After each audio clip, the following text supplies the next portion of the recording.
Welcome, friends. The Lord of the Rings. It seems like a strange place to look for insight into these modern days. You might wonder how I come up with these things to talk about. The truth is, I'm doing these presentations quite often, and where they usually start is in the middle of the night. And I'll get a picture in my head. And sometimes I'll have a dream.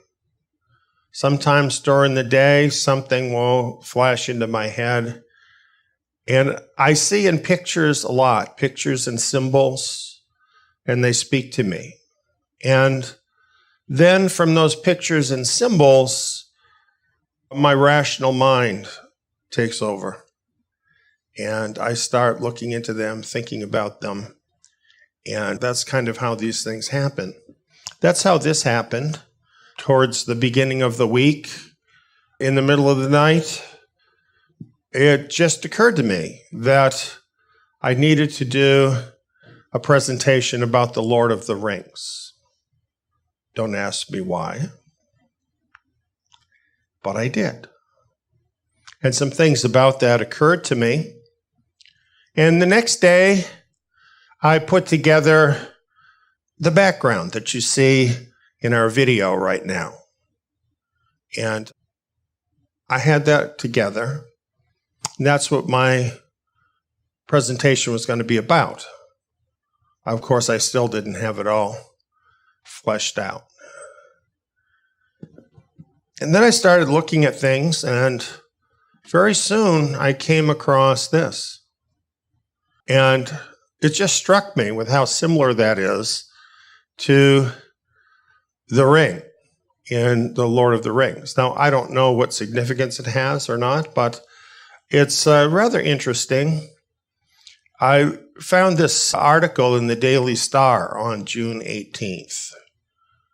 And it says, Ring of Fire eclipse could be a sign of the apocalypse, sending darkness over the Holy Land. The year's first solar eclipse with a ring of fire this Sunday will be the deepest one this century and coincides with the summer solstice, fueling doomsday believers' fears the end is nigh. And I think to people who are not believers, this all just seems superstitious and crazy that anyone might wonder if this is some kind of a heavenly sign. But for those who are Bible believers, there's a very good reason why we look at things that are happening in the heavens. Luke 21, 25, and 26 is a place where Messiah is telling us about the last days. And he says, there will be signs in the sun, moon, and stars, and on the earth, anxiety of nations, in perplexity. That rings a bell. Men fainting for fear and for expectation of things which are coming on the world, for the powers of the heavens will be shaken. So it really isn't too crazy that in such a time of anxiety and perplexity in the world, that people might think this ring of fire solar eclipse over the land of Israel might mean something.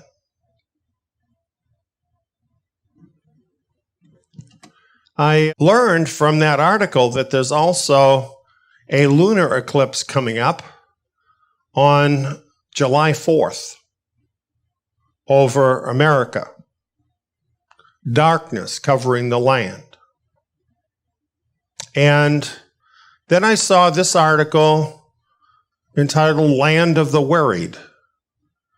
83% of Americans very stressed over the nation's future. New survey shows 7 in 10 Americans agree that 2020 is the lowest point in the country's history that they've witnessed. The year 2020 feels like a crossroads for the United States. This was from Harris Poll Studies. This is a dark time in America and in the world. And I think this is why people are looking at these things to wonder the meaning. Certainly July 4th is an important day in America.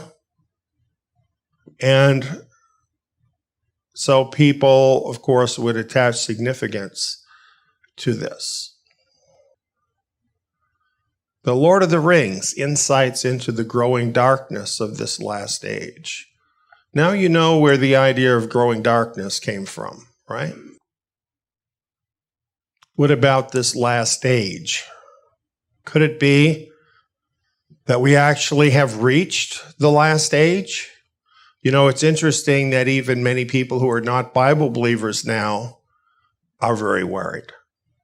Very worried that this could be the last age for at least America and maybe for the world. What could a fantasy story like The Lord of the Rings have to say about any of this? It's just a fantasy story. But you know, there really is a little more to The Lord of the Rings than what some people might think. After all, The Lord of the Rings was written by J.R.R. Tolkien, who was a Christian and therefore had somewhat of a biblical view. And that reality informed his books. And for example, one reviewer, back when the first of these Lord of the Rings books came out in 1954, said this about the books. A deeply, though never overtly Christian book, with a subtle converting power, being the product of that rare thing, an entirely Christian imagination, it forces one throughout to breathe and enjoy the climate of faith. It is neither allegory nor sermon, though both may be extracted at will. Well, since I have that invitation, I decided to do that, to extract something like allegory, something like a sermon from The Lord of the Rings, because these themes are actually in the book. However, it's very subtle. As Tolkien said, I have not put in or have cut out practically all references to anything like religion in his imaginary world, for the religious element is absorbed into the story and the symbolism. In other words, there are not individual characters that just have a one-for-one semblance to some biblical characters. It's really more about principles, timeless principles. And since so many people have read The Lord of the Rings, have seen the movies, it's a good thing that we have in common that we can look at to help us understand those concepts, some common ground from which we can talk, and that's really what I'm looking for here. So in this presentation, we'll look to biblical themes of the Lord of the Rings trilogy to glean greater clarity on what is really happening in these unprecedented times of growing darkness in the world. In the Lord of the Rings story, this is where it all happens, a place called Middle-earth. And we're going to see this as a literary picture of our world that we live in. Now, I just want to say, I'm not claiming that this is what Tolkien thought, okay? But because these principles are in his book, they can be applied this way. And of course, the name of the story is The Lord of the Rings, It's about the rings. So where we want to start here is considering the rings and who the Lord of the Rings is, and those who wear the rings. Let's take a look at that. We have the one who is behind all of this, who has the one ring, who created all of these rings, actually had them created. He's called the Dark Lord Sauron in the stories. And he's a clear Dark Lord. And who do you think of when you think of that term? Sauron, Satan, pretty close, right? So this first ring, the one ring, number one, I have it marked here, is the ring of Sauron. And you know that mystical looking inscription on the ring? That's elfish. And this is what that inscription says. One ring to rule them all. One ring to find them. One ring to bring them all. And in the darkness, bind them. Doesn't that sound creepy? That's really creepy. That's because in the story, the Ring of Sauron embodies all of the evil powers of the Dark Lord Sauron, which he utilized to satisfy his insatiable greed to dominate the minds of all others. Sauron is the control freak of control freaks. He must control everything. All of these mind control rings come from him. You see, people don't always get that when they watch the movie or read the books, even though that's what the books are about, is mind control. That's what they're about. Mind control. That's what the rings are about. Mind control. And all of this mind control comes from the character of the Dark Lord. You know, there's no problem, really, in looking at Sauron, looking at Satan, and seeing the correspondence. It's all about mind control. And what are the mind control powers resident in the Dark Lord and in the ring? Well, these powers include temptation, deception, coercion, emotional hooks of many kinds, and supernatural powers that people often call magic, but I'm talking about the real magic.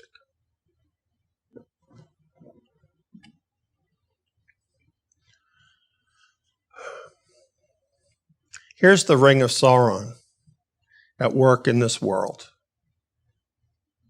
All kinds of mind control. An entire system full of mind control. 2 Corinthians 4:4 explains what this is all about. The God of this world has blinded the minds of the unbelieving. Friends, that's mind control. That the light of the good news of the glory of Messiah, who is the image of God, should not dawn on them. All of the smoke and mirrors to guard and build up his kingdom and keep people from finding and entering the kingdom of Messiah.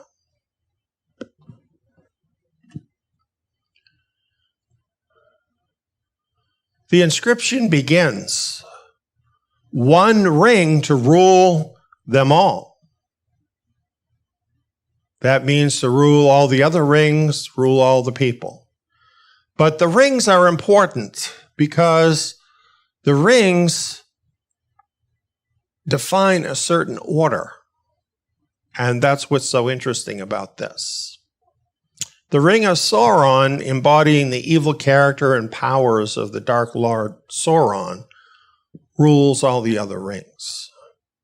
Once under the power of a ring from him, those wearing the ring are in his service, using the powers he generates, thinking they are serving themselves while actually serving him. The rings actually picture something. They actually are like a visual representation of the things that the Dark Lord uses to attract and control people. And that's something different for different people. You know, for some people, it's fame. For some, it's glory. For some, it's power. For some, it's gold. For some, it's other things which might seem very esoteric to you or me, but are the thing that is important to that person. And what is amazing is how these hooks that the enemy can get into people can rule them and turn them into servants of the enemy, unknowing many times, thinking they're just serving their own lusts, not realizing that that's really serving the enemy.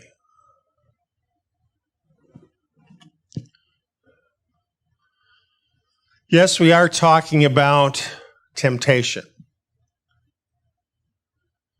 Now, be honest, when you look at this graphic, you see the sign, do not push the button. What is the first thing you want to do? Am I right? You want to push the button. You see, we already have it within us, right?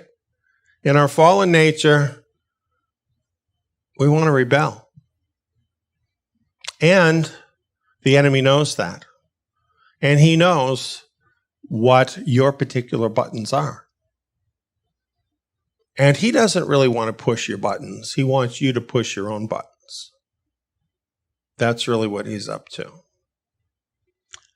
The book of James kind of explains the process. It says, each one is tempted when he is drawn away by his own lust and enticed. Then the lust, when it has conceived, bears sin, and the sin, when it is full grown, brings forth death. Don't be deceived, my beloved brothers. Yes, it is a deception, the deceptive power of sin. And Satan knows exactly what to dangle, when to dangle it, and how to accomplish what he's after. But it's really up to the individual how they will respond, and this comes across in the movie quite a few different times along the line as we look at the difference between the people who satisfy that lust for the ring and the ones that don't.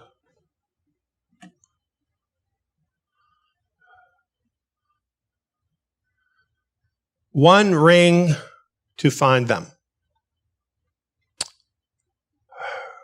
The Dark Lord Sauron takes the form of a giant eye of fire. And when you see it in the movie, it's really scary. And when you see one of the characters put on the ring, and then Sauron knows as soon as that happens and finds him.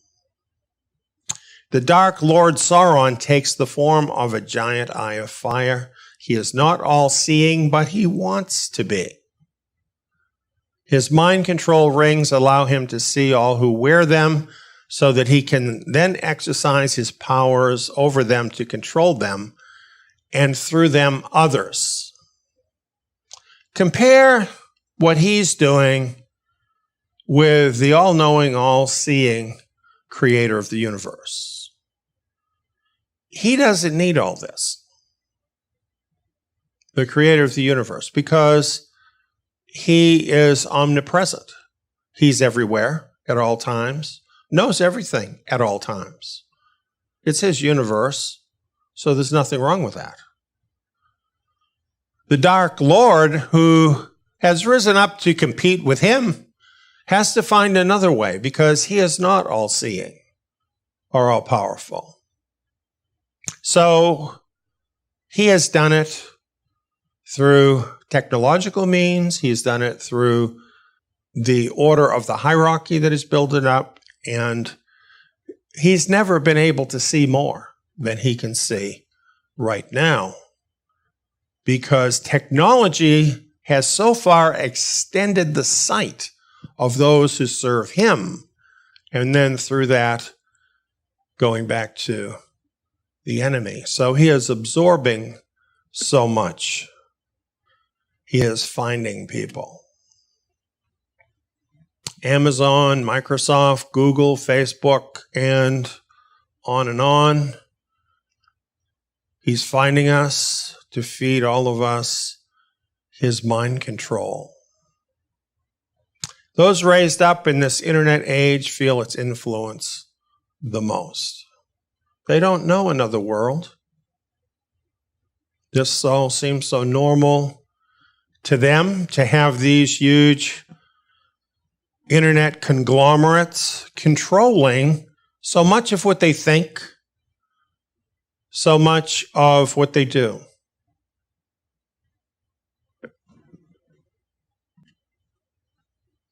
One ring to bring them all. All of this is used to control the ring wearers, in other words, those with their own particular addiction, and then use them to bring still others under his power, failing that he uses them to destroy all who resist.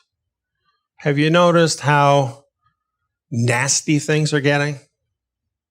Have you noticed how mean-spirited the world has become? His dark kingdom is a hierarchical system, a well-oiled machine designed to constantly dominate and expand his dark kingdom. At what point does he have enough control? At what point can he see enough into your life? Infinity. There's no end. Do you see it in the world around you? Do you experience it? That's not just technology. That's the eye of Sauron.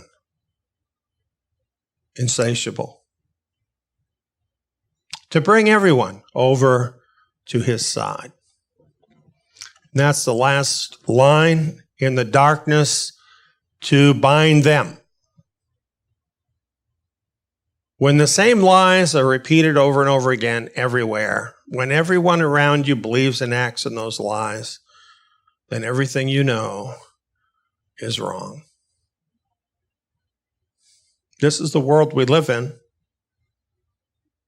We think we know. We think we really do, because we need something to go on. But what do you know?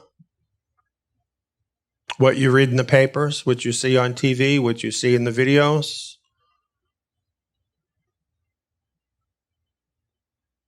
All of this is meant to bring people. You know, what's so interesting about it is that there's a sort of unified message in all of it.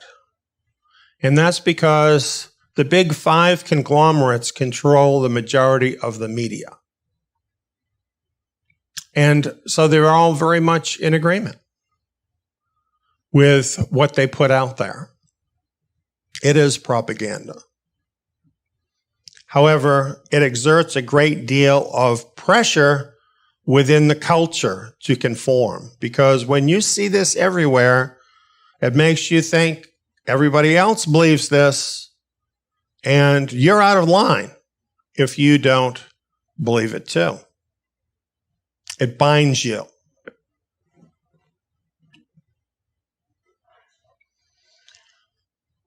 Once one has been brought under the power of the Dark Kingdom, the Dark Lord Sauron binds one in place, using the considerable powers of the system, as well as temptation, deception, coercion, emotional hooks, and supernatural powers.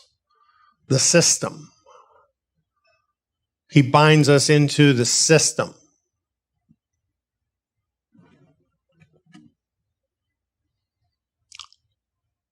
He has deliberately made all of us debt slaves. That's what he's tried to do. Why? In fact, for instance, I live in the United States. Our whole country is a debt slave to the tune of trillions of dollars. Do you think those people that have lent the money to the United States, trillions of dollars, have any control over what the politicians do, what the government decides, what happens in America? Trillions of dollars? Do you think that trickles down to affect your life? And what about you? How many people spend the biggest part of their day every day doing stuff they hate? Being miserable. Why are they doing that? Debt. They must do it to live. That's all they know. That's all they've learned. Does the system own you? What does that make you? Proverbs 22:7 says, "The rich rule the poor, and the borrower is slave to the lender." Some people think the slaves have been set free. Maybe they ought to think about that again.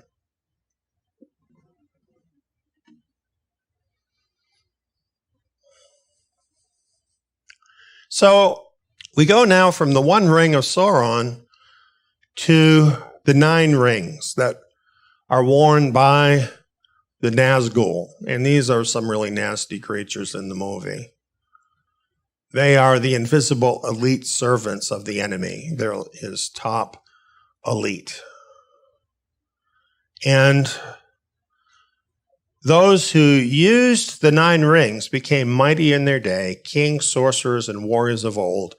They obtained glory and great wealth, yet it turned to their downfall.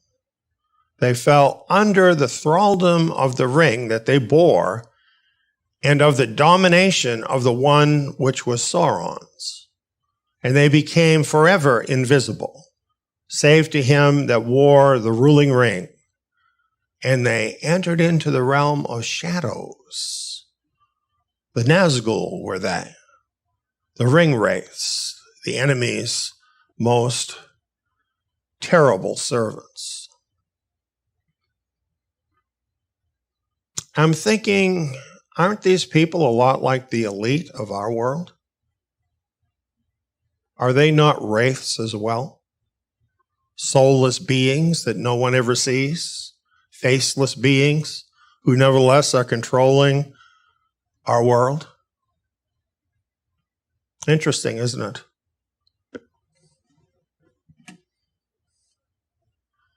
They are behind all of this.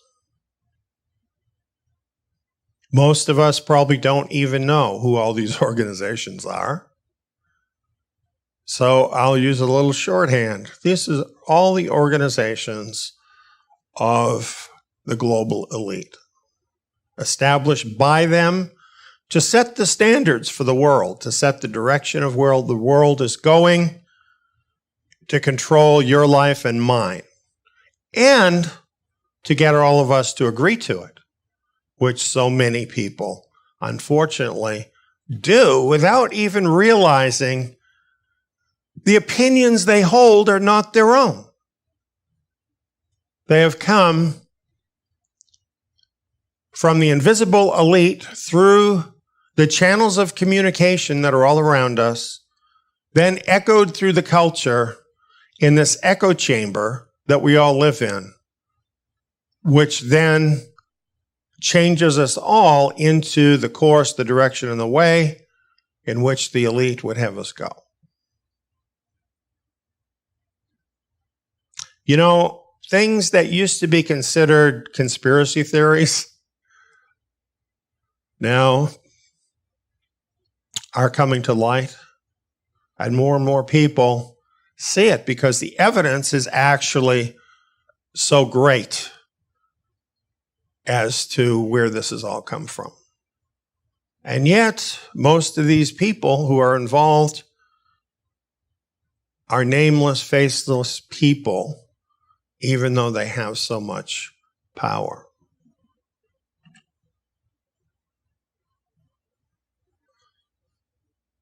In the book, the Witch King of Angmar is the chief of the elite. And he was corrupted by one of the 9 rings of power. He is a king, a warrior, and a sorcerer. Really, all these guys are sorcerers because they all have received their great wealth and their great rewards from Satan. And trust me, they all know him and he knows them. They're the closest ones to him. How could they not? Could this chief of all of these roughly correspond with the coming anti-Messiah?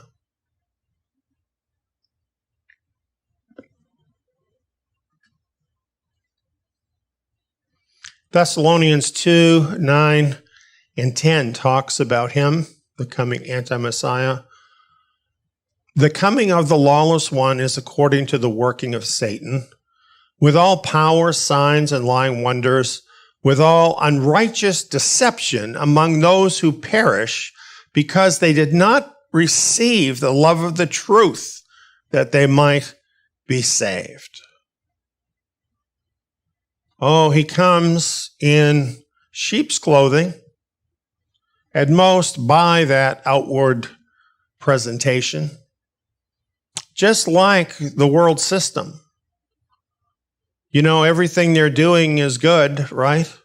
Trying to save us from ourselves. You need to do this for your own safety. You need to do this to save the world. You need to do this to save your neighbors. But in the end, who is it really for?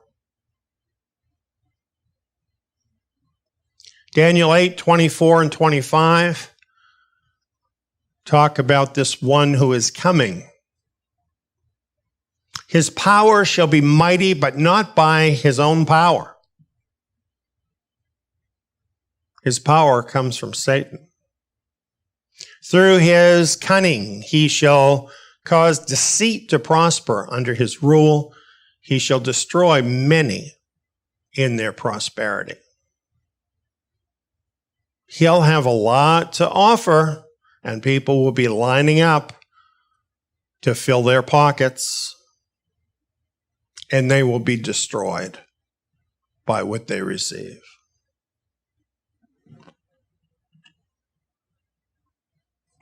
Then we have Temul, the second chief of the elite Nazgul.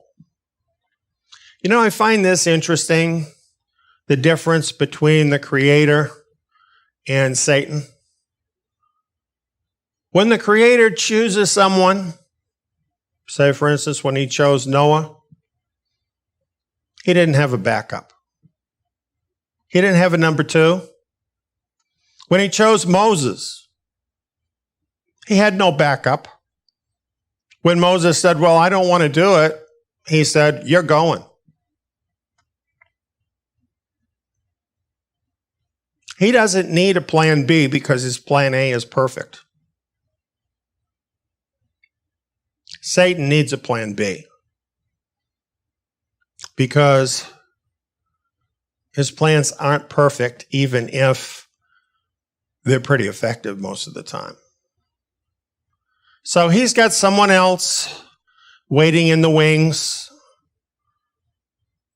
seemingly serving the number 1, but always waiting next in line, even looking for his opportunity if he can overturn that one, because the whole system of Satan is based on selfishness and greed and going after more power. So none of these people can trust one another, ever.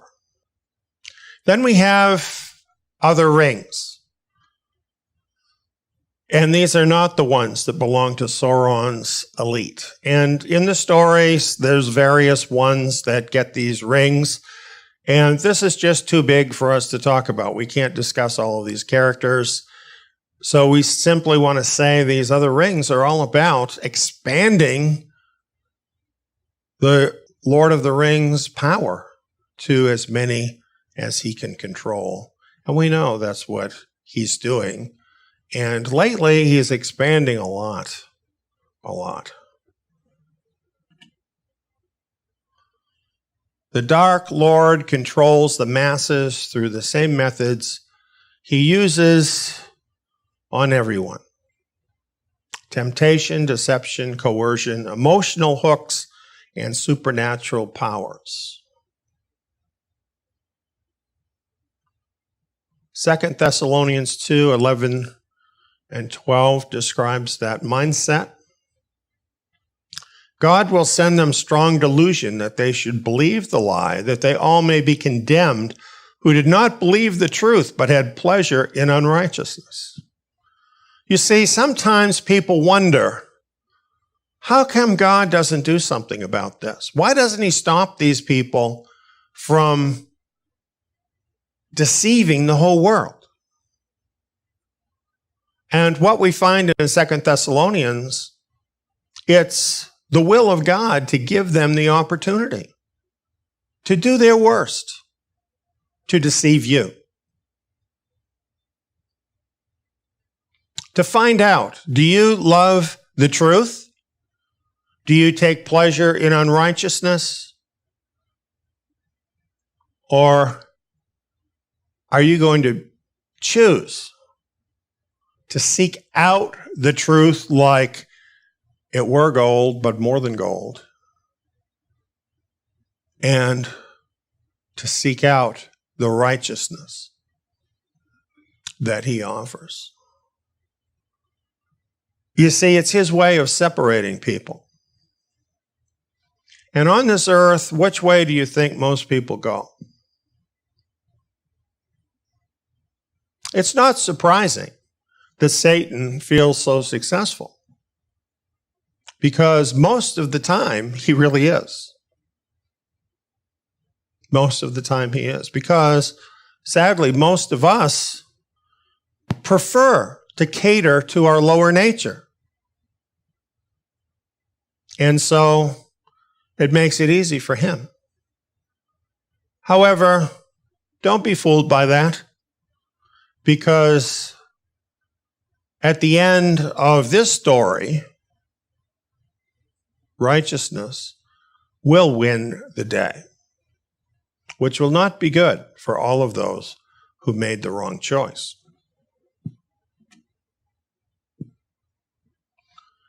Well, this brings us to the war, raising up the orc army. And in The Lord of the Rings, you have this happen.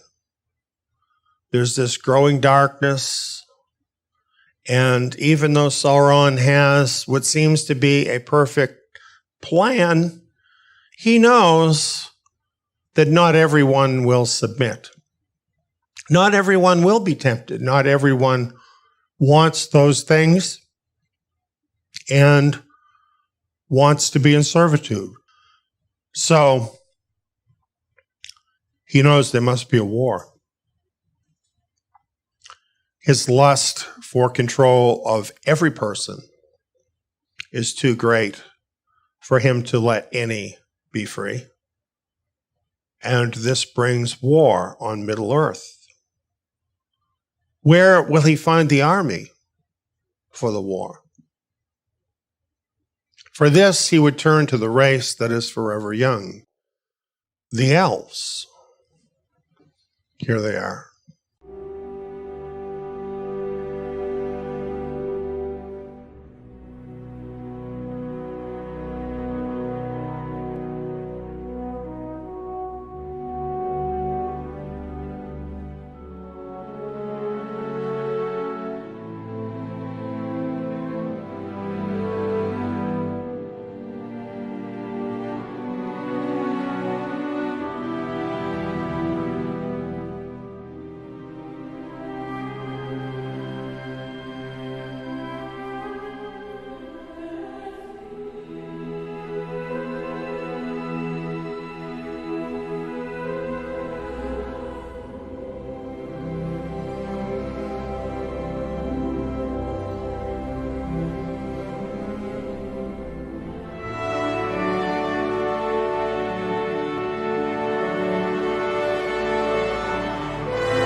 When you look at that,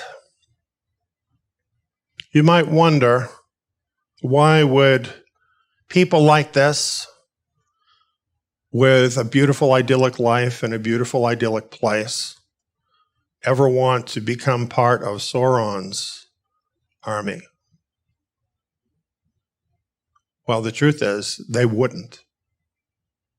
So he has to use the powers of the ring to turn some of them, not all of them, into his army of darkness.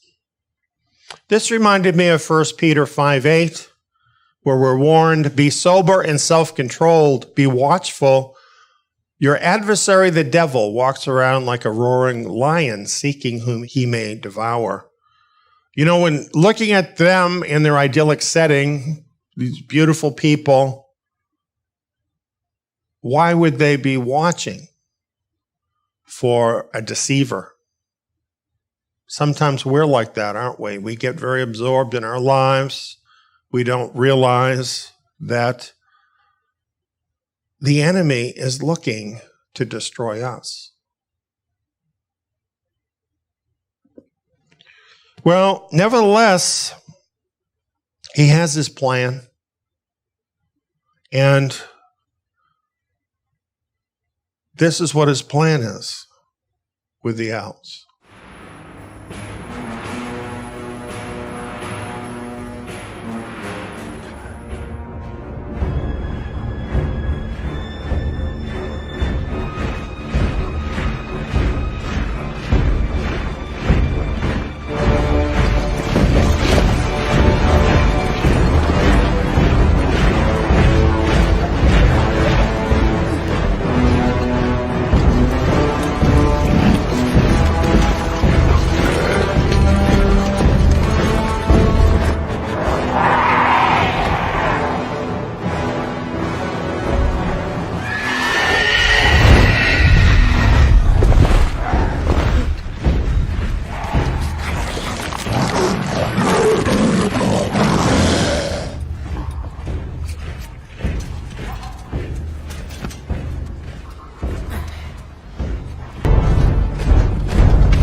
Pretty ugly, huh?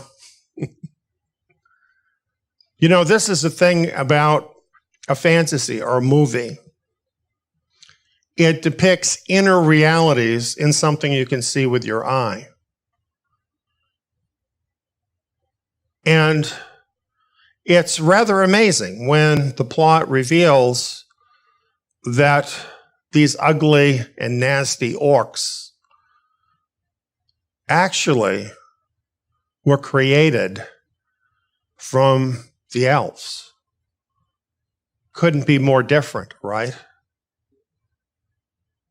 And when I look at this and I see these beautiful young people who, by the way, are forever young, they're immortal.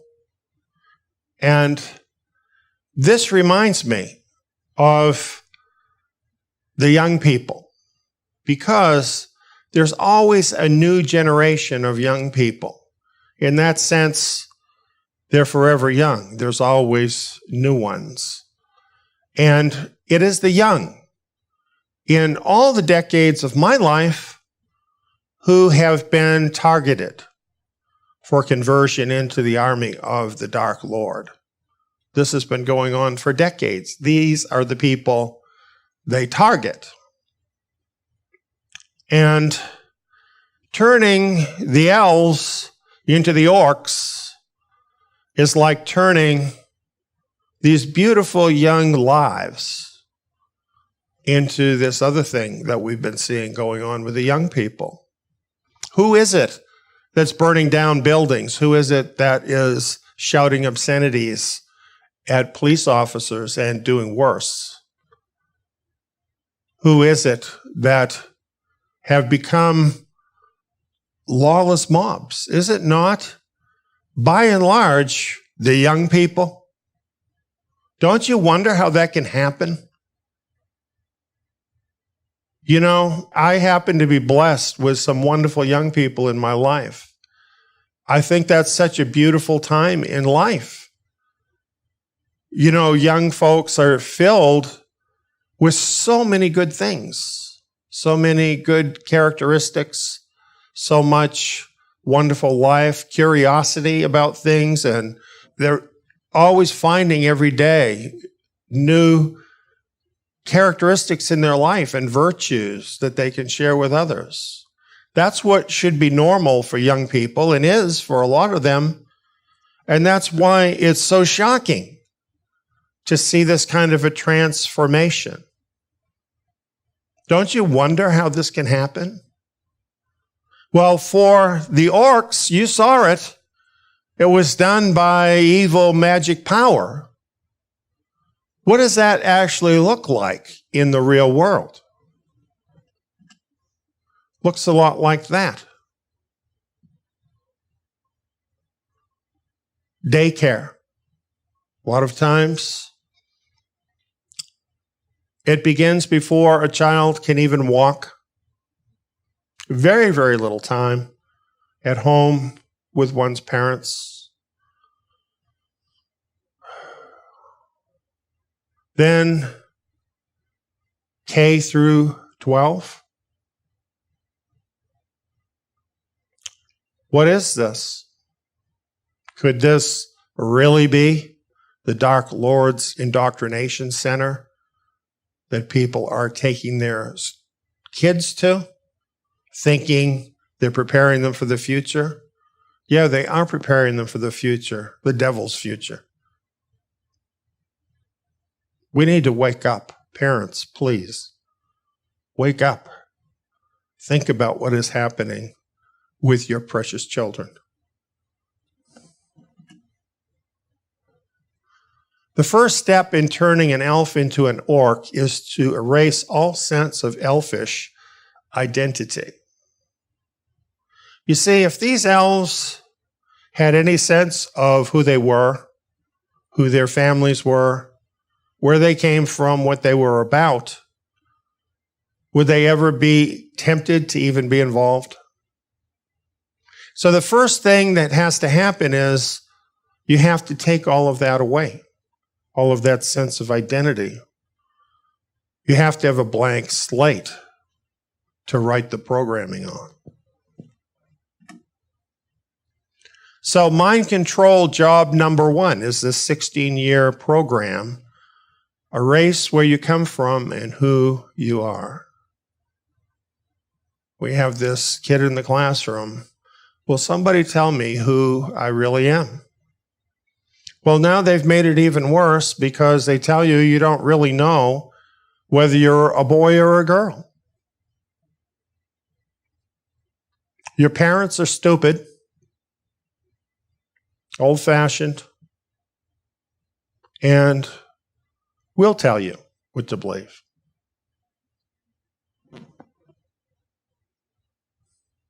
Proverbs 22, 5 through 7, I think, is a good verse to think about while we're going through this. It says, "Thorns and snares are in the path of the wicked. Whoever guards his soul stays from them." What a good principle. Stay away from the wicked. And I would add, keep your kids away from the wicked. Even a bigger thing. Train up a child in the way he should go, and when he is old, he will not depart from it. That's your job as a parent. God has given that to you as your job. Don't farm it out to somebody that's going to teach your kid how to become a communist. Some educators, many educators, are very worried about their experience as educators. Inevitably, when people start out as educators, they think it's going to be a great thing. They think they're going to be able to have a wonderful influence on the youth and help to prepare them for the future. And of course, this is what should be happening. Here is a well-known professor talking about his experience in some of the major colleges of the world. He says, "My students are know-nothings. Their brains are largely empty, devoid of any substantial knowledge that might be the fruits of an education in an inheritance and a gift of a previous generation. They are the culmination of Western civilization, a civilization that has forgotten nearly everything about itself, and as a result has achieved near-perfect indifference to its own culture." This is the big difference, I think, between baby boomers and my generation and younger people. You know, people of my generation, we actually learned something about the world we came from. And we knew something about the history of the country we're from and about the sacrifices that people made along the way to make the country what it is. And whether we liked all those people or not, we all recognized that was part of the story that brought us here. And we had respect for that. Now the attitude is burn it all down. It means nothing because the generation that is being pushed in this direction doesn't have those kinds of connections. They don't have a historical past. And what historical past they do have is so distorted that they are ashamed of it. And so just feel even more like burning it all down. This man is taught at Princeton, Georgetown, and Notre Dame. These are not thought of as like Berkeley or something, right?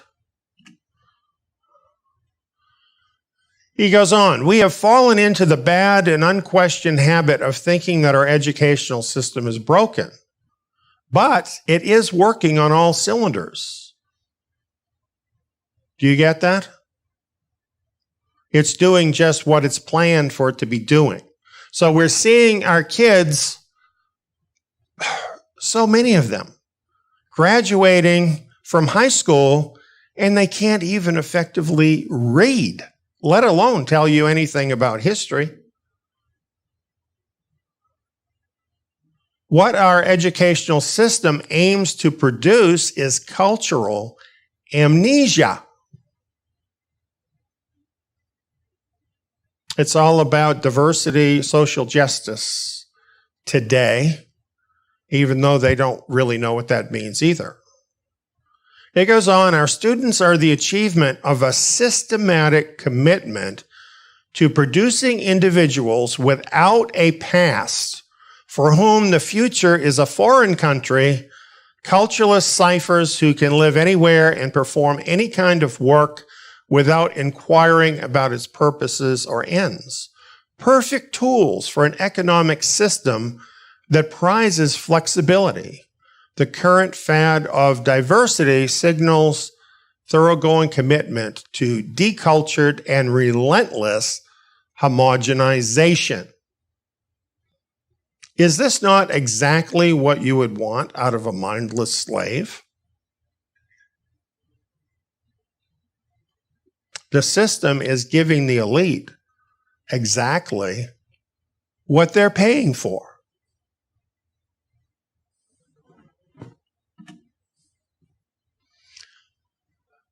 Now, I've just chosen selected things because this is a very long and comprehensive article, and I wish I could have included all of it because there's great insight in this article by Patrick Deneen, and he's a professor of constitutional studies at Notre Dame. He's a man who knows something about history. He says, I love my students, but I weep for them for what is rightfully theirs, but hasn't been given. I discern their longing and anguish, and I know that their innate human desire to know who they are, where they've come from, where they ought to go, and how they ought to live. The world they have inherited, a world without inheritance, without past, future, or deepest cares, is about to come tumbling down. The future depends on them. Do you understand the crisis this is?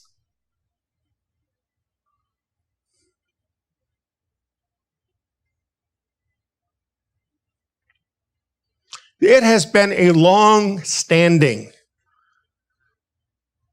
principle in every culture of the world for thousands of years that the older generation passes on to the younger generation who they come from, what they're about, what their history is.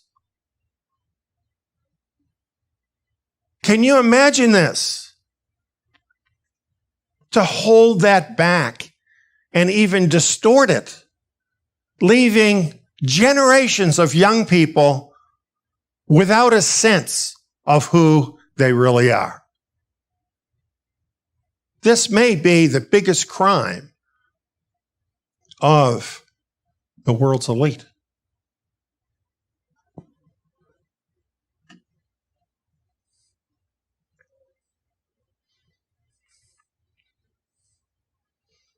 Erasing the mind, denying that sense of understanding of where one comes from and who one is. That was job number one. Job number two in this mind control plan is to teach your children, you're smart, your parents are stupid.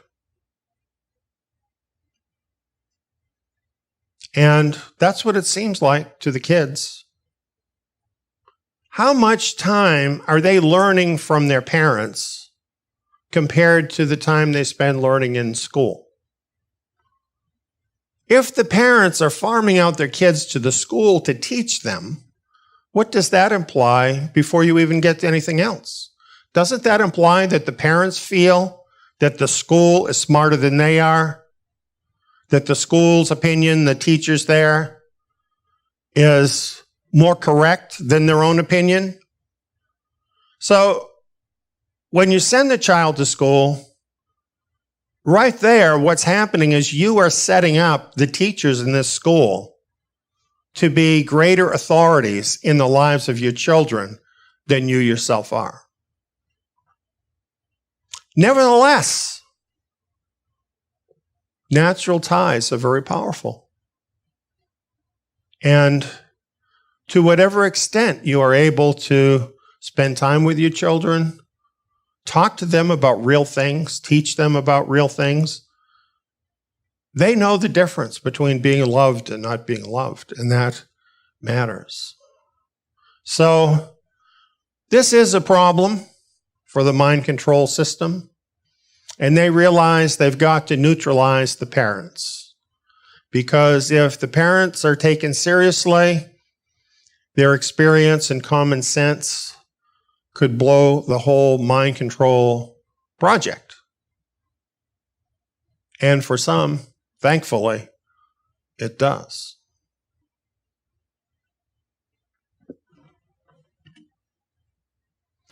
Mind control job number 3.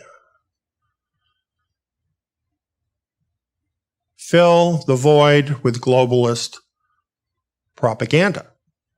See, once you have a clean slate, then the mind is looking for something to fill that space.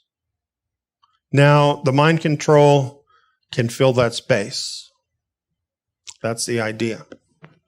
And they are filling it with globalist propaganda. Here's another teacher, by the way, who writes, I am a witness to brainwashing in public schools.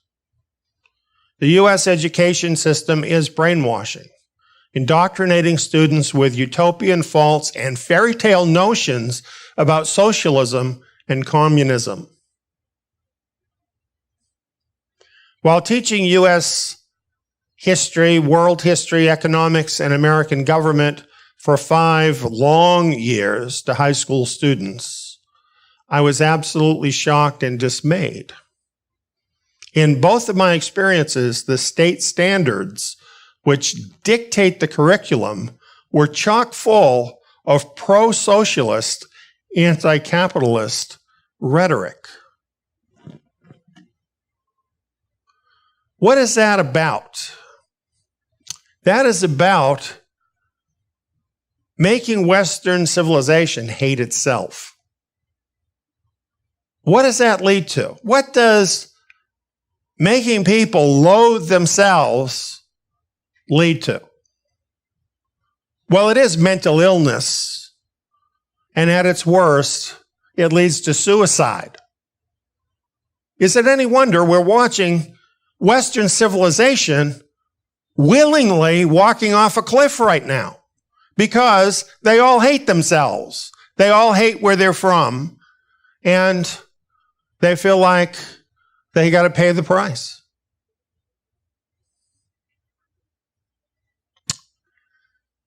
Mind control job number 4. Reinforce the globalist propaganda everywhere. Why? Because everyone everywhere can't be wrong.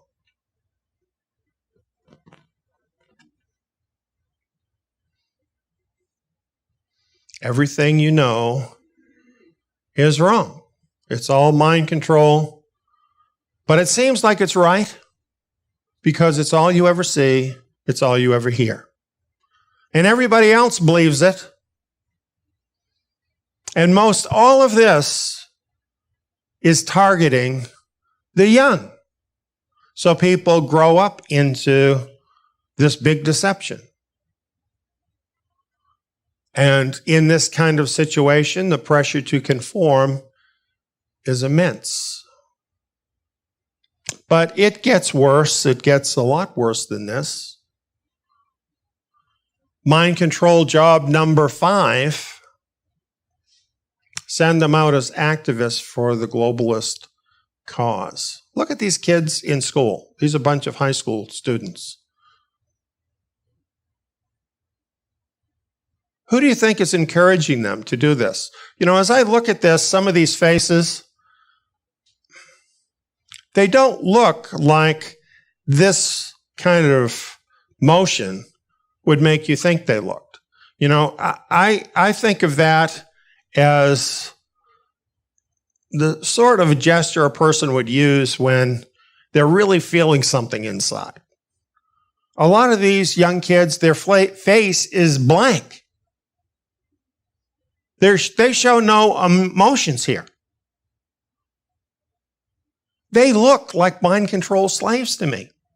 doing what they're taught to do.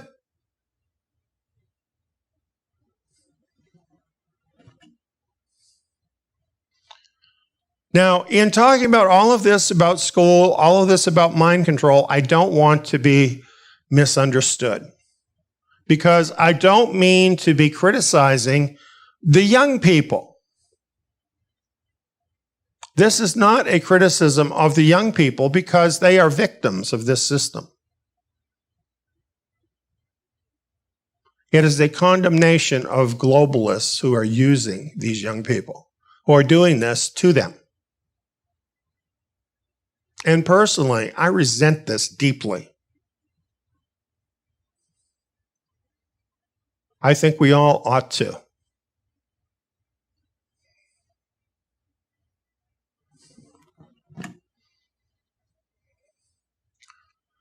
Here we have another professor writing, who also says about brainwashing that professors are brainwashing students. An ex-communist Romanian-born academic recently left his tenured position at Columbia University because the Ivy League school is on its way toward full-blown communism. According to the National Association of Scholars, out of nearly 9,000 professors from 51 of the top-rated schools, the number of liberal, socialist, to conservative communications faculty members is 108 to 0. 0. Many professors spend class time indoctrinating students with their personal political views, telling students what to think instead of how to think. He lamented over the liberal bullying going on in classrooms. Any conservative influence left by their parents at home is no longer an obstacle for these masters of indoctrination. There is such an atmosphere in these colleges that is oppressing these students and forcing them into this way of thinking. Allowing schools to tell students what to think rather than how to think can be construed as brainwashing, not teaching. An agenda where opposing views are shouted down leaves us with one generation after another tilted in the direction of socialism. You know, doing this study for this presentation, although I knew a lot of these things, really was explaining a lot for me because I've watched videos. I'm very interested in what's happening with young people, and I've watched videos about people going in to speak on college campuses, and in some cases sharing a view that is not a popular view, but isn't an evil view. It's just a different point of view. And watching these young people scream at them, holler obscenities at them, and tell them to shut up, and making it absolutely impossible for any other point of view to ever be spoken. This is un-American. You know, I'm not like a big political person. I'm not a big flag-waving kind of person. But I do know what it is to be an American because it's written in our Constitution. America is supposed to be about freedom. One of those freedoms is the freedom of speech. That's how you get things done, friends, is you talk it out. That's all gone now. It's all about drowning out the other person, not allowing them to be heard. That's what's happening. And who's behind it? The professors in college, the teachers along the way, the system that is behind them, ruining these young people, so many of them. You know what is so amazing? What I find so amazing is that despite this incredible onslaught of mind control, There are as many young people as there are who break free from all of that. It's absolutely incredible, and much to the credit of those who are able to do that. But I still feel very sorry for the ones who are not.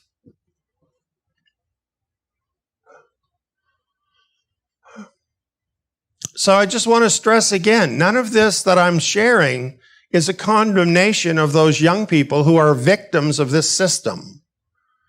It is a condemnation of the globalists who are behind all of this to turn them into slaves to work their system, an army they can use to bring in their global government. So we wonder, after these decades of brainwashing the young, just how successful has the Dark Lord been in raising up his mind-controlled army? Pretty successful. This, as I said, is not all young people, but it is more than enough for the elite's purposes. The mindless grunt army of the globalist elite is complete. They have managed to ruin enough beautiful young people that they can get them to go out there and echo their mind control to the world. And how have they done it? Google, Microsoft, Amazon, Facebook, everything else. Look at the crowd here. If you look closely at this crowd, what you'll notice is they're all young people, with very few exceptions. Why? Because it is the young people who are most affected by the internet. They grew up in it. They don't know anything else. Where do they turn to when they have a question? Google.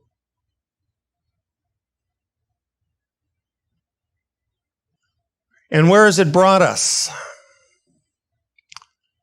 Well, here's what I found looking at studies about this. The Victims of Communism Memorial Foundation 2019 annual report on U.S. attitudes towards socialism, communism, and collectivism. One of the things in this report, 70% of millennials say they are likely to vote socialist.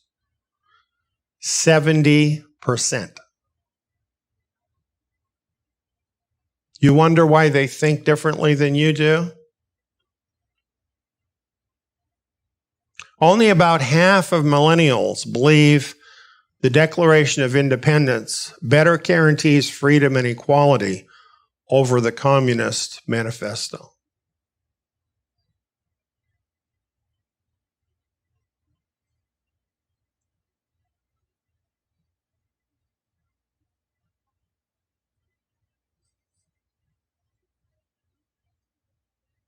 That's just shocking, isn't it? I'm glad there's still about 50% that think the Declaration of Independence is better. But how deep does that go in the direction that all of this is working? How did so many millennials and post-millennials become so favorable to globalist propaganda? As we've seen, they've been mind-controlled slaves all their lives.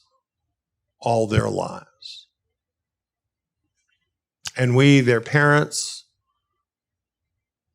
we've been debt slaves all our lives, which is why we have allowed this to happen. We've needed a place for our kids to be so that we can go out and take our part in building wealth for the elite, just to get by. You know, this modern world that's supposed to be so great, it's a horror. It's a horror show.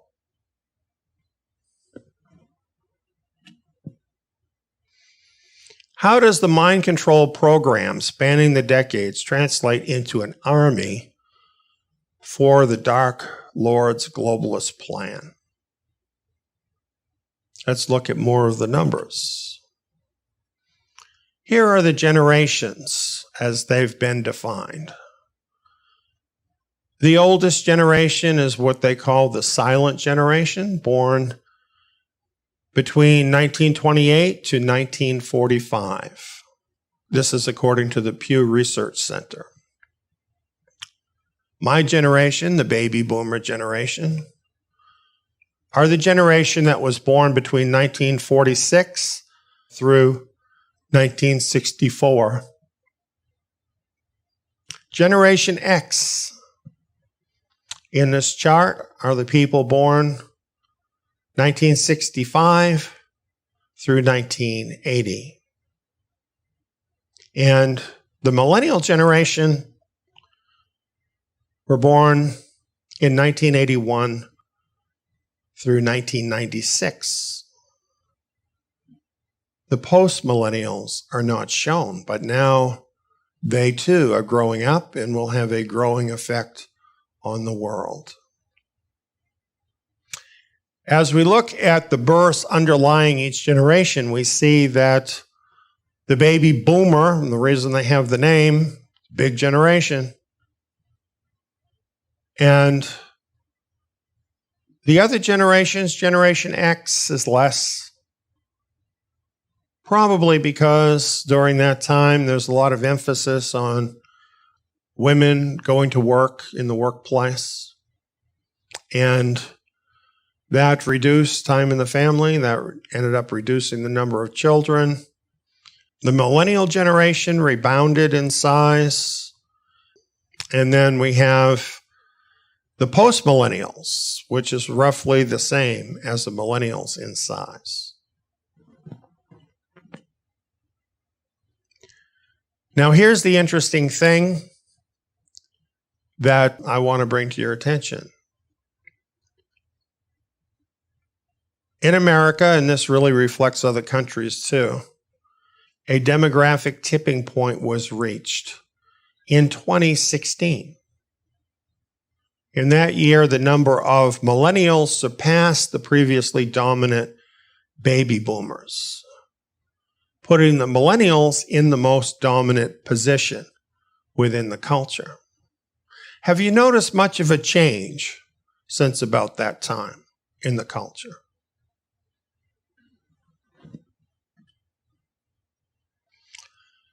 The lead of the millennials over the baby boomers since then has been growing exponentially. You see how they don't really need to add many people because the older generations, the silent generation, the boomer generation, is declining pretty rapidly. The millennials and Generation X together already form the dominant bloc in society. And this is without even considering the post-millennials, the young people who are just now entering adulthood. So that means this bloc, the younger bloc who has been more affected by this mind control program that has been perfected more and more through these years, have come into this dominant position and are going to be dominating more and more in really every sense. It is this block of young generations that now determines the trajectory of the decade ahead and beyond. Now, again, I don't want to be taken as being negative towards all young people, all millennials. I don't really believe that because I have millennials in my life who are awesome people, and they don't reflect the things that we've learned that so many people, so many young people have absorbed through this mind control program. They have bucked the system in order to choose a different way. And I have great respect for that. But my point in showing this is realizing that there is such a majority among the younger people who really have been greatly affected by this mind control means that the world is dramatically changing because of this tipping that is happening, this demographic change. And I want to share this with you because particularly for people who are from an earlier generation, much of this just seems like craziness. We can hardly understand at all why people would even do the things we're seeing them do. But it's not their fault. They are, in fact, responding to mind control. It doesn't make sense. That's why it seems crazy. But it does make sense to them because they've been imprinted with a different set of values, a different idea of what the world is about, and this is what is controlling their choices. Now, hopefully what will happen is that the same thing will happen for them that happened for us in our day, that some of the things that we believed, perhaps things that we had been indoctrinated in, were shown up to be wrong just through life. Because you see, you can't really argue with the truth eventually. The truth will always win out in the end. And some of these bright young people who may still be under this control will see that and they will adjust their thinking to reality. So I by no means am pessimistic that all of these people are lost. I don't want to be misunderstood that way. But the preponderance of where this is going, I think, is still pretty scary and explains a lot about what we're seeing in these days. For this to be complete, I just need to bring in one other very significant demographic tipping point. See, there's a lot that's changing all at one time, and that complicates the situation even more. What this chart shows, now we're focusing on young people. On the first day of 2020, whites under the age of 18 were already in the minority. This is a huge change, demographic change in America. And it's bound to have something to do with how things change in the future. So while there remain fine young people who've not fallen to the mind control, sadly, enough have fallen to the mind control to give the globalists the army they need. Like this.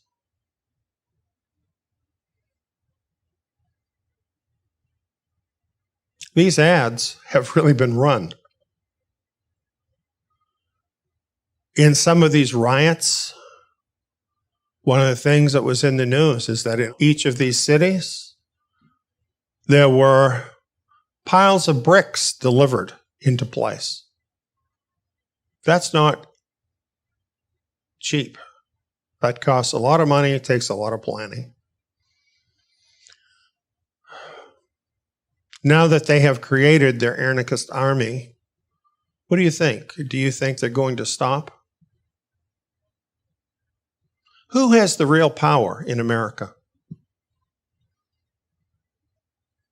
What does it tell you that nothing has been done significantly to stop these riots or to change the trajectory that all this is headed in? Who has the power? I watched a presentation the other night by a very frustrated commentator, well known, who was really angry at the Republicans because they're all too afraid to stand up and do anything about the lawlessness, the violence, and even the murder that has been taking place during these riots. Who has the power? The elite army, clearly, is occupying the superior position at this point.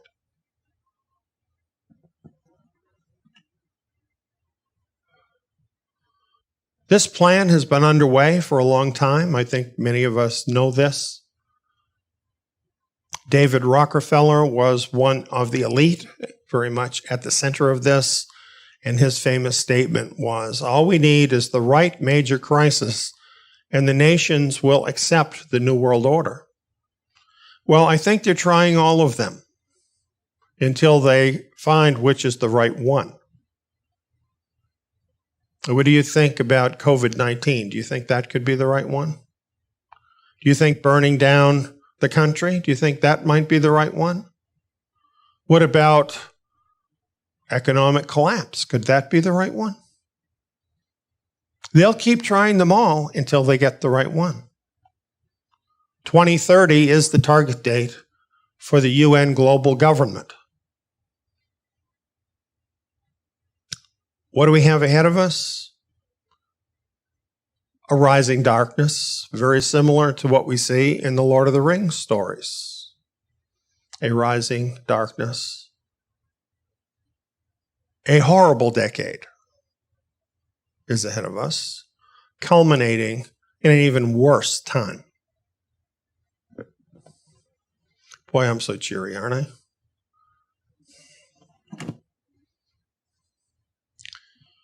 The Dark Lord and his elite seek total control over everyone and everything.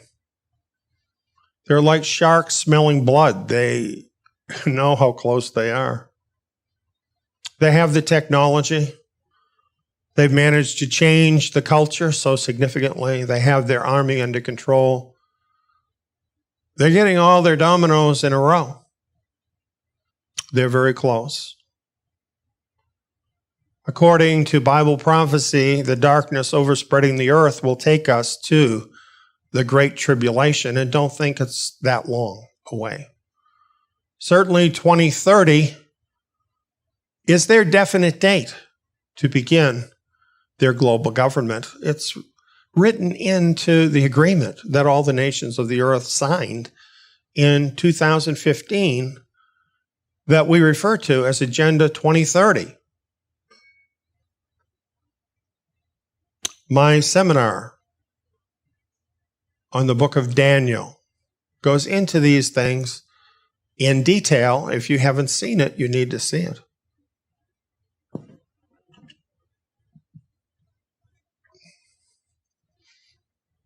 What will you do in the face of the growing darkness?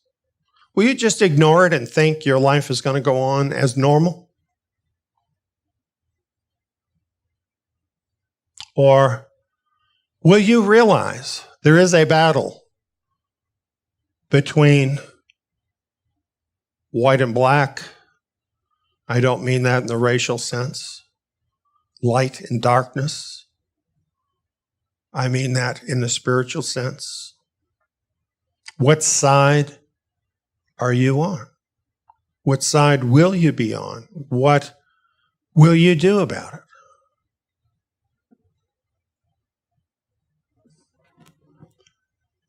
Consider this.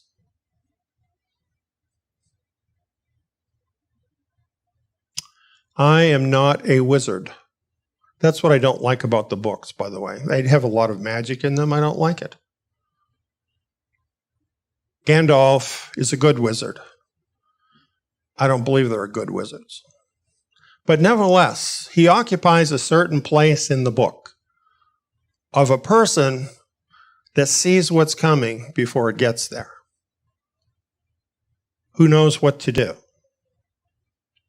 And in that respect, Messiah has given me sight to see what others don't see. I've seen these things ahead of time. I saw what's happening now decades ago, back in January, at the beginning of the year, when articles were coming out saying what a fantastic decade we were entering into. In my newsletter, I had a picture of a roller coaster going into fire, telling you just how rough this was going to be, that we were going to be facing a series of shocks. Then what happened? Exactly that. I see things before many others see them. I saw this time decades ago, wrote about it, and now it's here.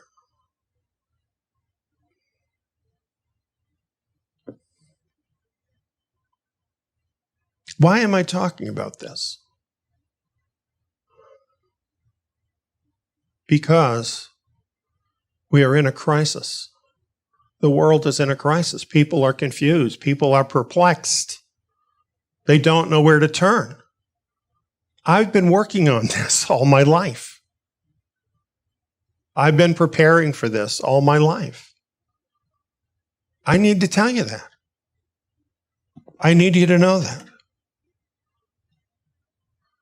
I'm not telling you that I can stop the darkness. I'm not talking about taking up the force of arms against anybody or hurting anyone. Nevertheless, I am an old soldier in this war, in the spiritual battle. And I know things that can help you. I've produced a vast body of information specifically designed to help you get through this time. I've been building up all of that for years and still am, to help you get through this time, whatever your age might be, whether you're a young person or an older person. I do want to say that in view of what I've just been going through, and the burden involved in actually considering what is happening with our younger generation, I feel right now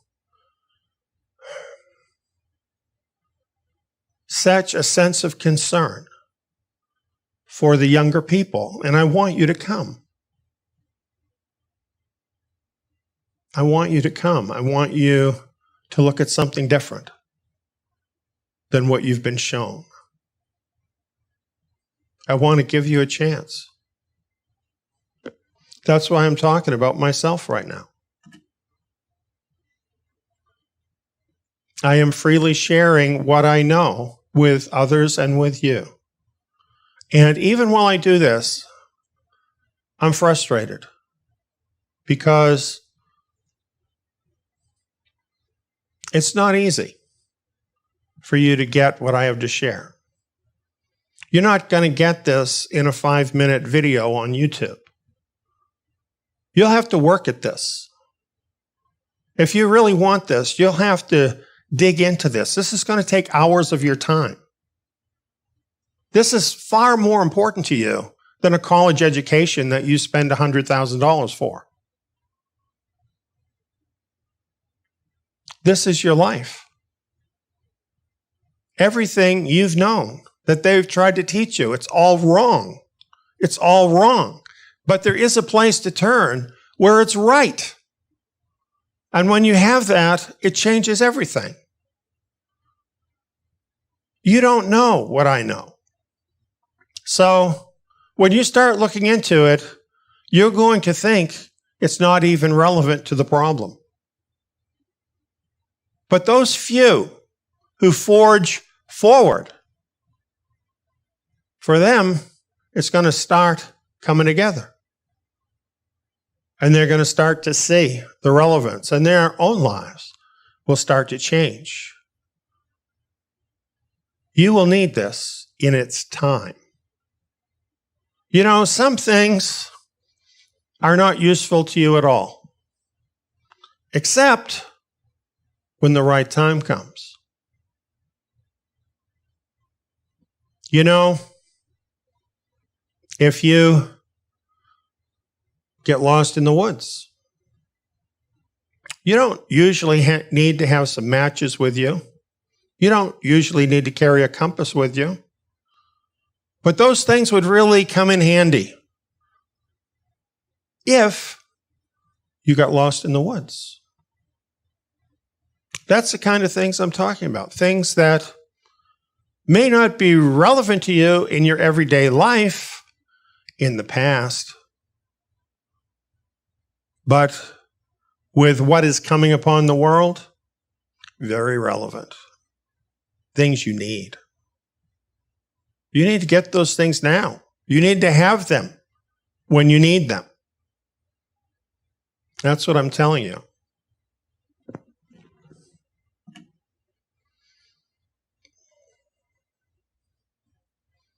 You know why I'm doing this? Do you know what? I'm an old man, okay?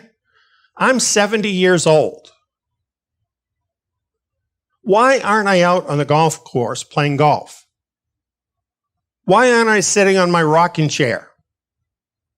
Do you know?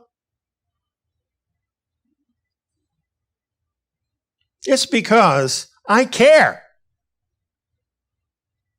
And it's because you need me. Because I've spent my whole life to bring me to this point. So I have a place in this battle that can make a difference for others. And I have a motive. I'm committed to the one true king, the real king, who will come to win this war. So I'm under no delusions that I can win it, that I'm that person that's going to save the world. No, I'm not that person. I am the person that can help other people make it that far to be here when that happens. I can't guarantee that, but you'll have a lot better chance if you come with me. Kind of like the Terminator movie. If you want to live, come with me. Do you have any idea how many people are going to die? It's a whole other issue.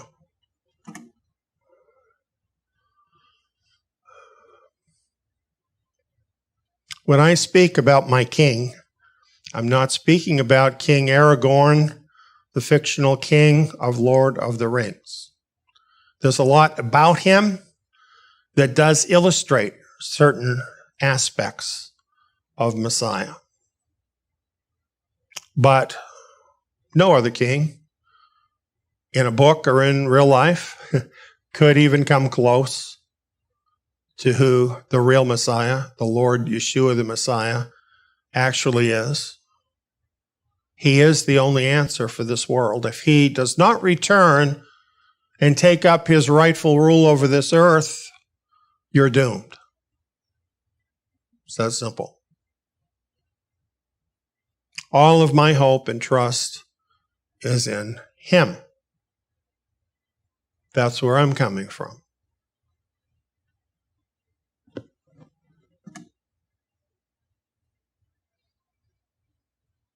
Here's the final reason you should listen to me and take this seriously. Because he it was that sent me to you. This is why I've had this passion in my life, all of my life. This is why this is what I do all day, every day. Because he sent me.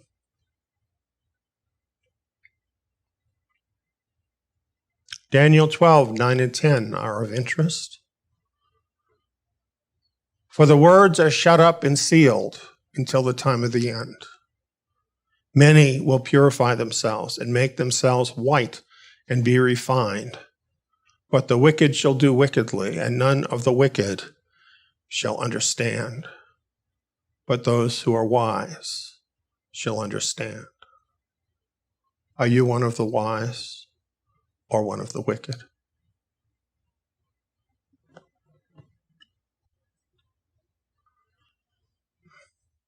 It all comes down to this.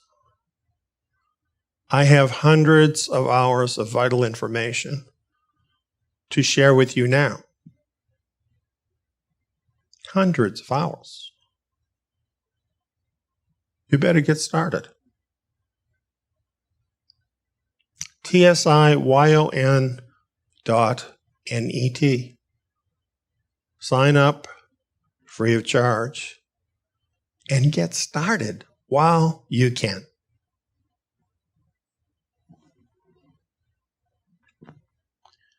That's the Lord of the Rings, Insights into the Growing Darkness of this last age.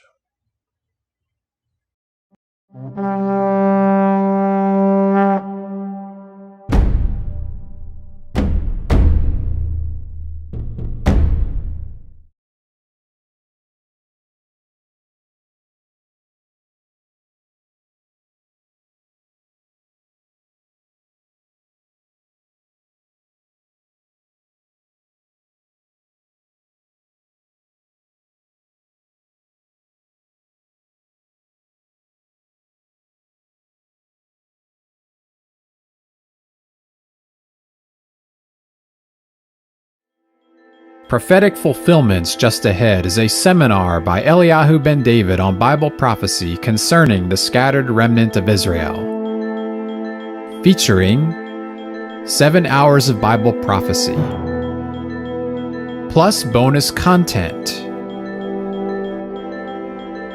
Understand prophecy about the last days. Discover lost truth about the remnant. Order your copy today at truthpoint.info.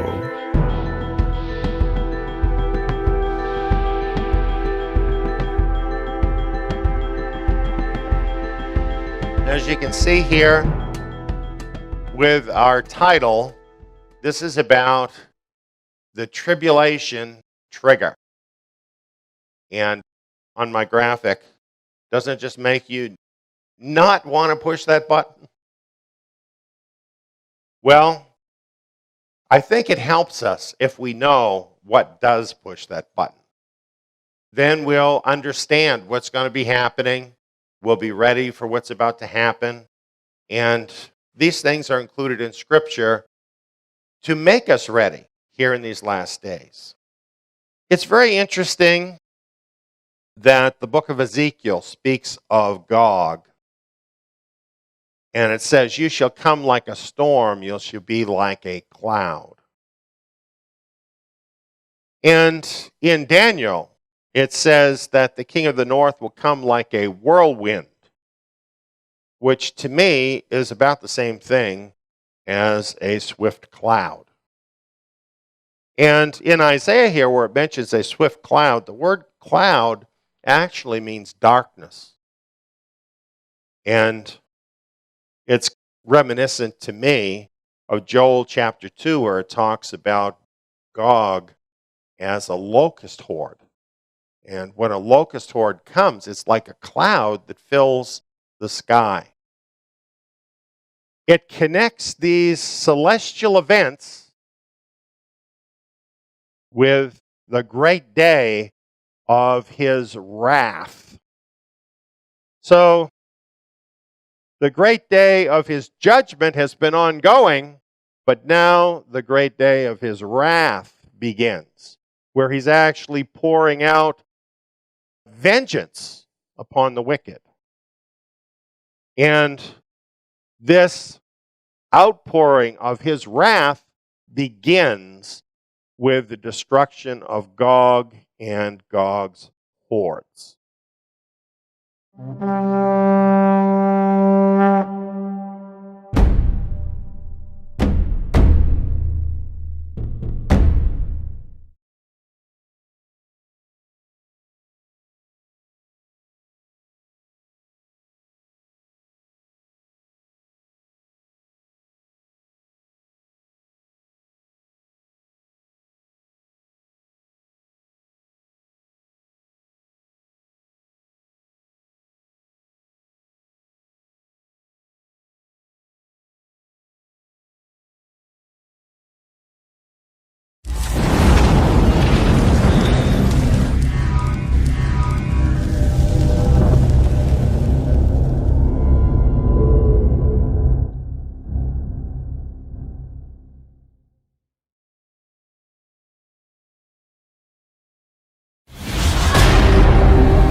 Darwinian evolution. Junk science.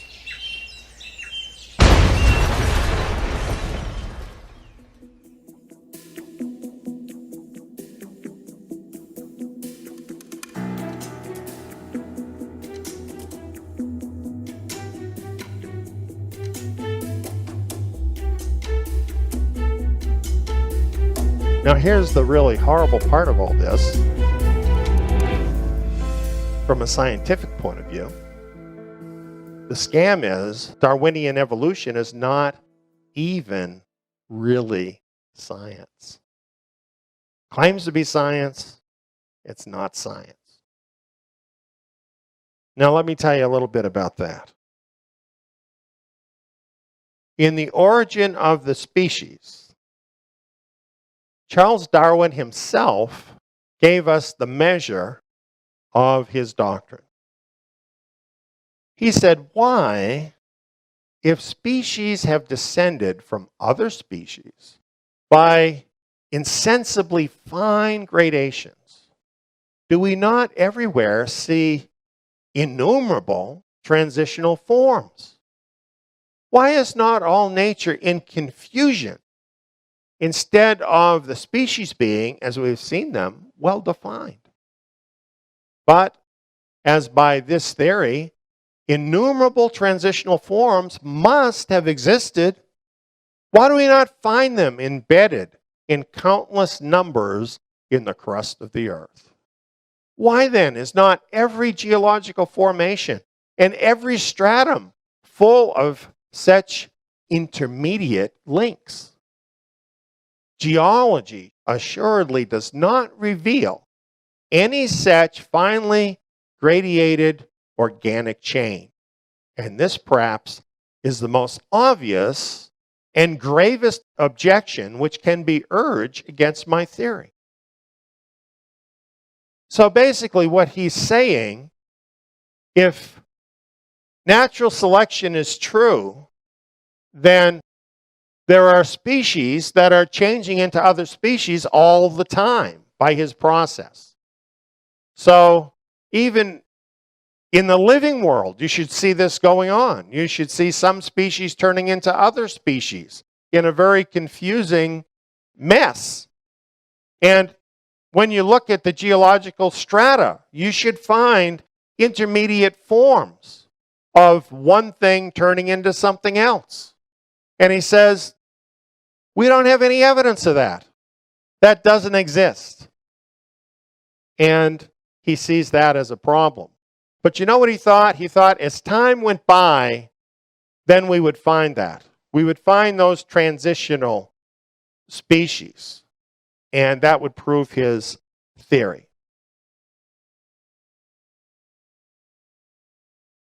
Well, here we are 150 years later. What's happened? Though billions of fossils have been uncovered in these last 156 years since Darwin's statement, no transitional forms have ever been found. That's kind of a problem for evolution, don't you think? You know what? It's interesting when you look at that. All the species are according to their own kind. Where did I ever read about that? That's the book of Genesis, isn't it? If you think that is still not enough time or not enough fossil beds have been discovered, maybe that's it. Maybe we just have to find more fossils. Well, it says here, consider a discovery by South African paleontologist Robert Broom. He estimated there are 800,000 million skeletons of vertebrate animals in the Karoo Formation. Also, the Gobi Desert of Central Asia is a paradise for fossil finds of dinosaurs, lizards, mammals, etc. It's reported that the freshly exposed skeletons sometimes look more like the recent remains of a carcass than like a supposed 80 million year old fossil. But there is nowhere to be found a missing link or a transitional form. And then this newspaper article says, I think Darwin would now stand by his statement. Wouldn't he be forced to? Wouldn't he be forced by his own statement to say, well, natural selection can't be true because there are no transitional forms? Don't ever expect an evolutionist to say that. They will never admit it because it's more religion to them than it is science. Now, what is a transitional form? A transitional form would be something like a fish having part fins and part feet, sort of in between. Or a bird having part scales and part feathers. Partially one function, partially another, with neither being complete or functional. That would be a transitional form. Even the top experts of evolution theory have admitted that there are no indisputable transitional forms in the fossil record to support evolution across biological groups or kinds, although this news is rarely made public. You'd never know that to look at their little chart, would you? It's all graded for you. This happened to here, then there was a transition to the next life form, and then that happened here. All laid out in a wonderful little chart for you, only that chart does not exist in nature. That's the part they don't tell you. The fossil record contains fossils of only complete and fully formed species. There are no fossils of partially evolved species to indicate that a gradual process of evolution ever occurred. You know where I had to get this? From Pravda. The Russians are telling you things that you can't even find in America. Think about that.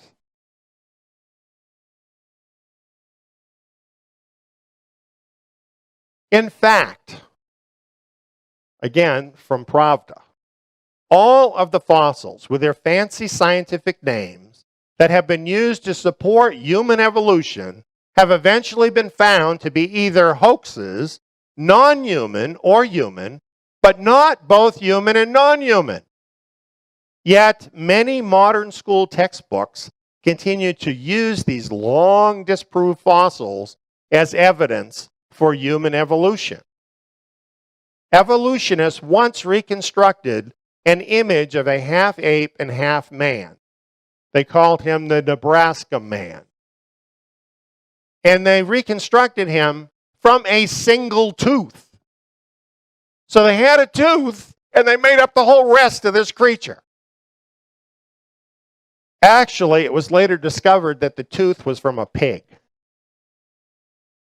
And let me tell you something. I've done a lot of reading on this. This is not the only time. There is a whole list of these so-called transitional forms, and it always turns out like this because they are so desperate to find a transitional form, and they haven't been able to do it. So if you see such a thing in the newspaper, just wait, and you'll find out, oh, it's really a pig's tooth, it's really a monkey. It's just crazy. As a matter of fact, this Nebraska man was used as a major piece of evidence in the famous Scopes trial in support of Darwin's evolutionary theory. You know, evolutionists are very proud of the Scopes trial because they think that proved evolution over religion, and their evidence was fraudulent. That should tell you something. It's like this. We have two pictures here. A lot of times, people will say, well, evolution is observed in nature. And have you heard them mention the fruit fly? They always mention the fruit fly. You have this picture here. You notice it has the three different fruit flies. And it has 2 points that are called speciation events. But at the end of those events, all you've got is fruit flies. They don't turn into something else. Just different kinds of fruit flies.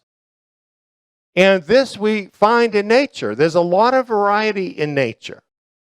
So, like there are different kinds of dogs, there are different kinds of cats. there are different kinds of pretty much everything. That is not unknown to us in nature. What you don't find is the transitional forms. So you can observe these differences within a kind, but what you don't get is this other chart. You know, you have the common ancestor on the bottom. Then somehow from the common ancestor, you've got the insects, then the fish, then the amphibians and the birds and so on, all the way to humans. And the entire thing is a myth. It's all fictitious. They don't have one transitional form of any of that. They can't prove any of that. None of that has been observed. They can't create that through an experiment. So you have an animal transition from one kind of animal into another has never been observed. And we have the definition to be science. It must be based on facts learned through experiments and observation. Therefore, Darwinism is not science because it's not based on observable facts. Therefore, it's a myth.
For whatever things were written before were written for our learning, that we, through the patience and comfort of the Scriptures, might have hope. You know, the apostles, they were Torah scholars. This is why I'm doing Zion Academy.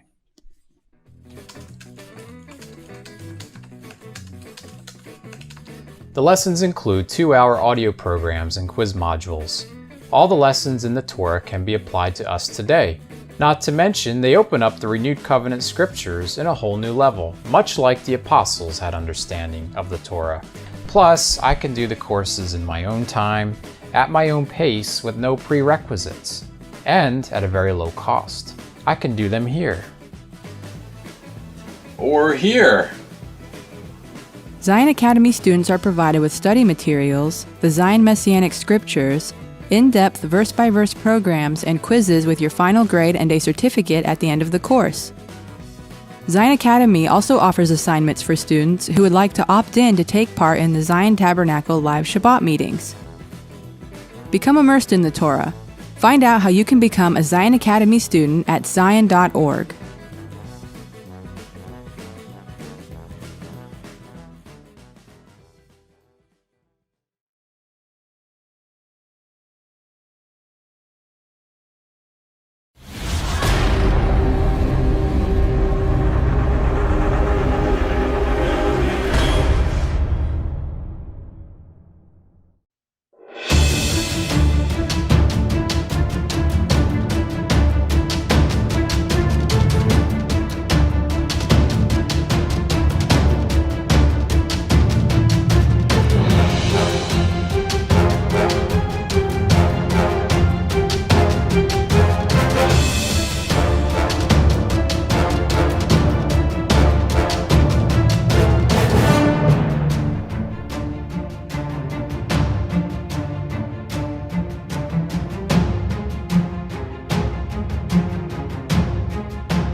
This is in Revelation 13.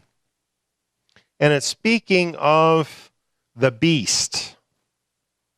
That is the anti-Messiah. He causes all, both small and great, rich and poor, free and slave, to receive a mark on their right hand or on their forehead, that no one may buy or sell except one who has the mark, or the name of the beast, or the number of his name. Here is wisdom. Let him who has understanding compute the number of the beast, for it is the number of a man. His number is 666. Well, I'm sure you've heard that verse many times, that passage. I think as we read it, we can understand why people might think that this mark is some sort of technology that would be stamped upon or implanted into a person, because whatever this mark is actually controls whether they can buy or sell anything. And really, I think before the modern era, this was far more mysterious, how this could actually work. In the modern era, we have technology that actually can accomplish what this is talking about. Well, we're going to go into this verse a lot more deeply to see what the verse itself is actually saying. But before we get into that, we want to look at the 2030 agenda and see what it's actually saying about money and people and numbers of men. So let's start with this. This is from the United Nations website. They have a sustainable development knowledge platform. That's where I got this screenshot, and of course I added the boxes and so on so you could see this more easily. But as you look through this, you go through its many sections, you'll see that this 2030 agenda for sustainable development covers every possible area of life. However, when you read some of these things, you wonder, well, what are they really saying? Because as you read it, it's a little bit mysterious. Well, here in number 16.9, here's one of the agenda items. Now, I'm quoting directly from the document. By 2030, provide legal identity for all, including birth registration. Now realize that's not just talking about developed countries. That's talking about every human being, to provide legal identity. So you wonder, well, how do they plan on doing that? How do you establish that? You know, there are lots and lots of babies born around the world that are not born in hospitals. And this is especially true in poorer countries.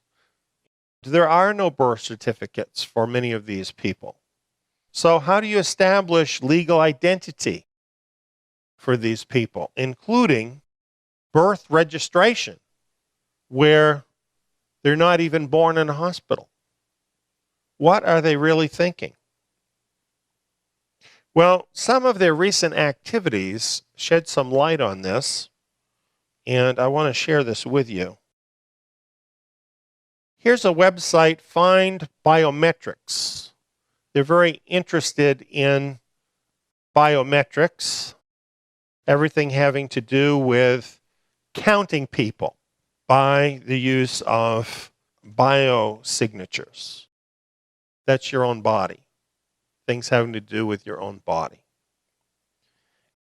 They're very excited about the fact that the United Nations High Commissioner for Refugees plans to use biometric technology to identify and track refugees, and has entered into a vendor partnership with a company called Accenture, an international technology service. Now, in the seminar, the Daniel seminar, you might remember we covered Agenda 21. Now this is carried forward to Agenda 2030. What we found there is that the UN makes partnerships with businesses and governments and NGOs. And then together, they accomplish the UN's agenda. So that apparently is what we have here, the UN teaming up with a biometrics company. And what they're doing, it says, is identifying and tracking refugees. It says that using this technology, they can collect facial, iris, and fingerprint biometric data. And it says that this information, once collected, is sent back to a central database in Geneva. Did you know that the UN had a central database in Geneva where they are collecting people's biometric data? This allows the UN officers all over the world to effectively coordinate with the central authority in tracking the refugees. Now, when you read this, I think in many respects it sounds reasonable in the sense that when you have refugees, they have no documentation or anything. So using biometrics, they can assign an identity to them that will be a permanent identity, and it's a way of dealing with the refugees. Some people would say that that's quite reasonable.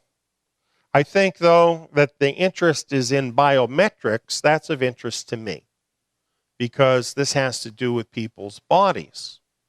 The UN actually has been involved in this for a while. This is from 2010.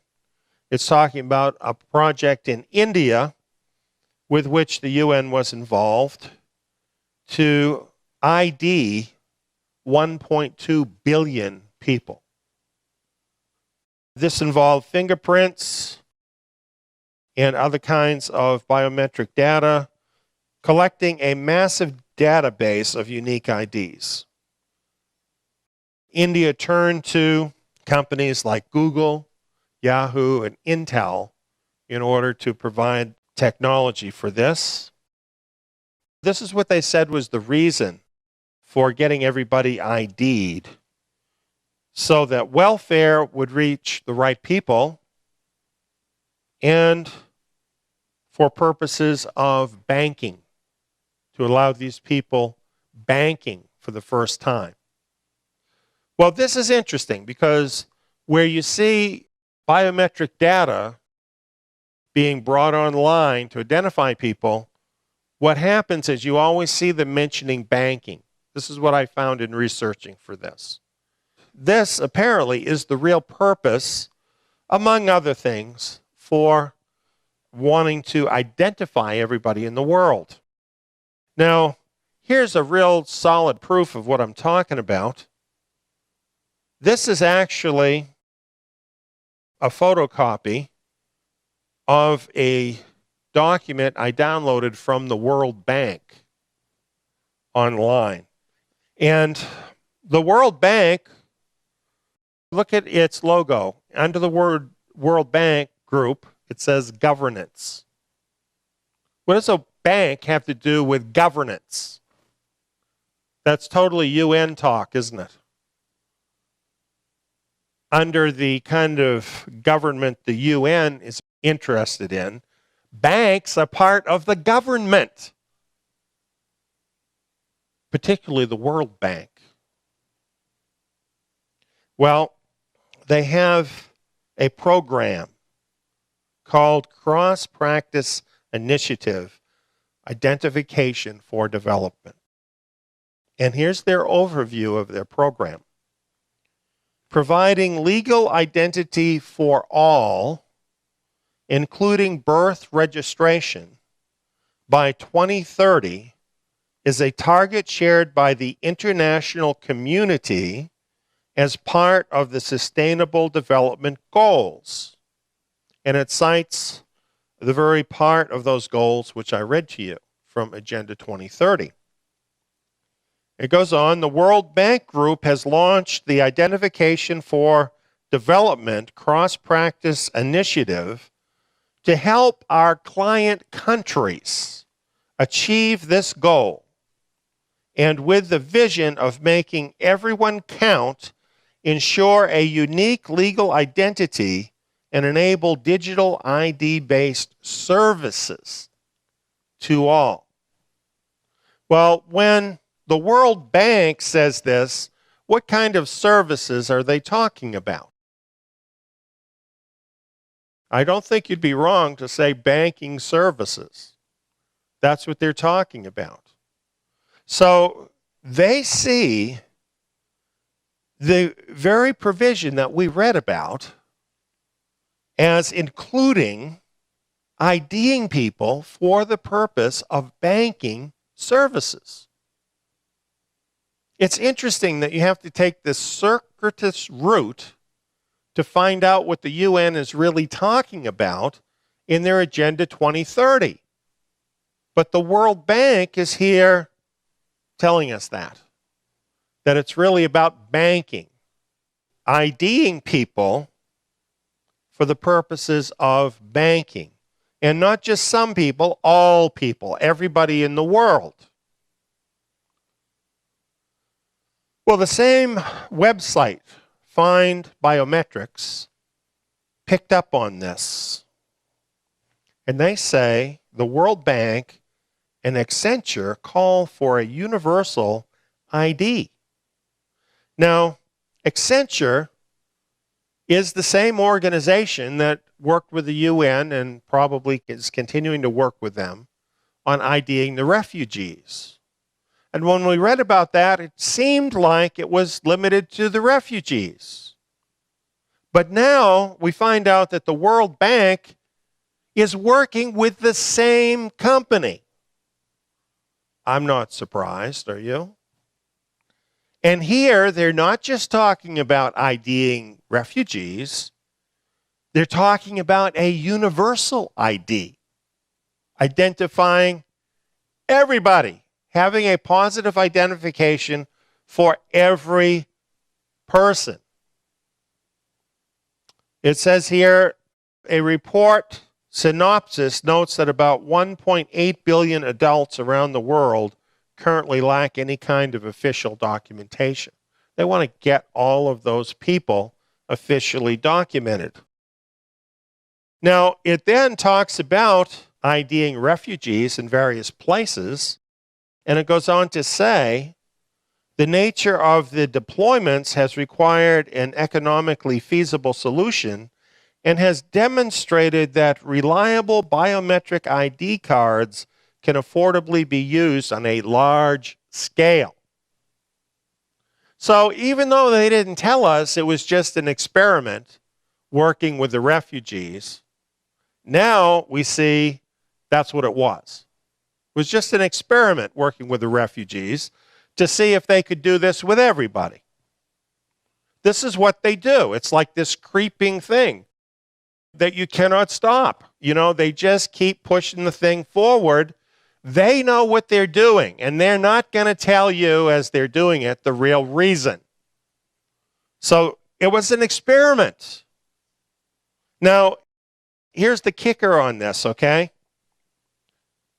This experiment, it says, offers hope for the UN Sustainable Development Goal of getting legal ID into the hands of everyone in the world by the year 2030 with its Identification for Development initiative.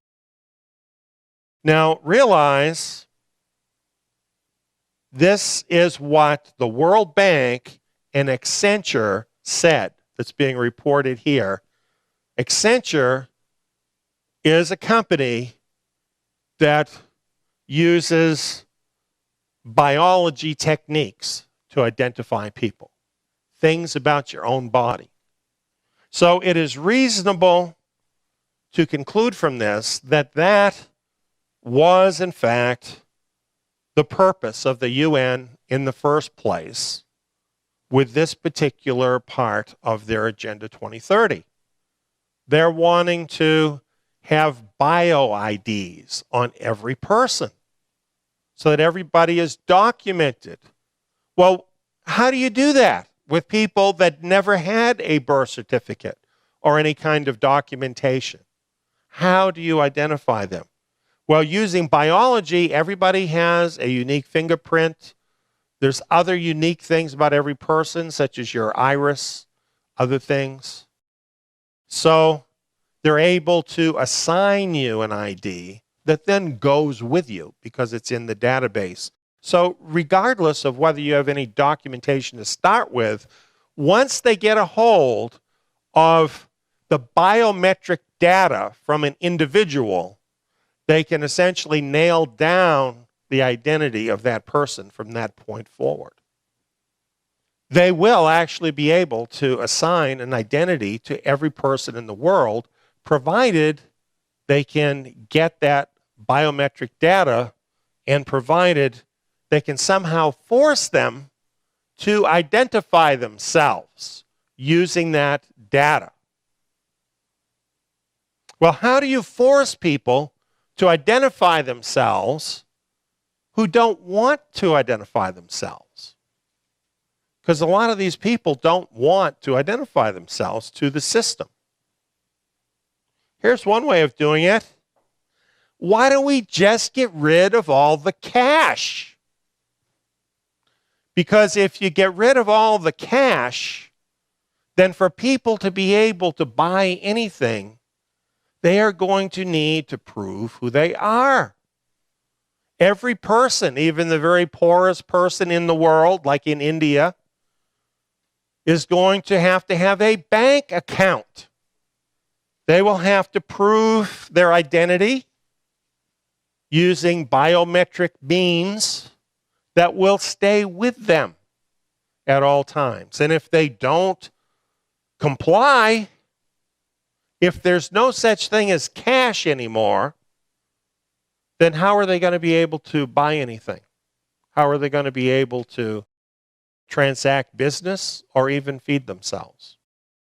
So getting rid of the cash is a great way to make everybody step forward and accept whatever means of identification that the system wants to impose.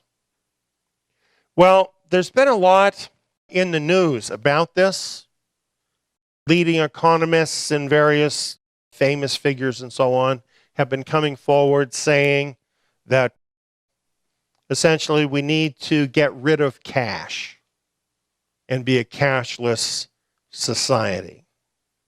Steps are being taken to limit the use of cash, diminish it until it disappears.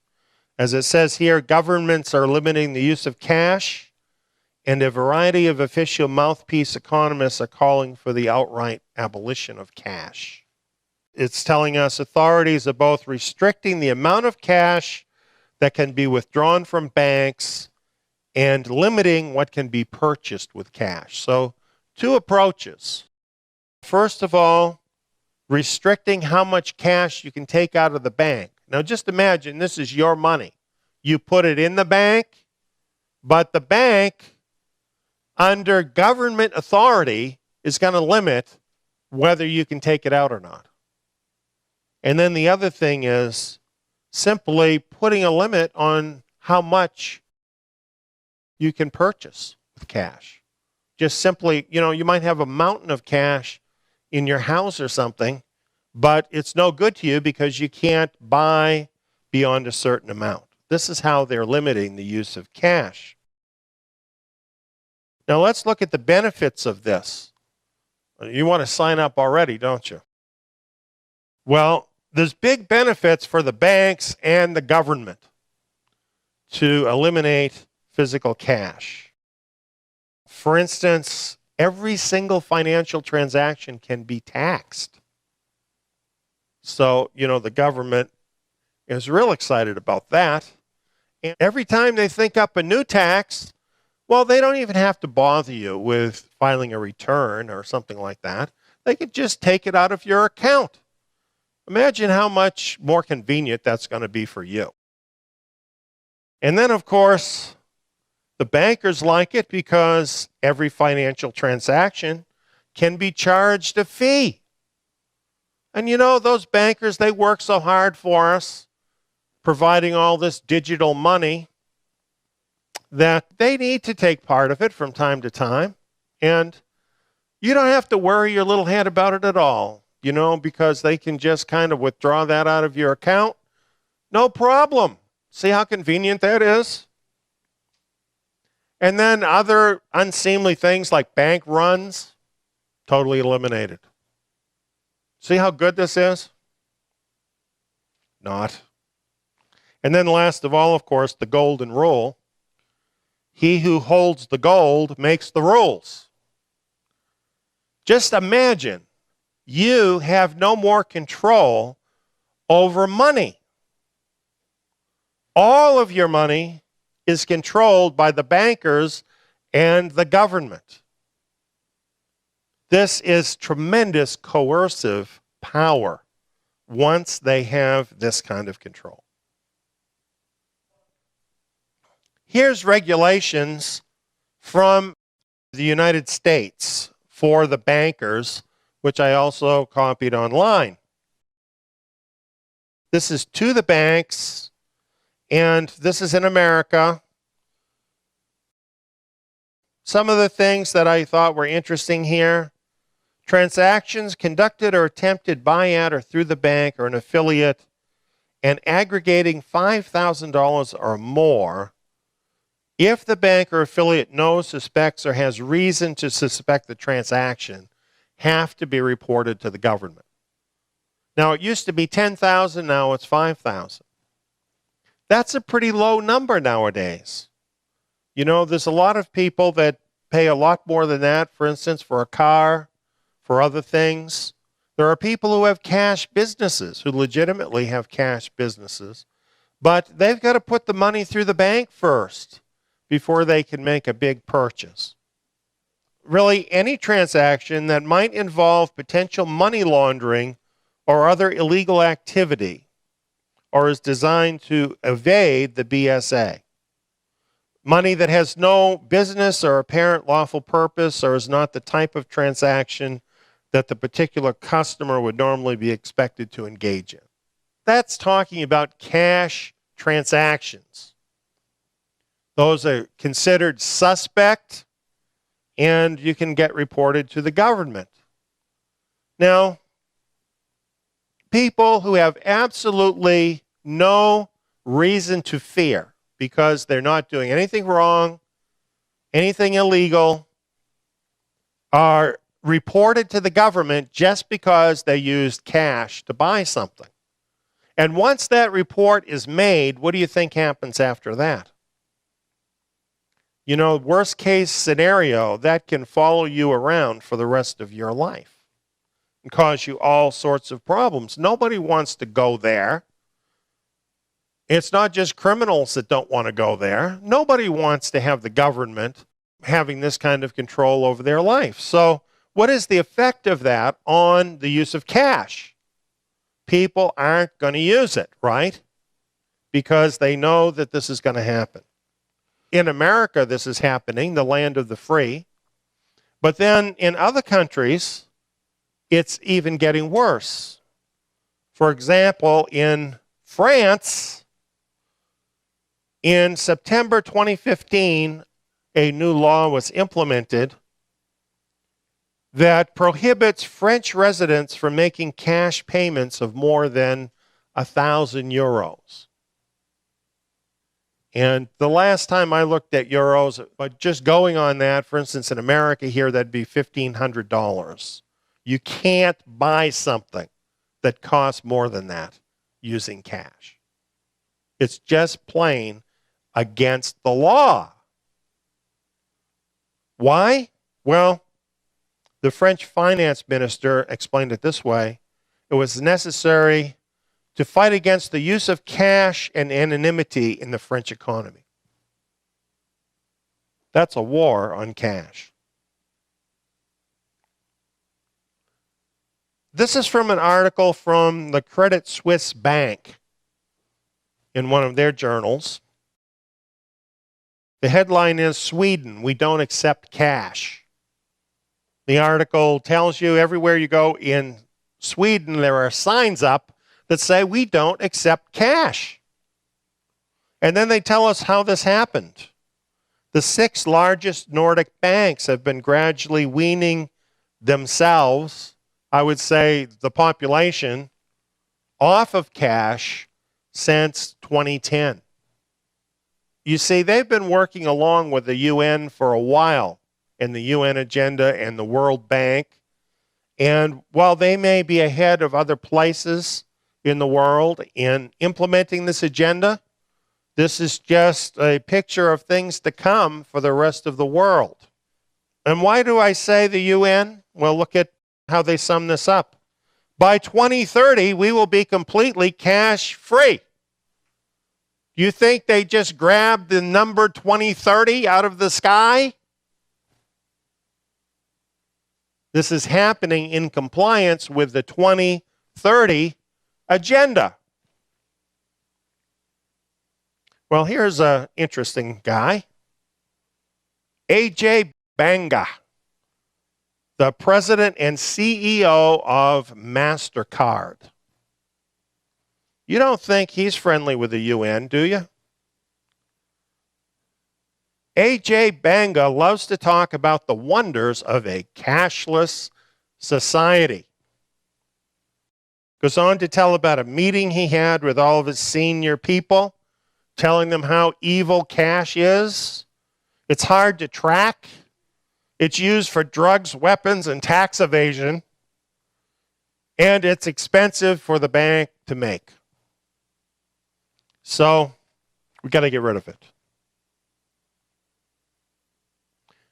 Here's his way of doing it. It's called a smart card. Now in Europe, a good part of the world, they've been using smart cards for quite a long time. We've had them in America, but they didn't catch on. Smart cards include an integrated circuit, a microcontroller that can store large amounts of data and carry on their own on-card functions. Really, what you're talking about is a little computer that is included in the card that continues to update the information inside the card. Now, this is incredibly useful in terms of controlling people's behavior because messages can be transmitted to the card as an ongoing, real, live thing. The use of the card can be monitored, which gives much greater control to the merchants and the banks. And smart card technology conforms to international standards. So this is the basic level right now of where we're at in terms of a cash-free society. Smart cards.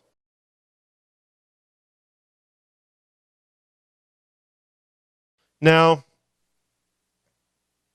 here from Fortune magazine, from an article interviewing Carolyn Balfany, a vice president from MasterCard.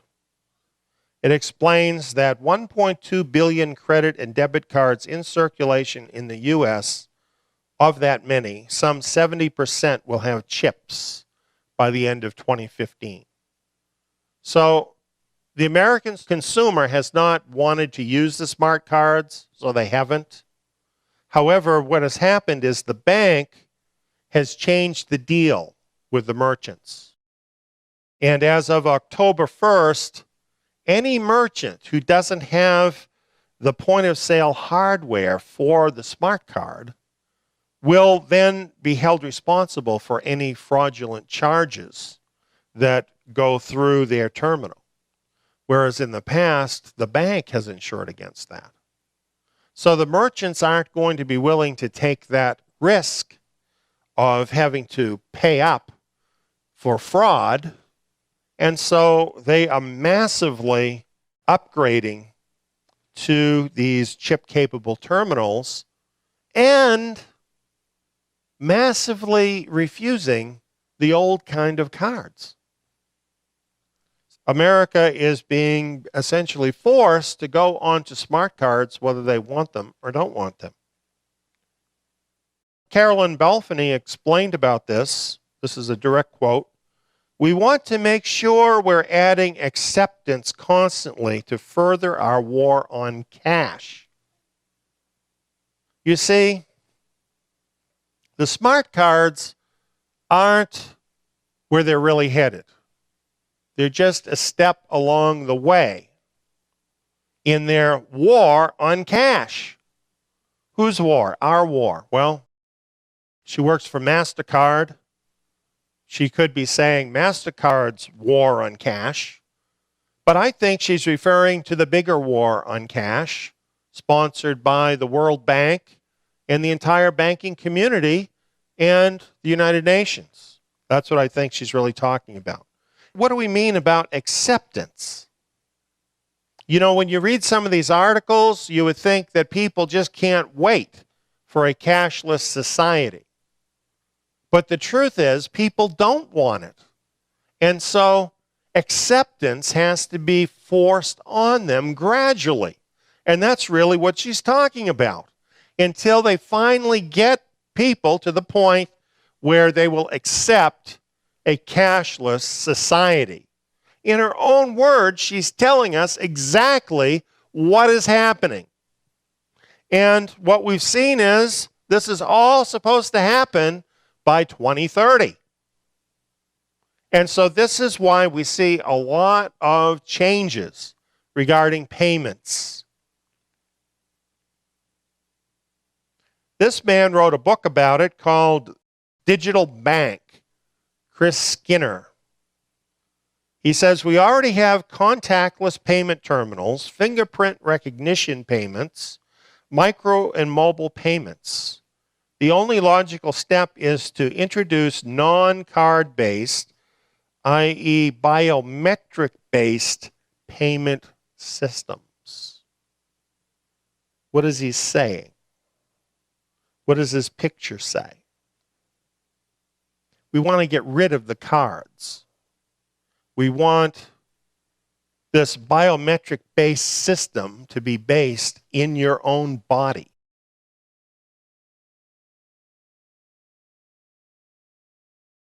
This was kind of an interesting article in Time magazine from last year. And the title's interesting, Never Offline. This is from the magazine. How wearable tech will change your life, like it or not.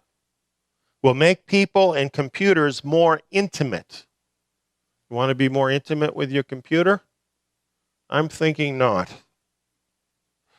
Will bring us one step closer to human-machine symbiosis. That's the human and the machine becoming one. This is Time magazine talking. This is not the Sci-Fi Channel or something. They're telling us where they're going with all of this, and they're telling us that it's going to happen whether we like it or don't like it. There will be computers that are actually attached to our bodies. That's what they're saying. Now, they're going to be used for a lot of different things. They're going to be connected to the internet all the time. which means if you have human-machine symbiosis, meaning that you are one with the machine, that means that you personally will be hooked up to the internet all the time. And we know how the internet works. It's a two-way thing, isn't it? You can get information off of the internet, but the internet can get information from you. How much control could the system have over you if you were forced, like it or not, to have something like this connected to or even essentially a part of your own body? You were augmented, as they say, with a computer. Doesn't this sound crazy? You know, as I'm talking about this, I'm thinking nobody's going to believe this because this is crazy. But you know, it is Time magazine. And the truth is, some things have happened this year that I would have thought would never happen 15 years ago or even less. And they did happen. And there's a big push for this. And let me tell you, if the World Bank and MasterCard and the whole rest of the banking community, the technology community, and the governments all want this, like it says here, this is going to change your life, whether you like it or don't like it. Well, how extreme can this get? How about this? A flexible electronic tattoo directly embedded onto human skin. That's not just a decoration, but it can have a decoration over it. There's pictures of these, and they look like a tattoo, like they'll have somebody's face or something like that. But here's one up a little closer. It's really very complex. And they can do all kinds of different electronic tasks with these. Interestingly, they are powered by your own body. They tap right into your body in order to power the device. They have various kinds of sensors that can sense what your body is doing. Photo detectors, gauges, wireless communication. Again, totally hooked up with the internet to hook you up to the internet. Well, what do you think? What is life going to be like when there's no cash? There are no credit cards because they won't service them anymore. And they tell you, what we do now is we have this tattoo. You have to put that on.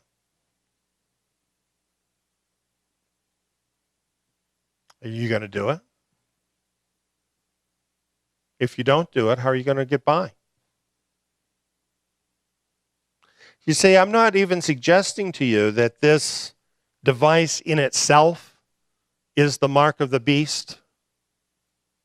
I personally don't believe that a certain technology per se is the mark of the beast. But I do believe it's involved with the mark of the beast. So, in other words, when you look at this, this could be used in a way that might not be offensive. However, if you're forced to use it all the time, to wear it all the time, be connected to the internet all the time, you don't have any control over the input that it sends into you and your body, or the output of what it extracts from you. Well, is that ethical? Is it moral? Is that in harmony with the scriptures that tell us that our Creator owns us? You can see the problems you get when you get to this point where they're beginning to try to force you to use this technology. And I think this is why a lot of people in America have resisted the smart cards. And you know, for a while, people thought that barcodes were it. Myself, I never believed that. But you can understand why people thought that, because it involves numbers, it involves a mark that identifies something, and no doubt it is or was a precursor of whatever the technology is going to be that will be used by the New World Order, the one world government. There's been other things, the transmitters that they inject underneath the skin. There are quite a few people that have those right now. This, however, is on the surface of your skin, but it connects to your body. And it has a kind of a glue that sort of becomes one with your skin and attaches this to your body. In 15 years, what will we have? What will the technology be? If already they have this technology that can connect to the internet and connect to you and can be used for making payments, what are they going to have in 15 years, and how is it going to interface with you? I'm concerned about that because there is a big push towards this. Well, let's get back to looking at the mark. The word translated mark here, the Greek word, means a scratch or etching, a stamp as a badge of servitude. That's really what the mark means. It's some type of a stamp on your body, some sort of an etching or scratch. That really reminds me of a computer chip when I hear that. That is a badge of servitude. Servitude to whom? Well, whoever controls the funds, right? It says, let him who has understanding compute the number. You might think that I added the word compute for effect or something, but I didn't. What you're seeing here is from Strong's Dictionary of Greek Words, and the word that I've translated here as compute, which is often also translated as count or calculate, is actually translated as compute in Strong's Dictionary. You see the word right there, to compute. So this is interesting. This mark has to do with computing.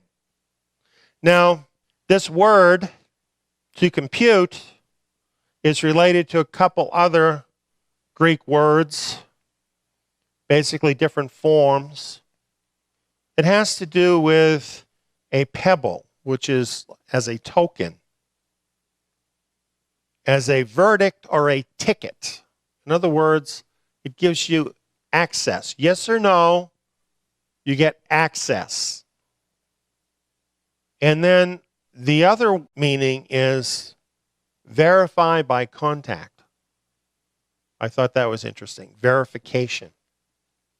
So right within the Greek language that this is all translated from is it's using lots of computer terms. Computing, a ticket, verification. What is this if it's not some sort of an identification involving computing? When people talk about it being some kind of technology, it's not only that it's logical, but the thing is, as you look into the language in the Greek, the wording is really there. The definition is really there to suggest something having to do with a computer that verifies who the person is. Well, here's another thing. Compute the number of the beast, for it is the number of a man. What is the number of a man? I have a number in my wallet. It's called my Social Security number. It's my number. You know what? If I wanted to, I could tell you right now what my Social Security number is. It's probably one of the only numbers that I actually remember of any length. Other numbers in my life have changed, but that number I've had all my life. It was never supposed to be an ID number, but we all know it is. It is the number of a man. It's a number of this man, of a certain man. Nobody else has that number because it's assigned to me. Am I proud of it? No. It all happened before I had anything to do with it, but I'm stuck with it. It's the number of a man. Compute the number of a man. Whoa. Is this not talking about modern technology that identifies a person? The number of the beast, therefore, would be not just that type of number, like, for instance, let's say it's a Social Security number, which is the number of a man. The number of the beast would be his specific Social Security number. Just like I could tell you mine right now. Nobody else has it. Well, he also will have a specific ID number that is connected with the mark. And if you belong to him, so will you.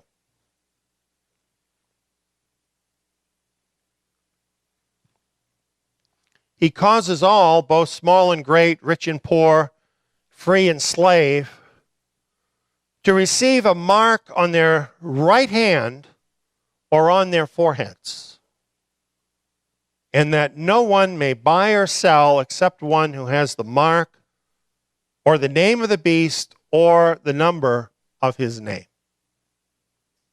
So you see, not only do you have in this mark an identification of who you are,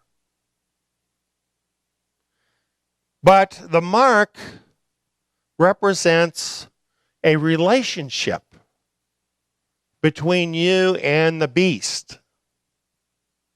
And it contains, besides your information, the mark or the name of the beast. It's kind of like on money, on a coin, or on paper money. It has the name of whoever mints that coin. It goes back to the time of Yeshua and before, right? He held up the coin and he said, whose picture is on the coin? What's different about the mark is that the mark brands the recipient as the property of the beast. Because this image is not on a piece of paper in your wallet, identifying the piece of paper as belonging to the issuer. This mark is on your body. So it is identifying you as belonging to the issuer, whom in this case is the beast. And we know from other scriptures what the beast is going to do. Paul told us he's going to go right into the temple of God, claiming that he is God. That's what you'll have to buy into to receive this mark. You will have to agree with that to have his name affixed to you. Is that not idolatry? You shall have no other gods before me. So, a person that does this and receives this mark, making themselves the property of the beast, the anti-Messiah, they have stepped over a line and now they belong to the other side. And there's a lot reinforcing that. Because once a person takes that step and they've stepped across the line and they have accepted that mark, they are now totally dependent on that beast system, are they not? They can be totally controlled because they can't buy or sell unless they have the mark. You see, once you make that compromise, it's very unlikely that you would ever turn around the other way. It's your moment of decision. This is your moment of decision as to who you are going to be and what your eternal future is going to be. This is no small thing. You are taking the name of the beast.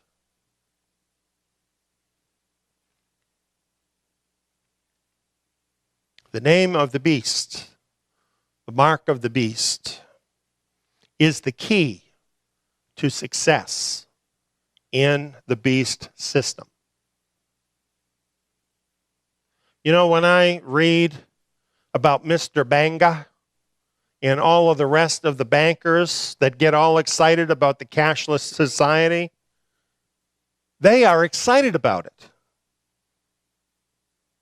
A lot of those people, they seem to be a lot more excited about what is coming down the pike and what it means for them than a lot of believers seem to be about Messiah, to tell you the truth. And I'll tell you the reason they're so excited about it, because they're part of the system that will benefit. They know that this is going to be a big thing for them. They're going to make a lot of money. They're going to be a big success in the system.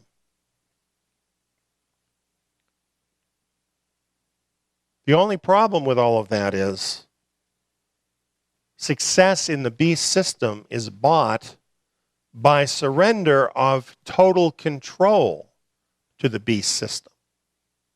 You see, to get all of that the mark is going to open up for the person, they have to give total control over to the system.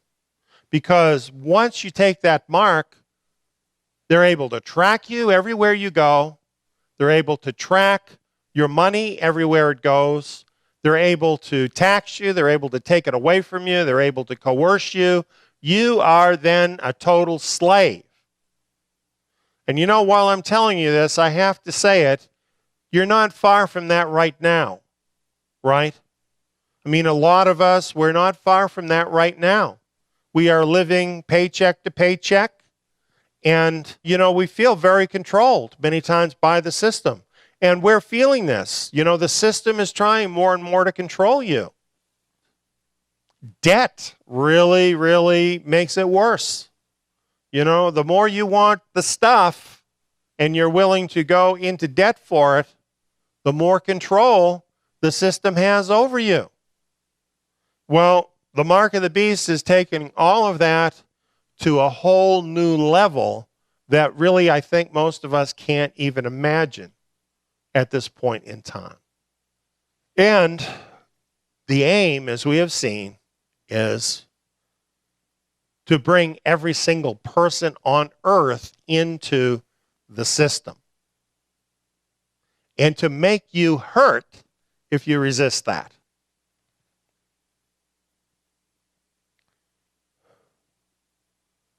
Here's why you don't want to do it. One reason. If anyone worships the beast in his image and receives a mark on his forehead or on his hand, he also will drink of the wine of the wrath of God, which is prepared unmixed in the cup of his anger. It's telling you, if you take the mark of the beast, you're going to share the same fate as the beast because you belong to him. That may seem harsh. It's not. It's a choice you made if you take the mark. And let me tell you something. You are responsible for the choices you make. And not only that, you know in advance. Right? passage goes on, here is the patience of the holy ones, those who keep the commandments of God and the faith of Yeshua. You notice who the holy ones are? They're distinguished here as the ones who keep the commandments of God. To them, the commandments are not done away with. They are keeping the commandments, including the one that says you must worship no other God. And they keep the faith of Yeshua. And there is no contradiction between the two. So, is this talking about what we think of as Christians today? It clearly isn't, because in most of the Christian world, the commandments of God are out the window. You know, that is talking about the Torah, the commandments. When you say the commandments, what commandments specifically come to mind? Is this not the 10 commandments that form the covenant that Yahweh made with his people Israel? But this is very encouraging, because it doesn't say that these holy ones who keep the commandments and the faith of Yeshua are all going to be killed because they don't take the mark. It says this is patience for them. What do you need patience to do? Isn't it wait? They're waiting for this to all be over. Well, how is that possible? It's because they're in a place of safety.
Isn't the world around us going insane? Do you want to return to sanity and establish order in your life? Return to the sturdy foundation that Yahweh established in the beginning. Torah is the foundation. It is Yah's standard of righteousness that He established in the beginning. In the Torah, the first 5 books of Moses, we are introduced to our Creator. We learn who He is and what His name is and what it means. His moral standard, His ways as a person, how He interacts with His people, and what He wants from us. Join Eliyahu ben David in this rich verse-by-verse study of the Torah and bring sanity back to your life. If you would like to listen to these vital programs, you can hear them for free on our radio station at tsiyon.org or download the Zion Road radio app and listen on your mobile device. You can also find our station on the TuneIn radio app for iOS and Android devices. Or become a Torah Club member at zion.net, that is tsiyon.net, for only $12 a month, and gain full access to the Eliyahu ben David Bet Midrash program archives in MP3 format. Join us this Sabbath for the Eliyahu ben David Bet Midrash and bring order back to your life. When you call upon the name of Yahweh, you'll be saved. Call upon His holy name in the last days. Upon the name of Yahweh, you'll be saved. Father will hear your cry and answer you from on high. When you call upon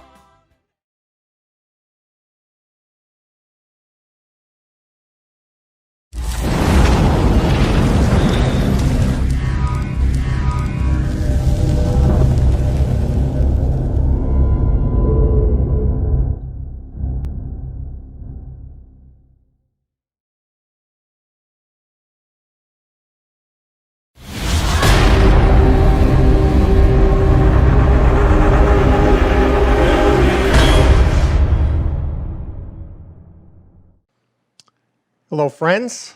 It's great to get to greet you here near the beginning of this new Hebrew year. And what an eventful year it already is. It seems that we're beginning this year in the midst of a bioweapon attack. And that's what we want to talk about, because that's what's on everybody's mind right now. And there has been a lot of questions, a lot of confusion. And we want to move on to actually talk about what the virus is really all about. And as you can see, my theme is the weaponized CCP virus promotes UN Agenda 2030.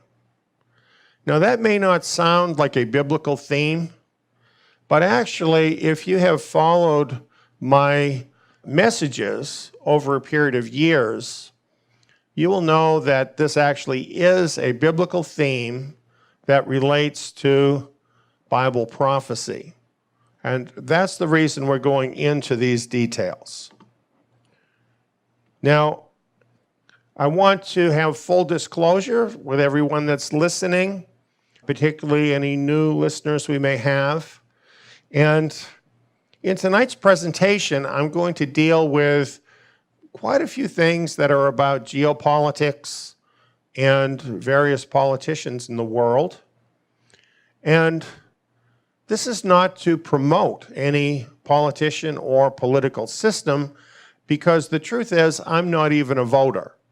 So I couldn't be and wouldn't be trying to influence other people to vote for a certain candidate. What I'm trying to do here is simply relay the facts unmitigated by propaganda as they actually appear, as they actually are, with all of that out of the picture. And the reason is because you have to know what is really happening in the world to understand world events as they're foretold in the Bible. And since I am a Bible teacher and author and history researcher, that's the direction that I'm coming from with all of this. Well, let's dig in. The first thing I wanted to address is how some people might view this presentation. There are some folks that would look at the name of this presentation and think, well, this is racist, You could hear some people say that. Now, I don't see any reason from my title to think that it's racist, but this is the sort of thing you get today. Some people might think that because we sometimes use the term Wuhan coronavirus, and since it's a place, then some people consider it racist, even though in the past we've had the Spanish flu, we've had the German flu, we've had flus named after a whole bunch of different places, but somehow now all of a sudden to use the name of a place is racist. This virus is called by other names as well. The novel coronavirus, COVID-19, and a lot of people are starting to use this term, the CCP coronavirus, and variants of that. And that's the term that I'm choosing to use this evening, principally. And where this gets its name is CCP stands for the Communist Party of China. And the Communist Party in China is the ruling regime in China.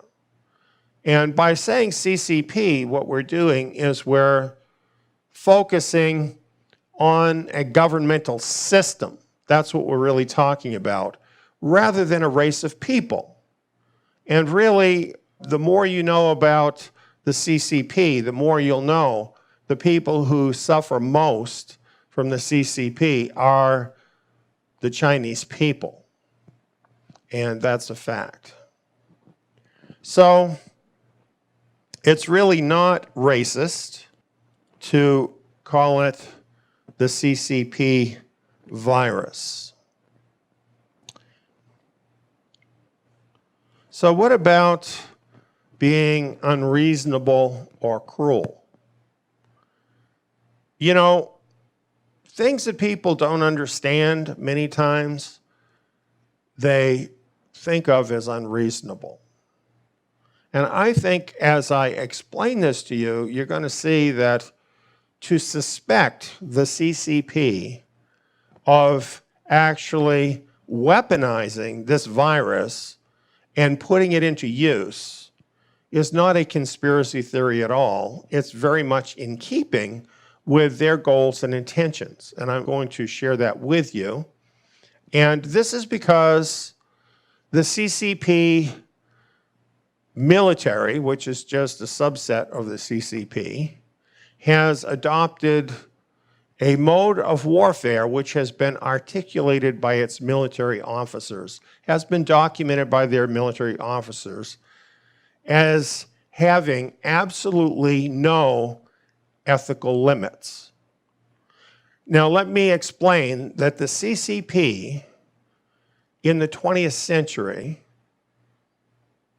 provably murdered somewhere between 1 million and 8 million of their own people in order to promote the goals of the CCP. And this is the same group today. This is the same government today that we're dealing with regarding the weaponization of the CCP virus. It's no different than they've been in the past. And this is how they view warfare. Absolutely everything is on the table.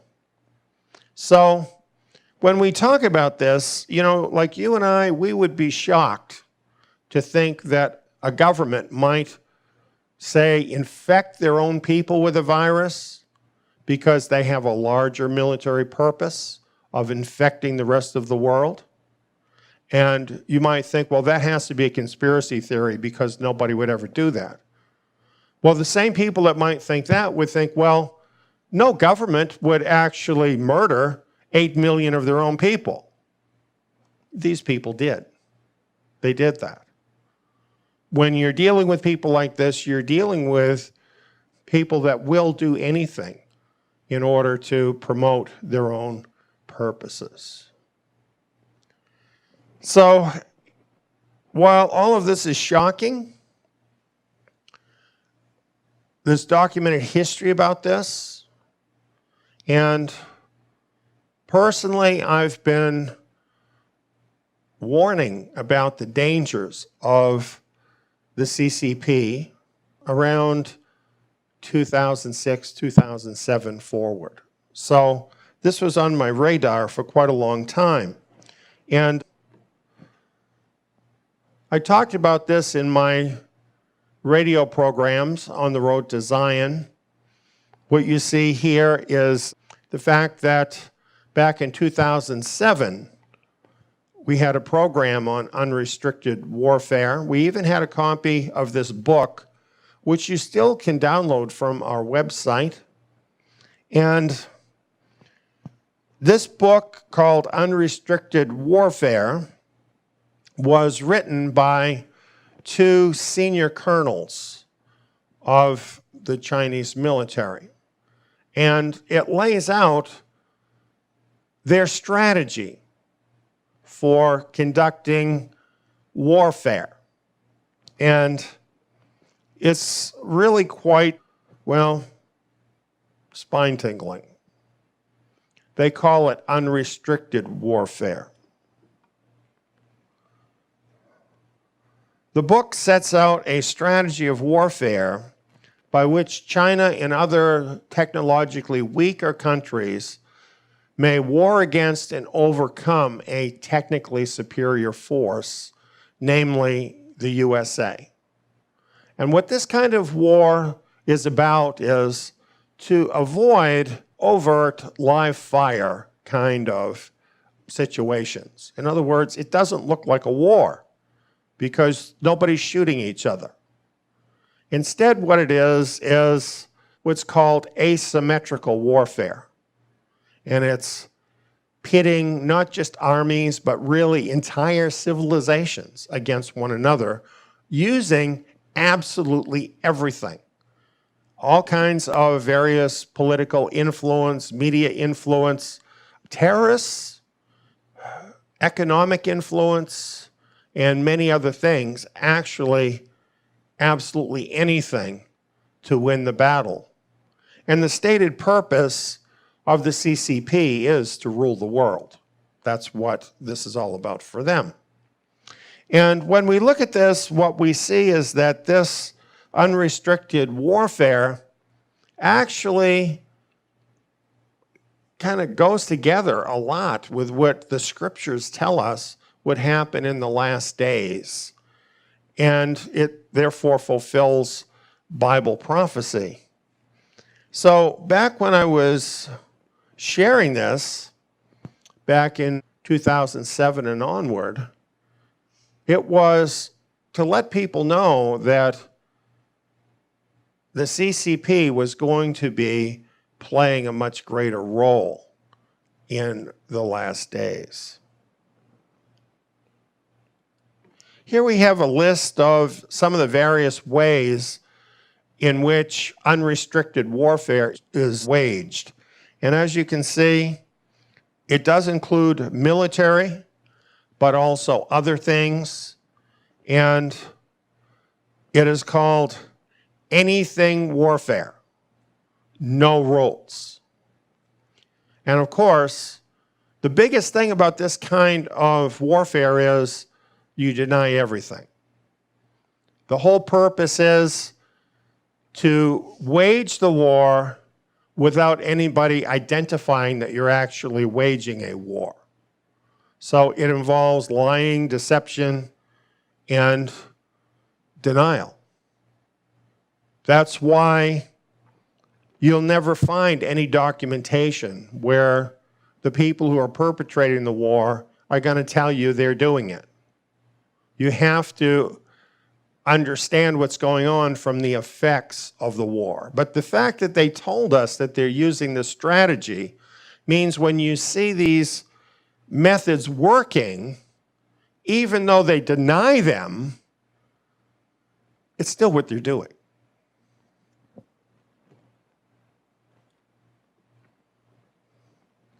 Now, here's some things that they've been doing recently that kind of shows you their mental attitude, and how they think about using everything in order to get what they want. One strategy that they're using is weaponizing its supply monopoly. You see, over the past few decades, what China has been doing is deliberately developing monopolies over certain products and over certain resources so that they can control them and use them as a weapon to coerce and control the rest of the world. And what has come out recently because of the virus is that the U.S. imports almost all of its medical equipment and supplies and even drugs from China. How stupid is that? But that's what we've been doing. And this is not only true in the medical field, it's true in many other fields as well, putting us basically in the position of being dependent on China and having to comply with them in order to get these things we need. Recently, this has been in the news, and for instance, there's this article about the black swan supply chain. U.S. dependence on China for pharma, medical supplies may lead to severe interruptions. Suppose China wanted to push up the death count in America.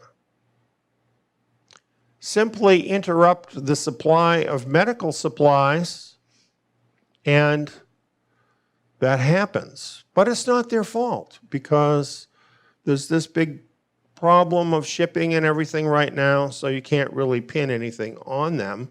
All we know is that we haven't had respirators, we haven't had other medical supplies that are needed during the virus.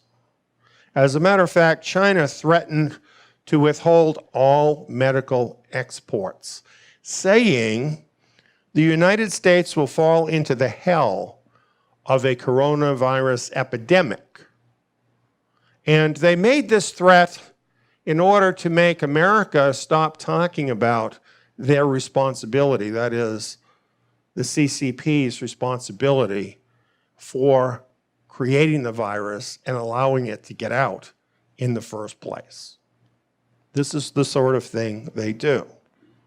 And there's a lot more I could point to, but here's one I think we're all familiar with. They threaten to withhold, yes, toilet paper. Perhaps you've been affected by this. Saying, we will not allow our toilet paper to grace the American population while they blame us for this pandemic. So if you see the press being overly kind to China, this could be part of the reason.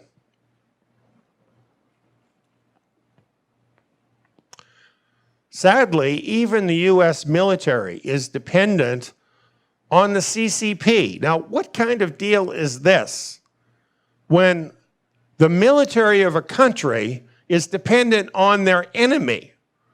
Can I buy some bullets for you so I can shoot you? Here's how. China has a near monopoly on what's called rare earths. These are very rare minerals that are used in high-tech devices, which are absolutely necessary to a modern military. And in our military, we need these rare earths in order to produce this high-tech stuff. So, you know, you might think, like if you're an American, you might think, well, our country's really strong. We have all of these satellites. We have all of this military hardware. Well, what if we can't get the rare earth minerals we need to make those things work? Then where are we at?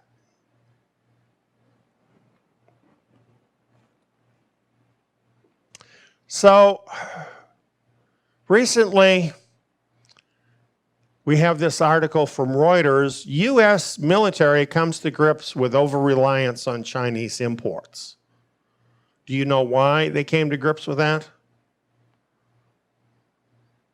Finally, a certain president of the United States came along and told them they needed to deal with the problem. That's why it happened. And much of the technology used by the military depends, as I've said, on these rare earth minerals and other things that come from China and technology that comes from China. And this has been a major problem for us in America. Also, here's something else. China is seeking to dominate large areas of high-tech communications, software, and other sorts of things. And they use this for surveillance. And what you have to understand is that in China, the CCP runs everything. There are no private businesses in China. They're all an arm of the government, every single one of them. The CCP is over everything. And they build surveillance and spy capabilities into their software, into their hardware, wherever they can get it out. And then, of course, they subsidize it and sell it at the cheapest possible price so that people all over the world will buy it and use it, and then they can spy on all those people and get vital information, in some cases like their personal information, where then they can steal money out of their bank account or compromise them in other ways, and other kinds of information that are strategic, sometimes business information or military information. Well, the military recently grappled with the problem with this software called TikTok, which is a social media platform. And the soldiers are using it to communicate with one another and to communicate at home. How great would that be for a foreign government to have this kind of information? You know, if a soldier just says, not just one soldier, let's say 1,000 soldiers, all get on TikTok and they talk to their friends, their loved ones, and say, well, I'm being called up to go to such and such a place, then what? You know, in World War II, there was this saying, loose lips sink ships. How could the military even let this happen?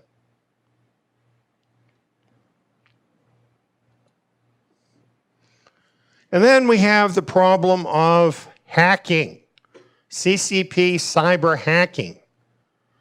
And you would think there was enough trouble for people right now dealing with the virus, right? But no, this is a perfect time for their hackers to massively hack computers around the world because people are distracted by dealing with the virus problem. Here's an article about it. Chinese hackers weaponize coronavirus data for new cyber attack. And it explains all about these massive cyber attacks that are happening.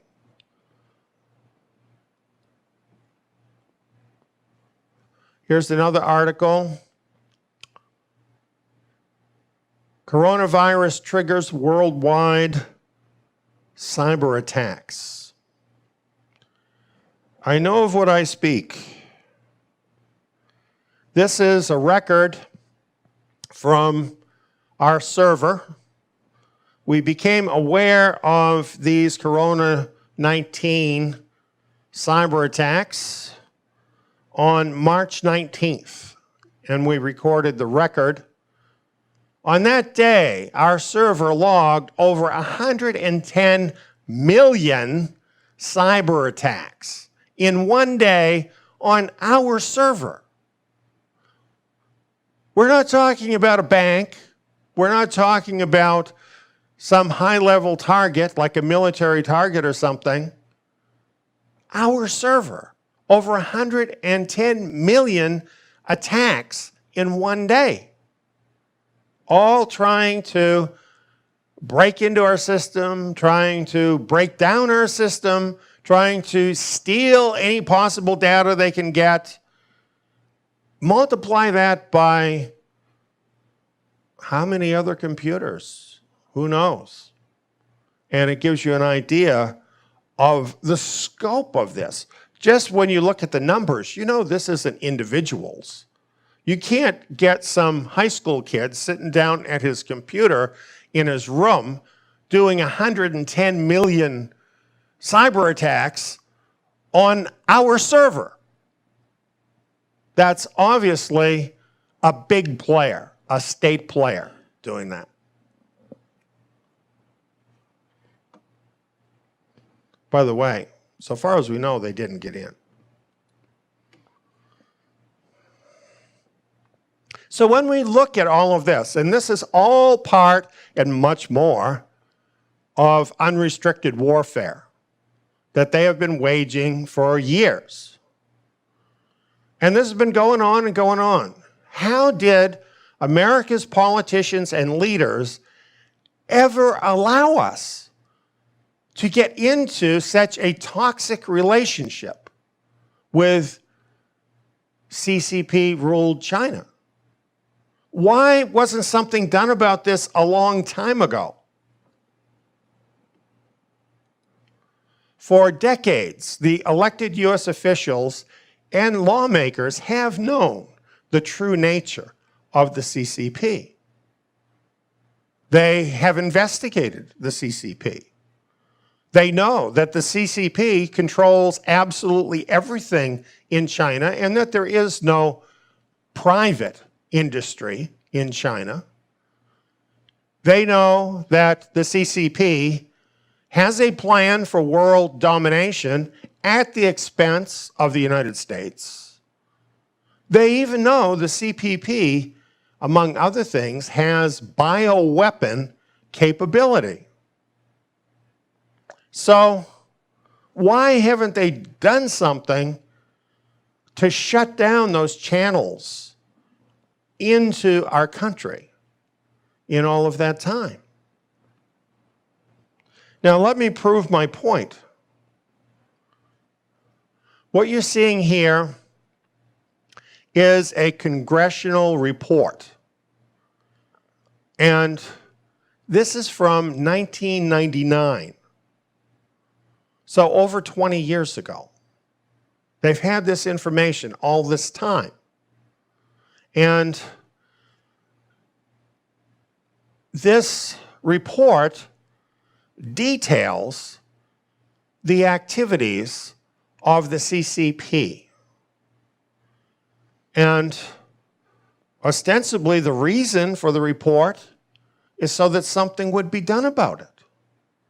But officers of the government who have the responsibility to protect the government have not been able to do that against the CCP because they've been continually blocked by politicians and big business.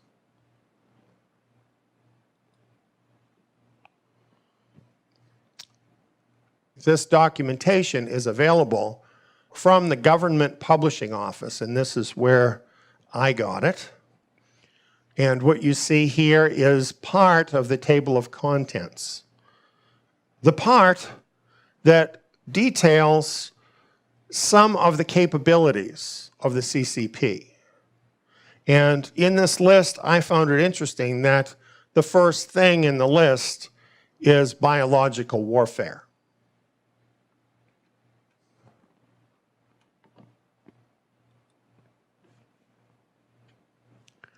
Here's a quote from the document. Quote, "The 863 program," this is a CCP program that they instituted in the 80s, "includes a recently unveiled plan for gene research that could have biological warfare applications." There is evidence that gene manipulation was used in order to create this weaponized CCP virus. Here's what it says right on the cover of the report. The CCP's main aim for the civilian economy is to support the building of modern military weapons and to support the aims of the PLA, that is the military, the Chinese military. The entire apparatus is military. And that's in the report from 20 years ago.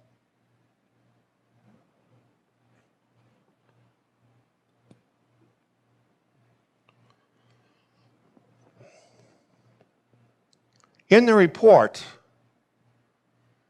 they state, after their total investigation of this, that the CCP is the one bureaucracy ruling over everything. They have total control. And they are the source of all military goals and operations.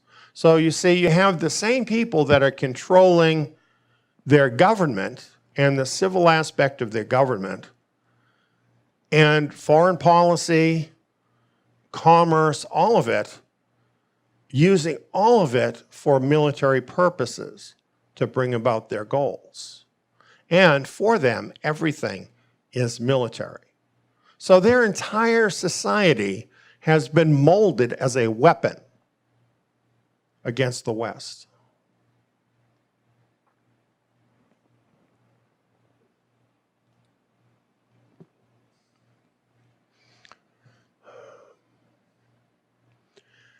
In 1986, month number 3, the Communist Party of China officially declared asymmetrical hybrid warfare, really another term for unconditional warfare, against the US and its Western allies in its nation-state program 863. So realize this is not just a fanatical dream of a few of the officials of the CCP. This is an official program that they've been working all of this time. It goes on to say, this strategy commits all of China with its strict communist military rule to engage in any and all methods to become on par with, surpass, and dominate the West at any and all cost. Again, this is a government document that's saying this. So, realizing these objectives, realizing these methods of using everything as a weapon, we come to this same problem again. Rather than stopping this CCP threat, the government, the politicians continued to perpetuate the CCP propaganda and kept opening up the doors here in America to the CCP. They own a lot of key things in the United States at this point.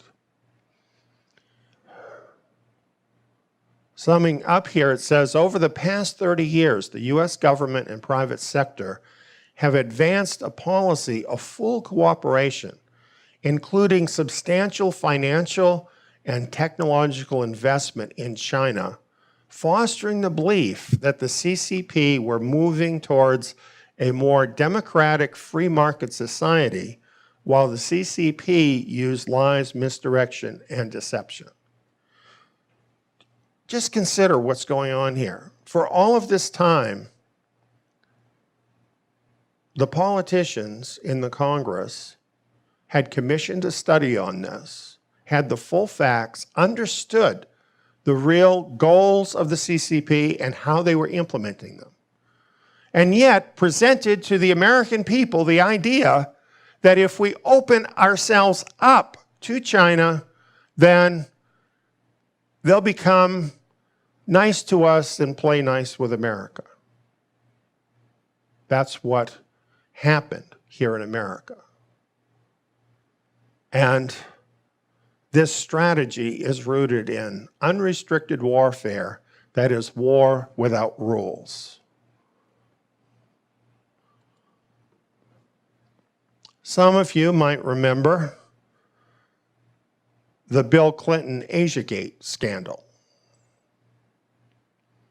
At that time, there were actually Chinese operatives that came in and gave money to the Clintons and to the Democratic National Committee in order to turn the presidential election of 1996 toward the Clintons. Why would the Chinese want to give money to the Clintons and the Democrats so that they would win the election? Well, interestingly, they did take the money. Washington Post of 1998 says this: evidence gathered in federal surveillance intercepts has indicated that the Chinese government planned to increase China's influence in the U.S. political process in 1996. And eventually the Clintons and the DNC were forced to return $2.8 million they had received from the Chinese. This is what we know about, right? But this certainly helps to explain why the politicians have continued this policy with China, even though it's obviously harmful to the country. We have a record of what happened. Interestingly, this particular report is from 2012. Now, long time ago. And at that time, more than 2.7 million jobs from every state were lost to China. And as for the politicians, big business, they did everything they could to keep promoting this gravy train because the elite were getting rich off of cheap labor in China, leaving America, leaving American workers, denying them their jobs, giving those jobs to people in China that would work for peanuts, and then selling that same stuff back to their fired workers in America.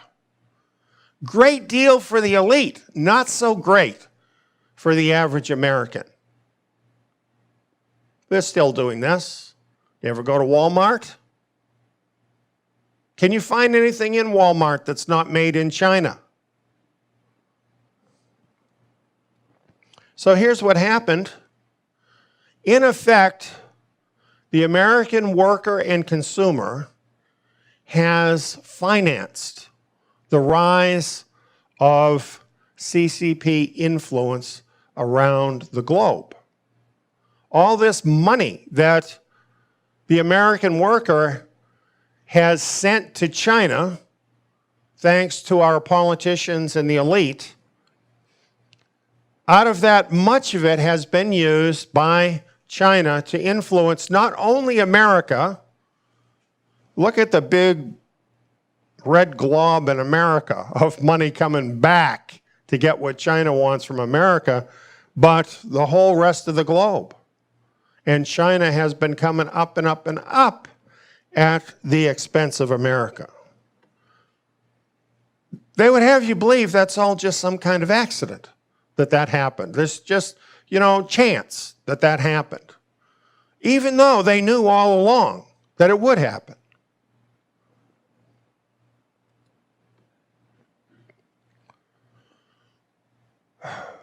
The truth is, the globalists have been partnering with useful idiot politicians and the CCP to systematically destroy the American power bloc. That's what they've been doing. And their wrecking ball has been the transfer of wealth from the American middle class to China.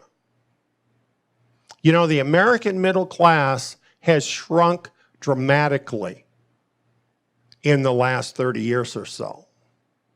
And this is the reason that happened.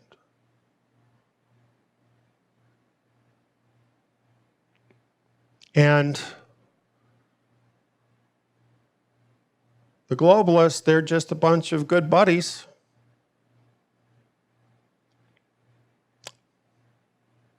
You know, they might be Democrats, they might be Republicans, but neither of those titles matter. They're globalists, and that's what matters. And they've been destroying America.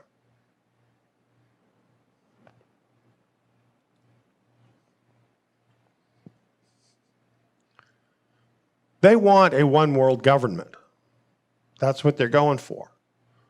But they know that only constitutional America, now by that I mean America as originally envisioned in the Constitution of the United States, only an America like that has the influence around the world to block their planned one-world government. That America was founded on a belief in God, a belief not in human rights, in God-given rights, that the government has no right to interfere with. That's the law of constitutional America. And that stands in stark contrast with a world government that essentially is tyrannical, where you are told what you must believe, you are told what you must do, and you are forced to do it or bear the consequences. Human rights are no rights at all if they can be given and taken by a government body. That's why the constitutional USA and her partners around the world have been systematically undermined from within for years. Yes, there is a battle going on, and it goes right down the middle of America and other countries around the world. It's no more one nation under God. It is a divided country. And civil war is already with us. It's been with us for a long time.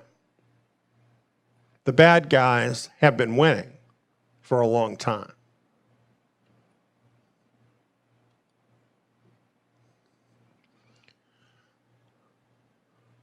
This was the plot with China. This unlocks this. Simply using China to suck the wealth from the middle class in America, who basically are the people who have the traditional values, who treasure the Constitution, who treasure the Scriptures. These are the people that this particular plot was designed to ruin, to steal their power, to overturn the country, to bring in global government. That's why this has been happening all these decades.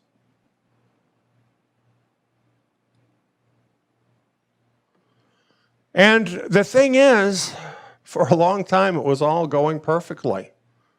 By the time we got to the Obama administration, what were we hearing? Oh, those jobs are never going to come back.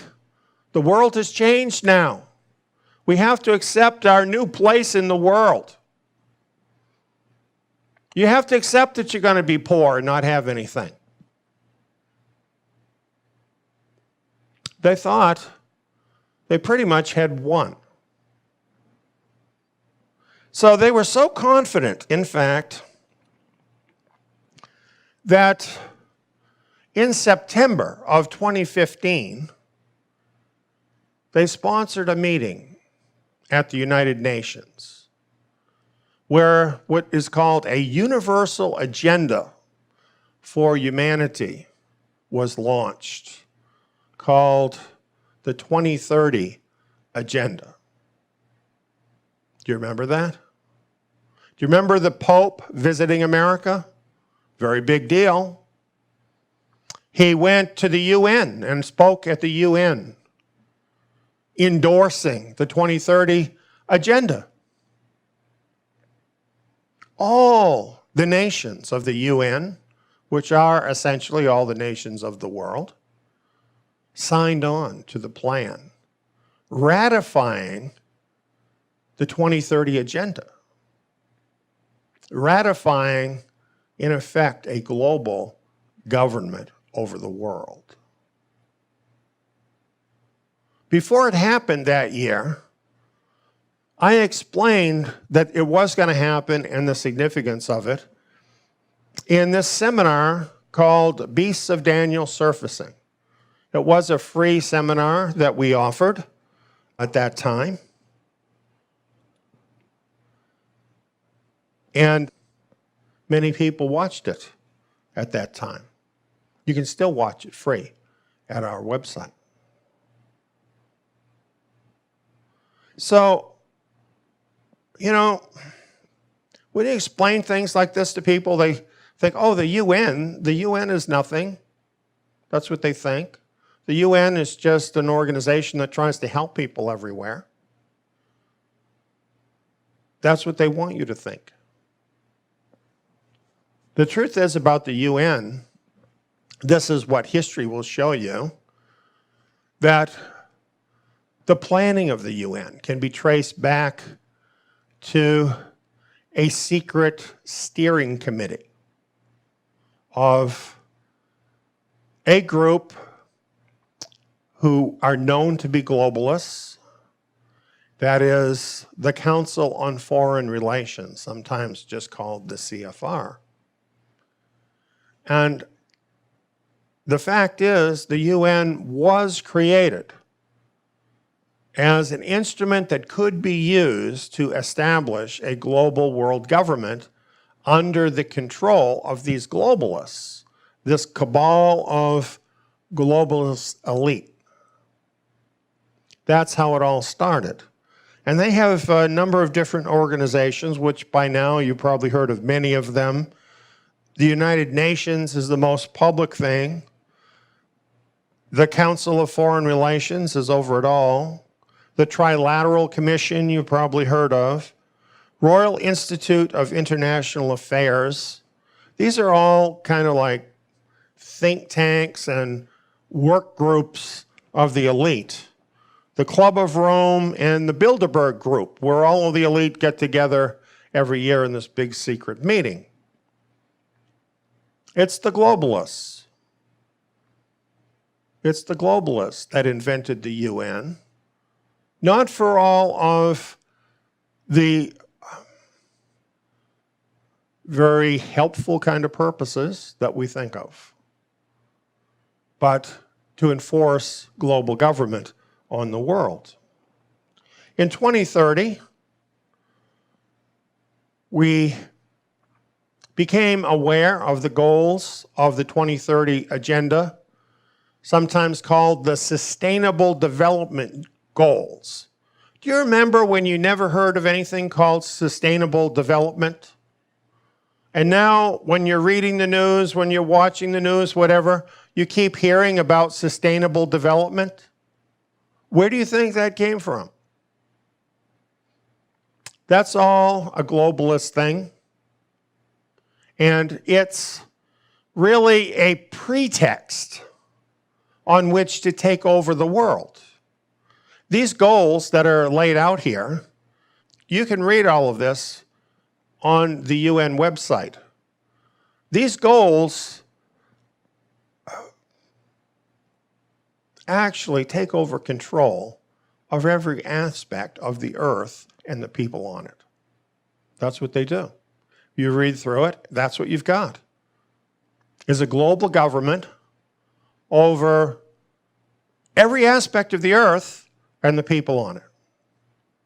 That's it. Here's what they say. Now, this is quoting them from their website. The Sustainable Development Goals, also known as the Global Goals, were adopted by all United Nations member states in 2015 as a universal call to action. Goes on and talks about it, and finally it says, everyone is needed to reach these ambitious targets. All of society is necessary to achieve the SDGs in every context. Let's suppose I don't want to do it. Let's suppose you don't want to do it. You know, these goals basically require every human being to live in a big city. I don't want to live in a big city. What's going to happen? Just one little example. This represents massive control over mankind. The 2030 Agenda. You might want to read it.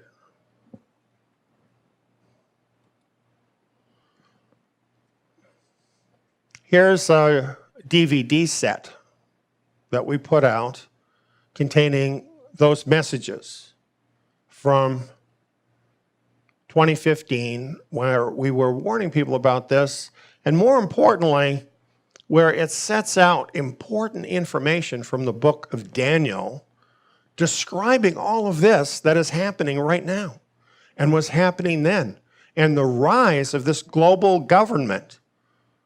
It was a historic thing, you know, when all of the nations of the world signed on to this. This was huge. And all of this is explained in detail in this DVD set.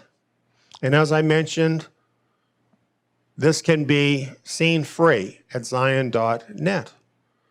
And if you watched it in 2015, maybe you should come back and watch it again in view of the things that have happened since then, because in only 5 years, the world has changed dramatically. And so many of the goals of Agenda 2030 have moved forward in a really an amazing way.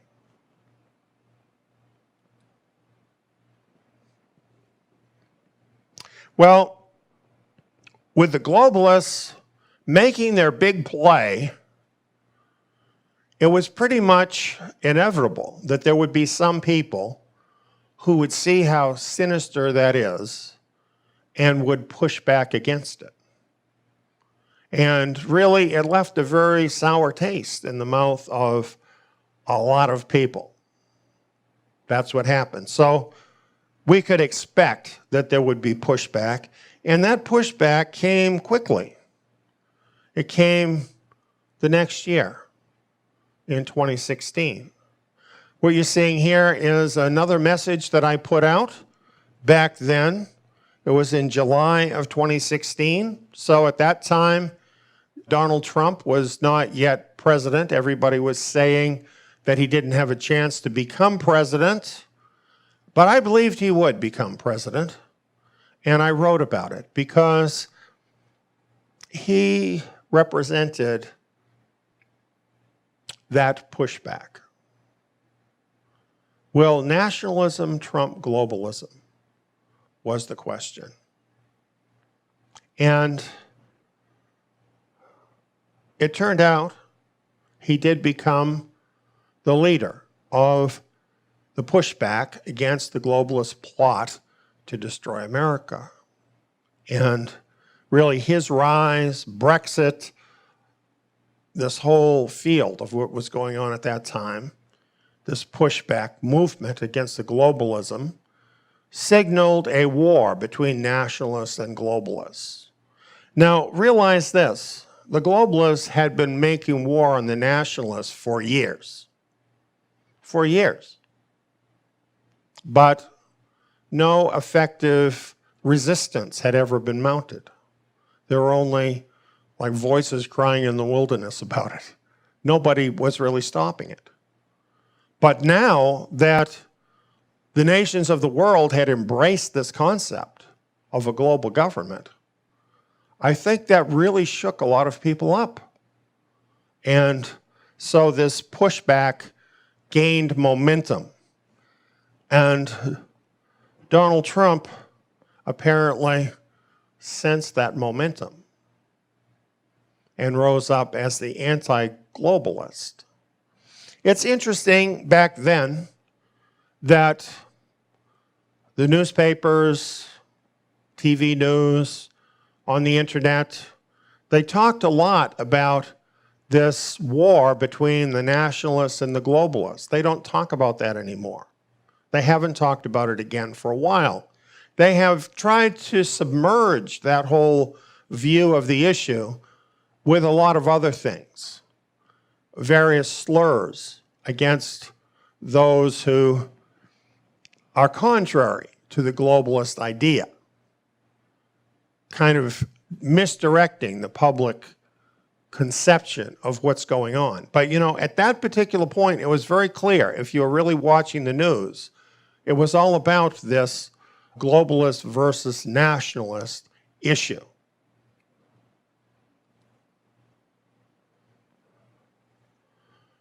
I thought this was an interesting article from 2017. Top CFR globalist warns UN will get hammered by Trump. Now they were worried because now they had a credible threat to their plan. And they sensed that Trump was going to go right for the jugular. And you know what? He did. Here's an article, Trump blocks UN. This was just one thing. He did a lot more in the UN. And here he is at a United Nations Security Council briefing. He knew what they were doing. But while Trump was doing that, and I'm not going to repeat all that stuff you already know that you lived through, while Trump was blocking the UN, what was China doing in the UN? You know, a lot of us in America don't know that. We don't know what China was doing. And you might want to know. Here's a recent article talking about it. It's talking about the World Health Organization, which is one arm of the United Nations.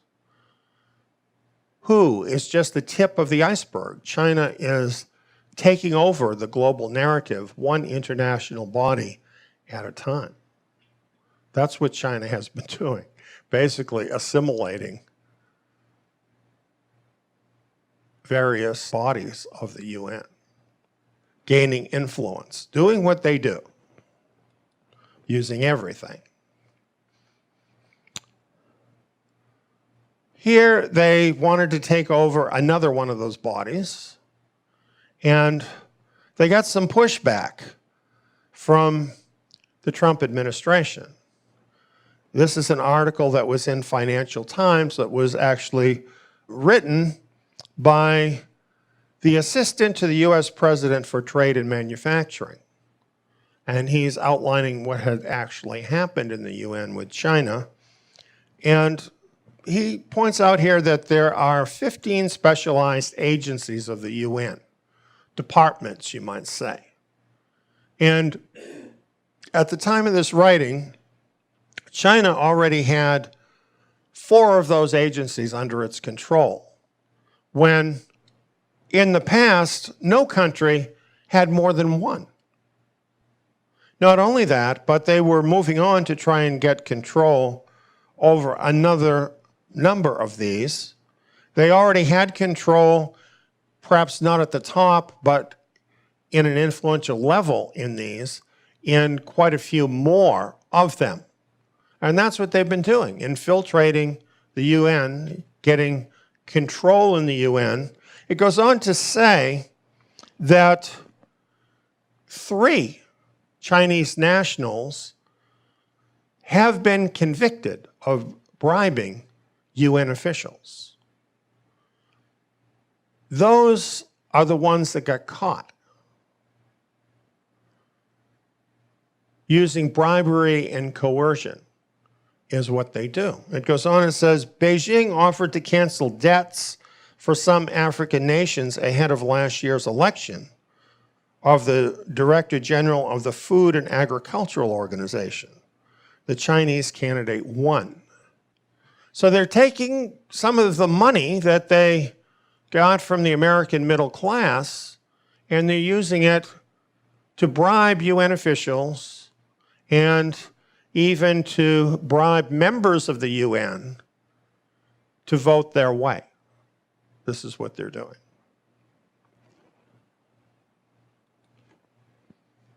So they're getting a lot of good press from the UN.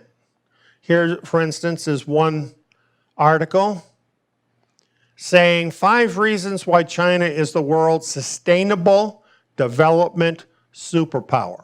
See the buzzword, sustainable development, the 2030 agenda?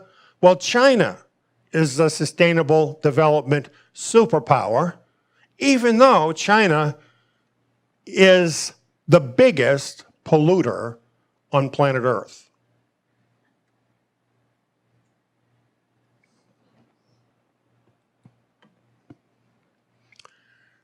Is it true love, or are they just in bed together? We have this old quote from Sun Tzu in The Art of War. The enemy of my enemy is my friend. So we have this unholy alliance that is formed between the CCP and the UN. Birds of a feather flock together, right?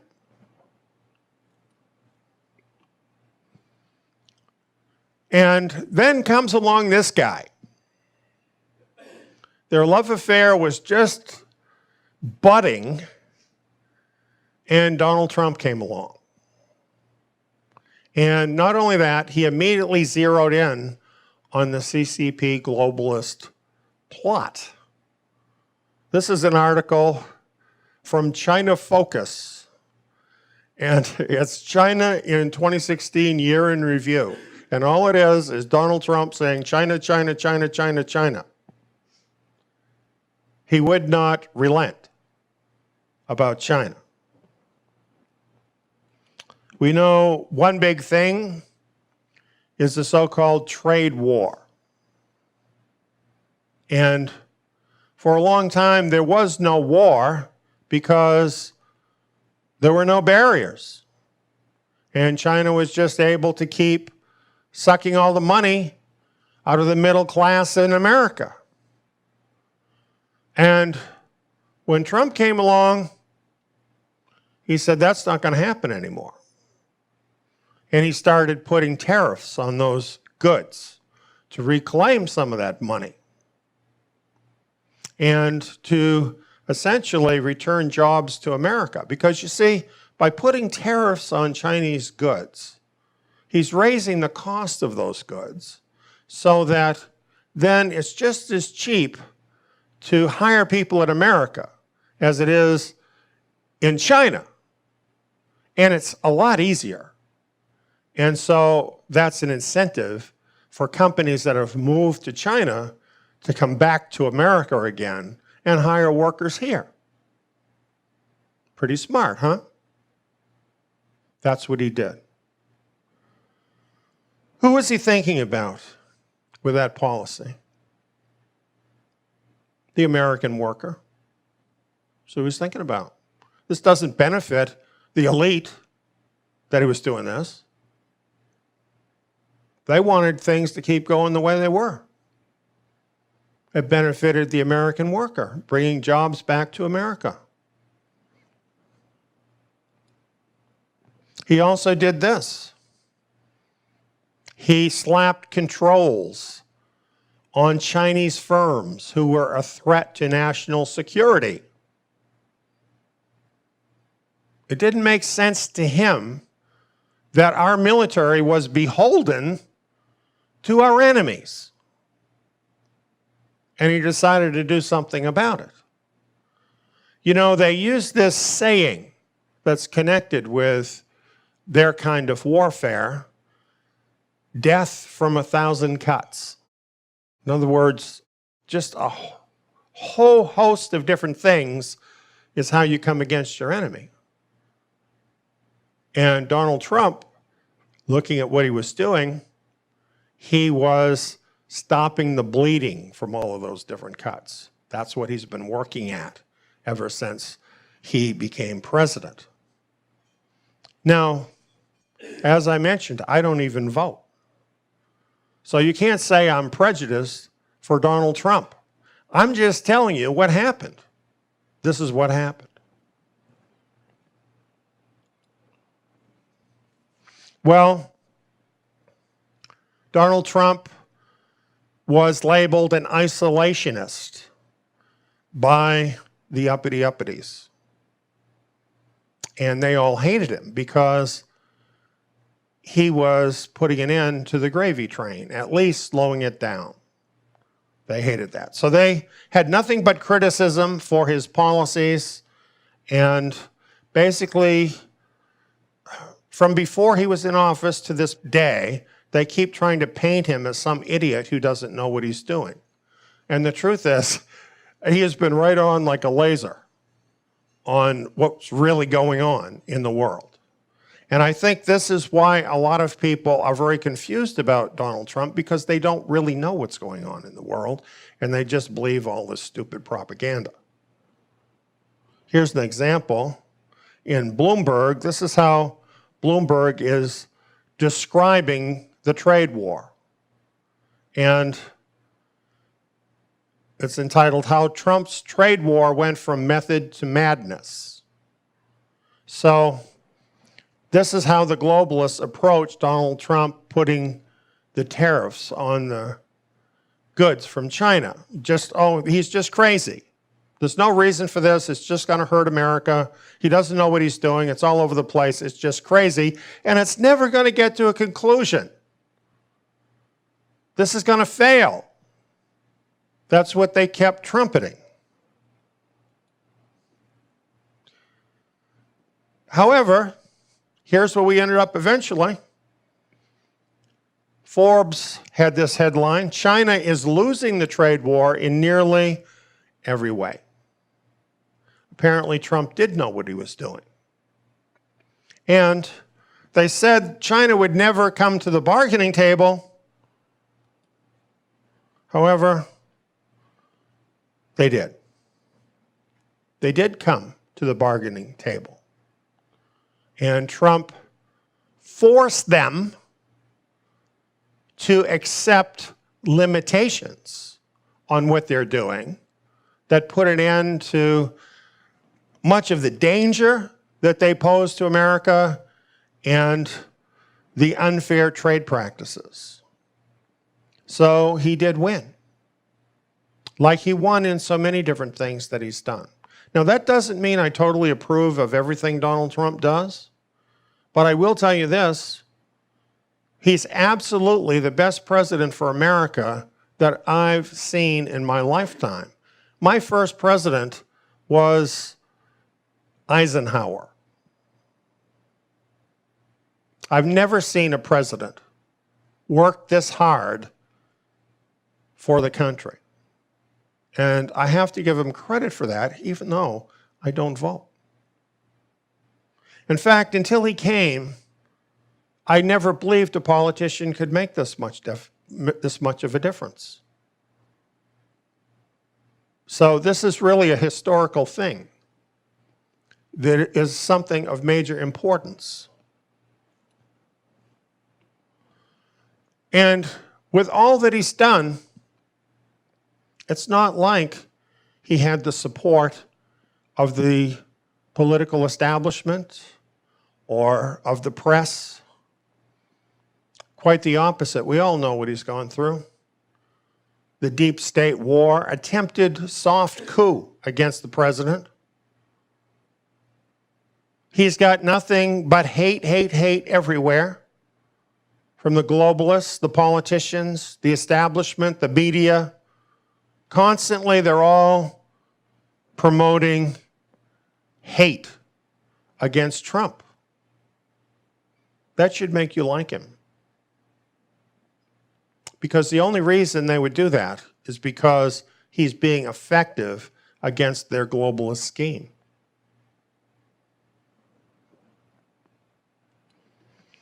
Keep this in mind.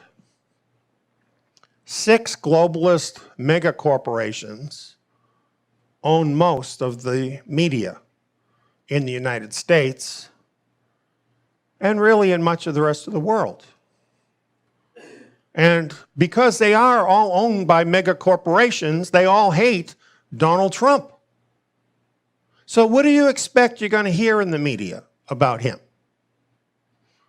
Shouldn't you expect exactly what you have heard? So here's what you always hear. I'm sure you've heard this, right? A homophobe. You know that word didn't even exist for most of my life. A liar, a racist, a bigot, a sexist, and on and on. They've labeled him everything. And of course, they have heaped all kinds of lies on him, which then have been proven untrue. And with all they've done, which you would think, when you look at their reach that they have, all of the media, that they would have a huge influence. And yet, with all of that, they have been unable to unseat him. And really, it's been an amazing thing to watch, just seeing this all happen.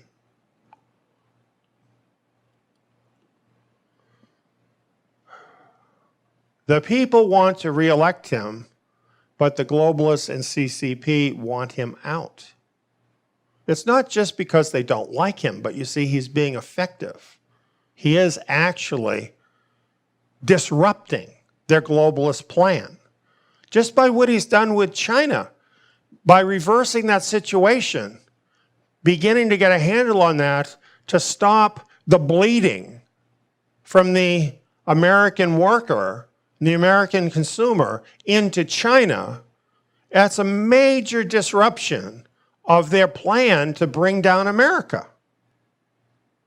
And they have to stop that.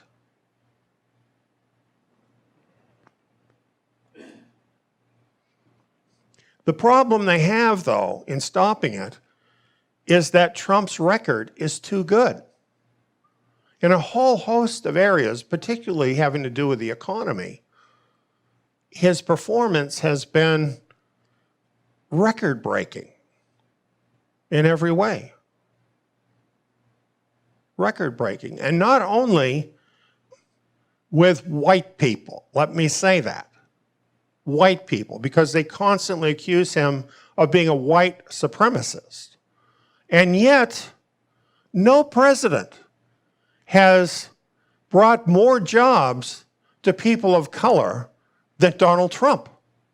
As a matter of fact, he has made a point of doing that, of raising up the people in the poorest areas. He gets on the phone and he talks with businesses and says, hey, why don't you move a factory there?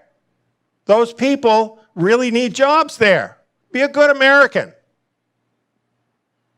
And some of them do it. He does it all the time, every day. This is what he's done. How are they going to overturn a person like that when there are a lot of individual people that really owe a lot to what this man has done for their life? So they have a real problem, and they have already tried everything. They have thrown everything they've got in a conventional sense against this guy. And here he is coming up for election, and they've got nothing. What they know is that to destroy him, they have to destroy his record. If they can destroy his record, if they can wipe out his record, then they can get rid of him and get the plan back on the rails with one of their guys running the country, who can then reverse everything that Donald Trump has done. That's basically what they must do to get their plan totally back on the rails.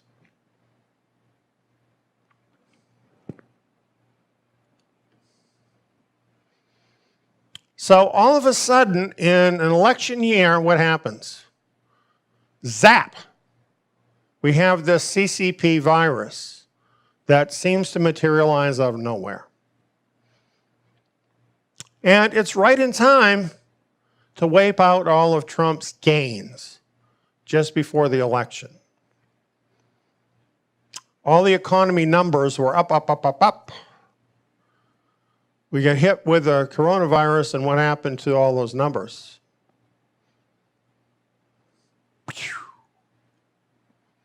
People are worried. People are not happy. What are you seeing in the news about Trump? Oh, what an awful guy he is. Not doing the right thing, not taking care of America, not dealing with the CCP virus. How are we going to feel if this virus goes on till June and people still aren't working? What is going to happen to the economy then? Doesn't it seem like the perfect weapon in order to turn this thing around? A counterattack of the globalists against the counterattack of the anti-globalists. That's what it is. This is the war. This is the chessboard. This is what's happening.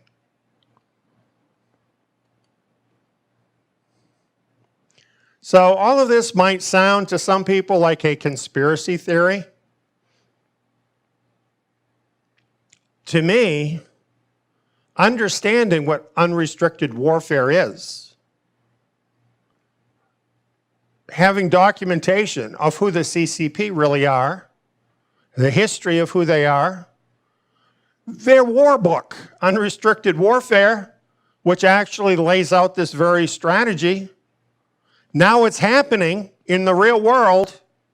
To me, that's not a conspiracy theory. It's just what's happening. What do you expect? The globalists to print in the paper that they're responsible for a virus that is spreading around the world? That's not going to happen. However,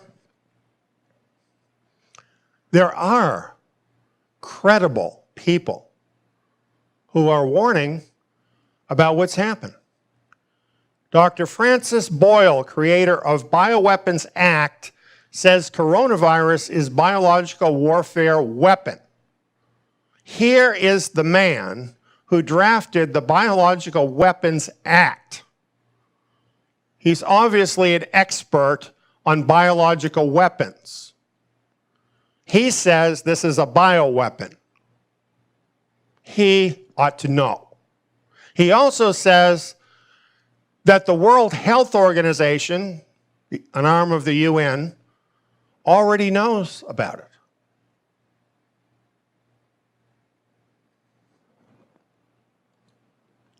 Here's his video on YouTube. Oh, excuse me. There was his video on YouTube. Here he is, a credible expert in the field of bioweapon technology, and he's being denied a voice to tell the world about what's really happening. Should that alone not tell you, you should listen to this guy? He knows. He's telling you the truth. That's why they have to take it down. Apparently, it's against YouTube's terms to tell the truth.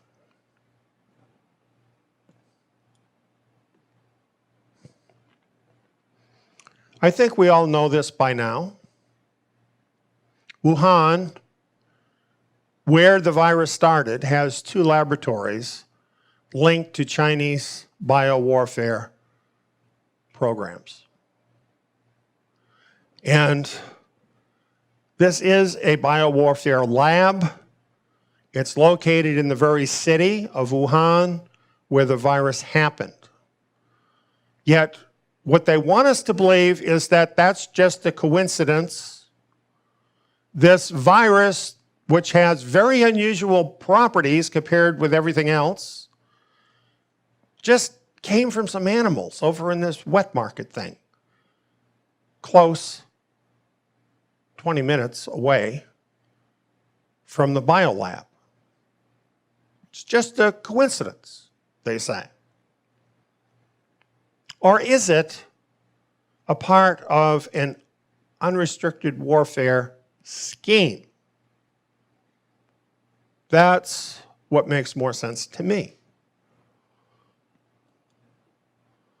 Senator Tom Cotton says it's a bioweapon. I'm thinking a senator has more information about this than you and I.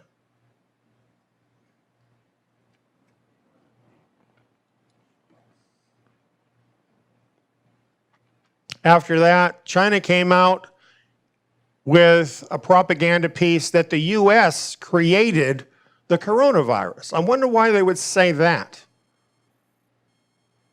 Now, remember, the CCP has a bioweapons laboratory, which means they have certified experts at that laboratory that have looked at this virus inside out and upside down. And they're accusing America of creating the coronavirus, which means apparently they know that the virus is a man-made bioweapon. They just don't want us to think they're the ones that made it. So in a sense, even that is an admission of the CCP that it is a bioweapon. And they don't want to own that they did it.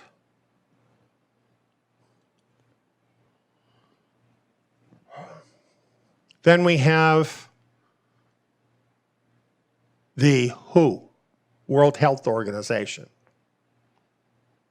This particular article, China's shills at WHO served as propagandists for Beijing by repeating the lie that the coronavirus wasn't contagious. Little flashback on that.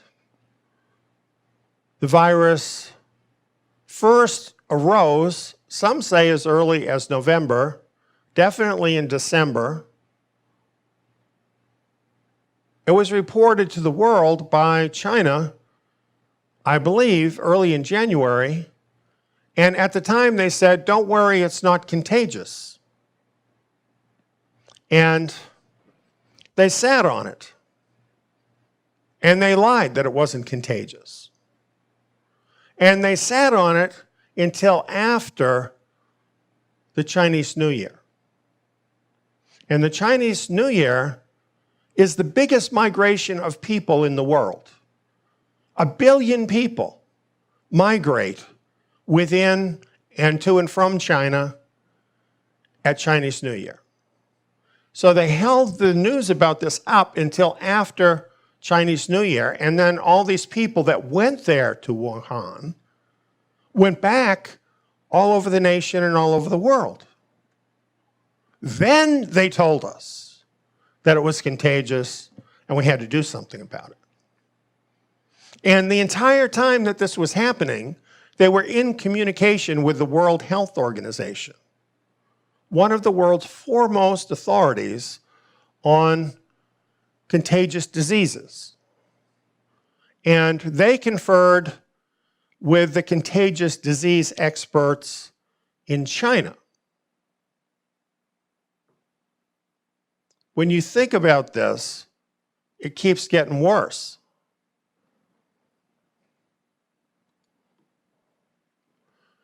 Meanwhile, here in America, what are they telling us? The globalists, they're coming out telling us, oh, it's not propaganda, and it's not their fault, it's not China's fault, and we're a bunch of racists for thinking that it's their fault even though it happened there, even though they lied to us, and even though the whole world is getting sick and many, many people are dying. And that's all supposed to be okay with us, because if it isn't, we're a bunch of racists. Here's the truth. Both the CCP and the UN experts have expert knowledge of viruses. They know what viruses do. They know how viruses spread. They know what contagion is all about. They had knowledge of this virus very early, before anybody else. That being the case, can we say the fact that they didn't react before sending carriers all over the world was a mistake? that somehow it was just some sort of political ineptitude that this happened. You could say that about people that weren't experts, but these are the experts who are in charge, and they did this. I can't see any other way you can look at it except being a calculated decision that was made for a reason. Do you understand why I'm saying that? Those people couldn't possibly have done that as a mistake, since they are leading experts of the world on viruses. It had to be on purpose that they lied to cover it up and waited until after the greatest possible exposure of the world to the virus before they revealed the truth. Is this consistent with the CCP and their past? Would they actually infect their own people in order to carry out a warfare goal? Their history is they've killed millions of their people in the past. So you can't say they wouldn't do this because it's their own people. You can't really say that here. They had a motive. Trump is costing China a huge amount of money. And he's interrupting their gravy train, and he's totally messing up the globalist plot to destroy America. Would it be worth it for them to do this, to bring him down and then to bring down all the rest of the nationalists that essentially are following behind him? You see, when you look at the whole plan from a warfare perspective, what else could it be? So New York Times, eat my shorts.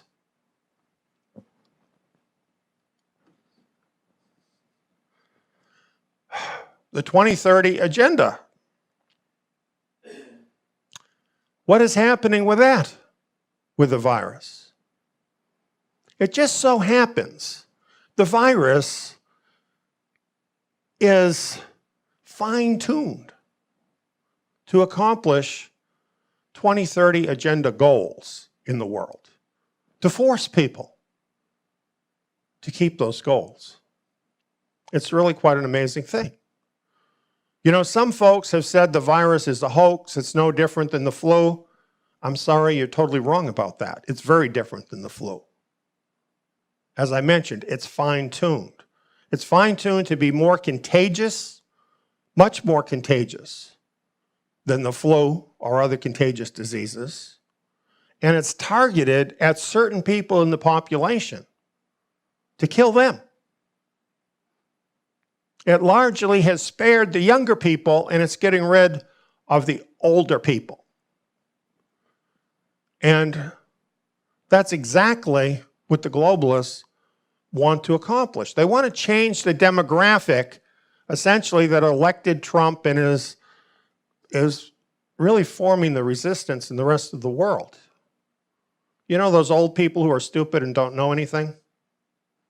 They're the ones they have to get rid of.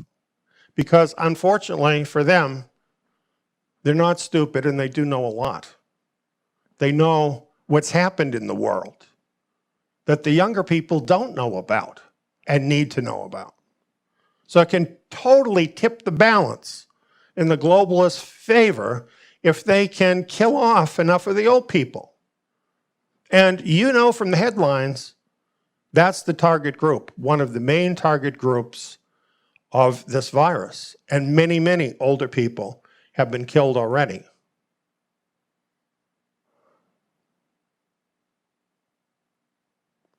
Here's another thing. Because of these unusual characteristics of this bioweapon, countries must quarantine in order to defeat the virus, and they must use what today they're calling social distancing, which is really a concept from the book of Leviticus 4,000 years ago, in order to protect the public. And so what they've done by creating this virus is they have forced the nationalists to become very authoritarian and to temporarily deny freedoms from the people in the public good. So what is going to happen with those people who normally would be against the globalists? Well, if they don't understand what's going on, they're then going to get angry at the government for bringing about these restrictions and essentially turn against the people who care about them and help the globalists and the CCP. I think that's pretty diabolically amazing as a war strategy. Then again, we have, for instance, here in America and other Western countries, the economic strength of these countries is grinding to a standstill with no end in sight. A major effort of the globalists is to weaken America and its partners. And what is going to happen with the economy? I can tell you right now what's going to happen. It's happening already. Even despite loans and things from the government, a large number of the smaller businesses are going to go out of business. A lot of real estate owned by those businesses and by private individuals is going to be forfeited or bought at a very low price. Where is all that wealth going? Those businesses, that real estate, that money? It'll be the same thing that happened in 2008, right? The big globalist corporations will eat up all of that, take over more, and the banks will swallow up a great deal of it, along with the real estate. And it will make the elite more wealthy than they are, and it will drain the middle class more. That's just what they want. That's what they wanted. That's what they've been doing for years.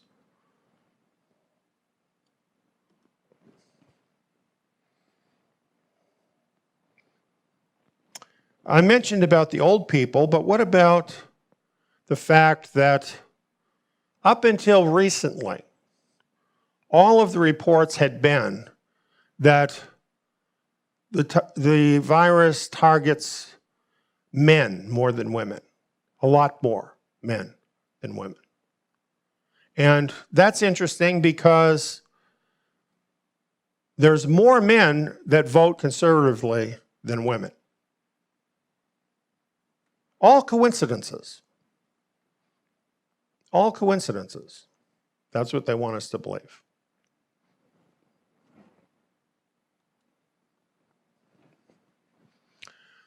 We're being told by the World Health Organization that we should stop using cash because using cash, it's a risk of infection.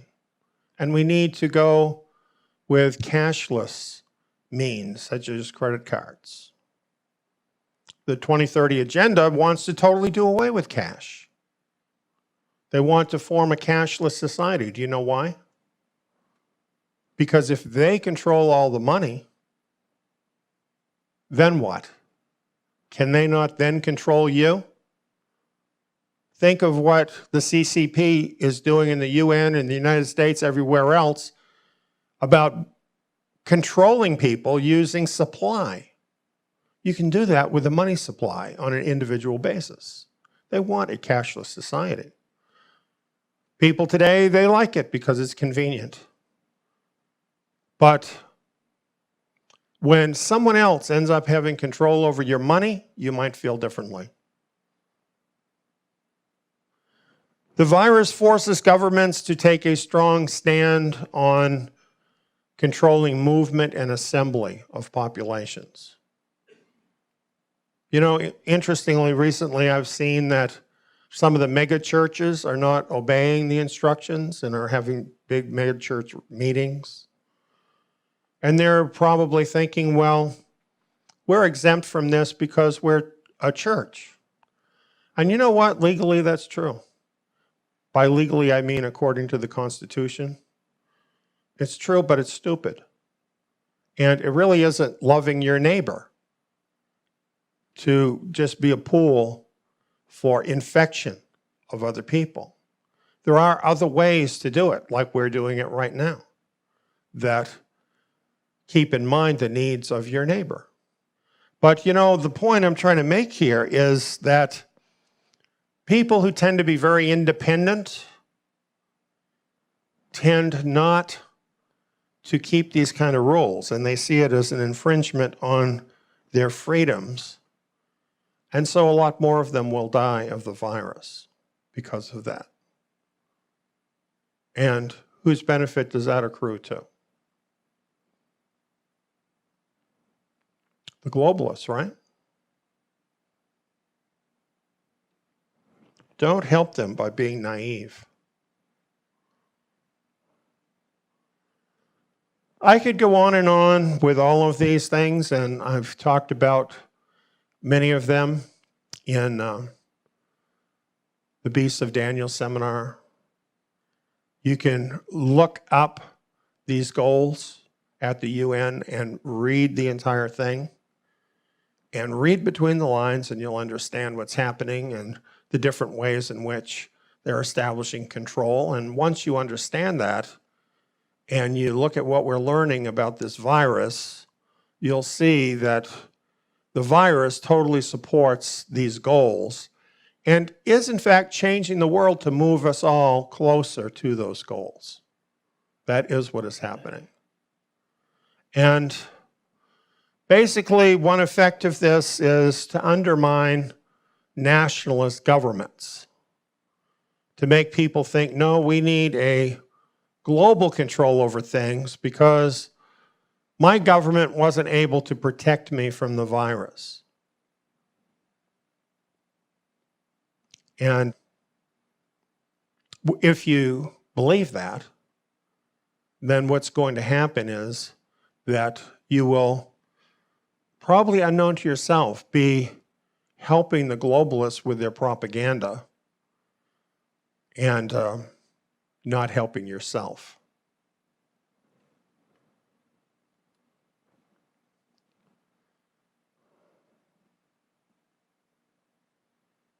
Dealing with the CCP virus and dealing with the globalists are two different things. A lot of people have confused these two things. There are people who know that this virus is really from the globalists and from communist China. And because they feel that way, they will not cooperate with any kind of effort to defeat the virus, thinking that by doing that, they're cooperating with the globalists. That's too simplistic. That thinking is too simplistic. You have to deal with two different things. You have to deal with the virus as a health issue, because that's what it is. It's a health issue. And so, since it is a health issue, you must deal with it as a health issue. You serve yourself and your neighbor by cooperating with the government in any measures that are protecting the public health on a temporary basis. When all of this is over, no, we shouldn't accept tyranny, but that's a different thing. We must deal with this as a health issue. And then we need to deal with the globalists by rejecting them and rejecting their political correctness, rejecting all of their propaganda. Don't let them control our minds and instead allow the scriptures to control our minds. That's where the truth is found. You know, what I'd say about this is Compare this to actual live fire warfare. Suppose your enemy is shooting bullets in your direction, and you're in the foxhole, and you see the bullets coming your way, and you say, well, I'm not going to cooperate with my enemy in this war, and those aren't real bullets.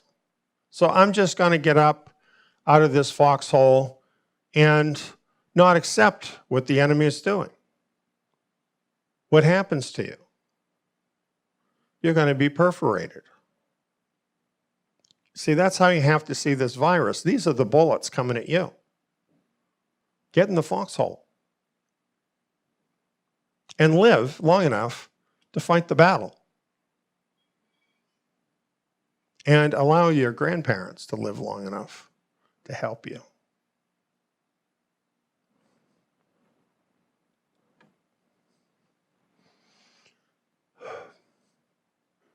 So you might be wondering, if something this severe is happening now in this covert global war, what can I expect after this? One thing you can expect is that the life you knew before is never coming back. Things are changed. Remember, if you happen to be there back then when this happened, when 9/11 happened. After 9/11, everything changed. Do you remember that? Did it ever change back again? Remember the Patriot Act? Before the Patriot Act, you could go into a bank, open a bank account. They didn't even need your Social Security number. You could have privacy in your banking and a whole lot of other things. How long has that been since that happened? Since before 9/11. So many other things have continued, and they're never going back from 9/11. 2008, when the global financial crisis came. Did they ever go back? Did things ever go back? Did the economy ever go back? The middle class was hard hit by 2008,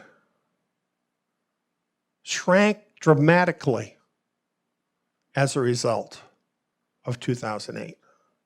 And the people that lost their homes, lost their retirement, lost so much, nobody gave it back to them. That was gone forever. Now we've got this, the CCP virus. It's totally changing the world. Don't expect that things are going to go back. They're not.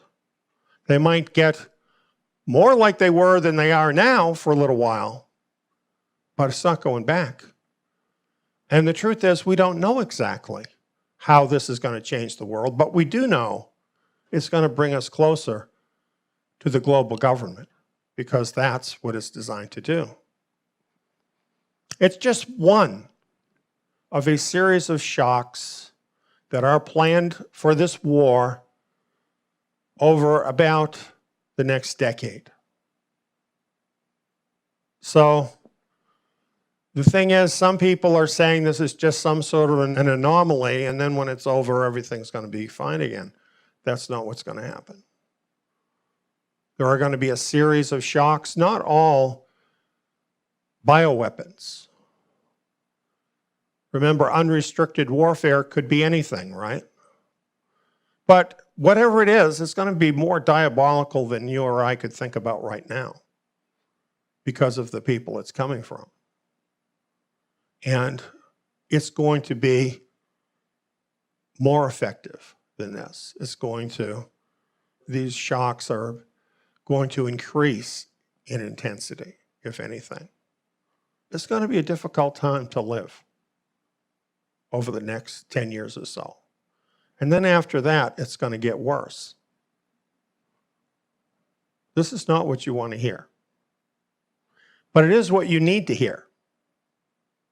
Because if you understand this is the world you live in now, you can take steps to deal with it, to realize You know, the normal things that people do, just go on with life and just enjoying themselves and doing the things they want. You're not going to be ready if that's the kind of life you lead. You're not going to be ready as these shocks come in upon you.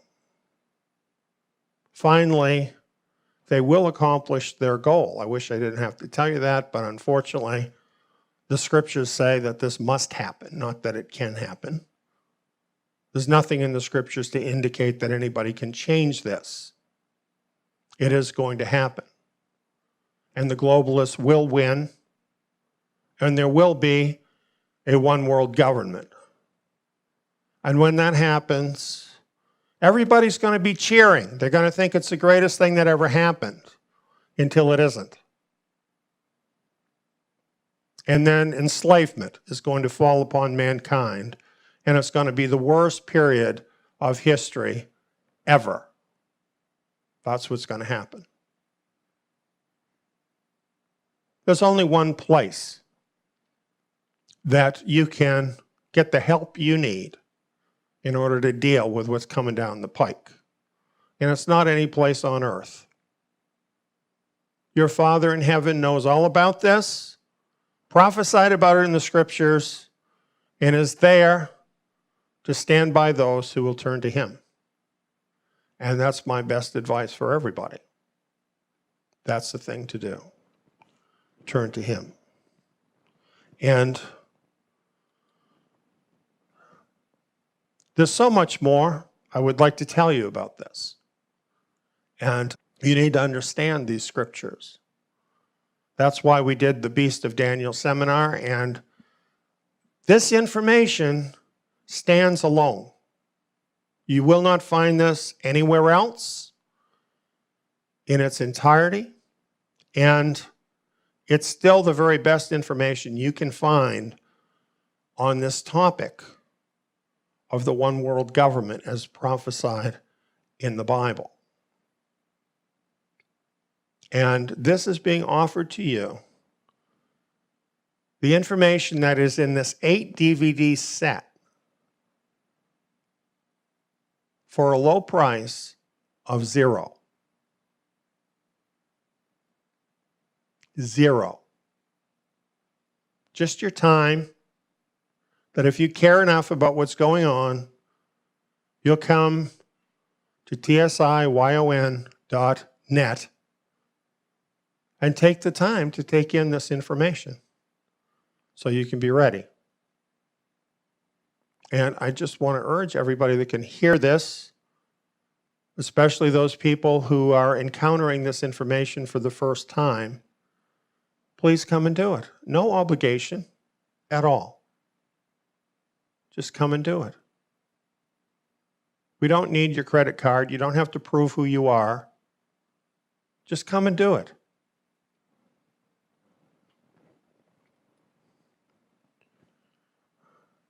Here's a news report that I happened to come across today, just as I was finishing up these slides that I've been sharing with you. And I found this to be so encouraging. This is from the Pew Research Center. Apparently they did a polling just recently. This is from March 30th, so just yesterday. And as you can see, the headline reads, "Most Americans say coronavirus outbreak has impacted their lives." Well, that's not the part that encouraged me.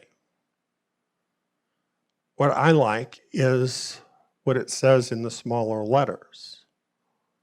More than half have prayed for an end to the virus's spread.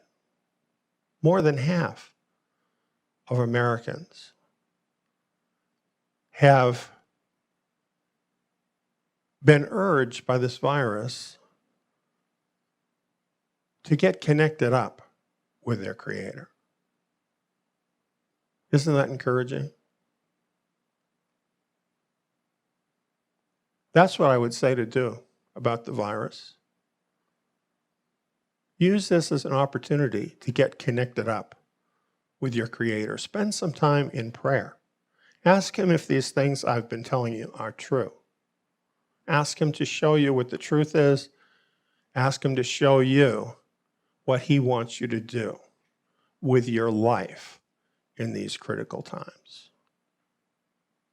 He has the answers. Go to him and ask. That's the weaponized CCP virus promotes UN Agenda 2030. I'd like to pray with you now. Our Father in heaven, we come before your throne, knowing, Father, that you have known the end from the beginning, and that you have known that this had to happen, that most of the people would rebel against you and have done that, and that there would be those who would rise up in positions of dominance in the world, and that at the end of days we would have the situation enabled by high technology and super communication abilities where the elite of the world could make this last final push to enslave all of mankind. Now we're seeing the war going on between those who are basically the soldiers for the globalists and those who are resisting against that push. And because of that, what we've seen over the last couple of decades has been really amazing apocalyptic events, which are really moves in this universal war. And now we are being affected by this latest attack by a bioweapon disguised as just one of those things that happens. Father, thank you for opening our eyes to the war that's really happening. Help us, Father, not to be afraid, not to be in confusion, to have your peace in our hearts, the peace that comes to those who know the truth. Father, I want to pray for the honest-hearted people that I was reading about tonight who have been reaching out to you in prayer because of this virus, wherever they may be.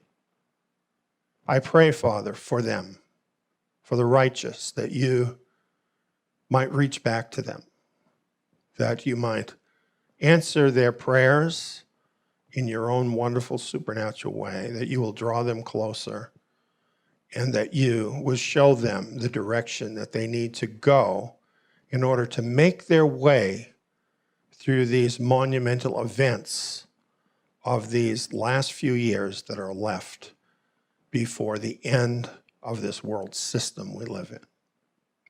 Father, we thank you that you offer an amazing and wonderful hope at the end of all of this, the hope of your kingdom ruling over the earth. This is what, Father, we long for. I pray for your people, Father.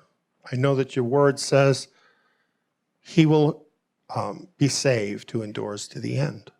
Help us, Father, to endure to the end. In Yeshua's name, amen. For whatever things were written before were written for our learning, that we, through the patience and comfort of the Scriptures, might have hope. You know, the apostles, they were Torah scholars. This is why I'm doing Zion Academy.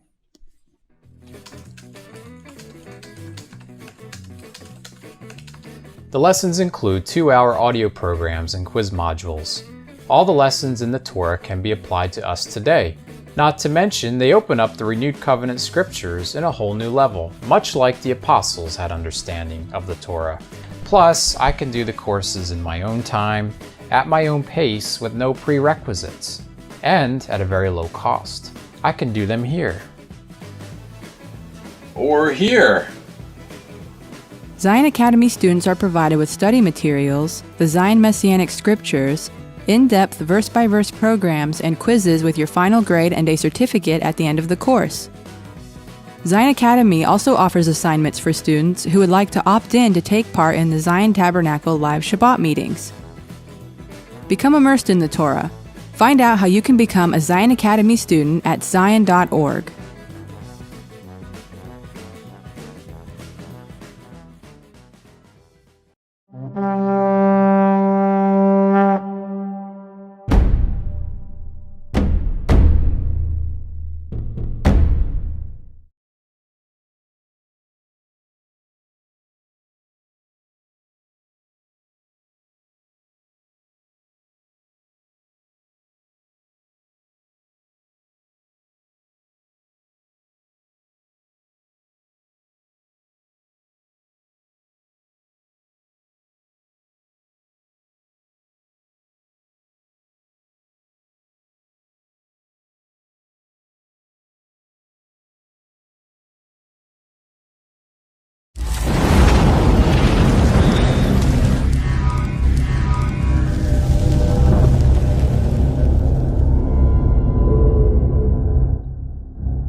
Welcome.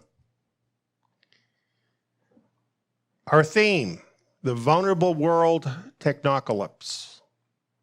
We're asking the question, is the world doomed by technology? No, this is not an advertisement for an old Schwarzenegger film. It's actually a very serious subject. As a matter of fact, this topic is being discussed and sliced and diced by some of the leading minds in the world.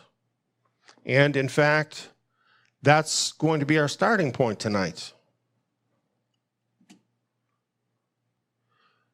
The University of Oxford, when you talk about educational institutions, you can't get any more serious than the University of Oxford.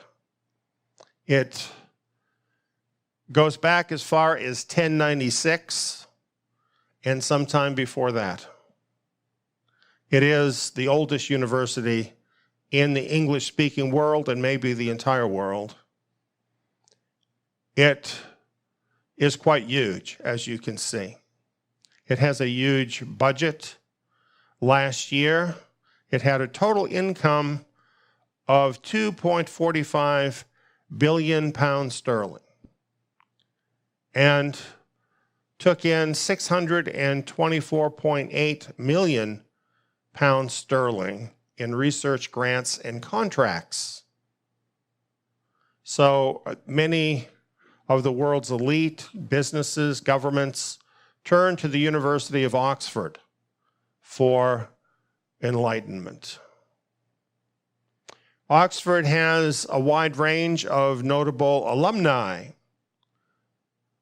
including 23 prime ministers of the United Kingdom and many heads of state and governments around the world, 72 Nobel Prize laureates, and we could go on and on. You couldn't find, I don't believe, a place that is more prestigious in the academic world or better connected with the luminaries of the world system.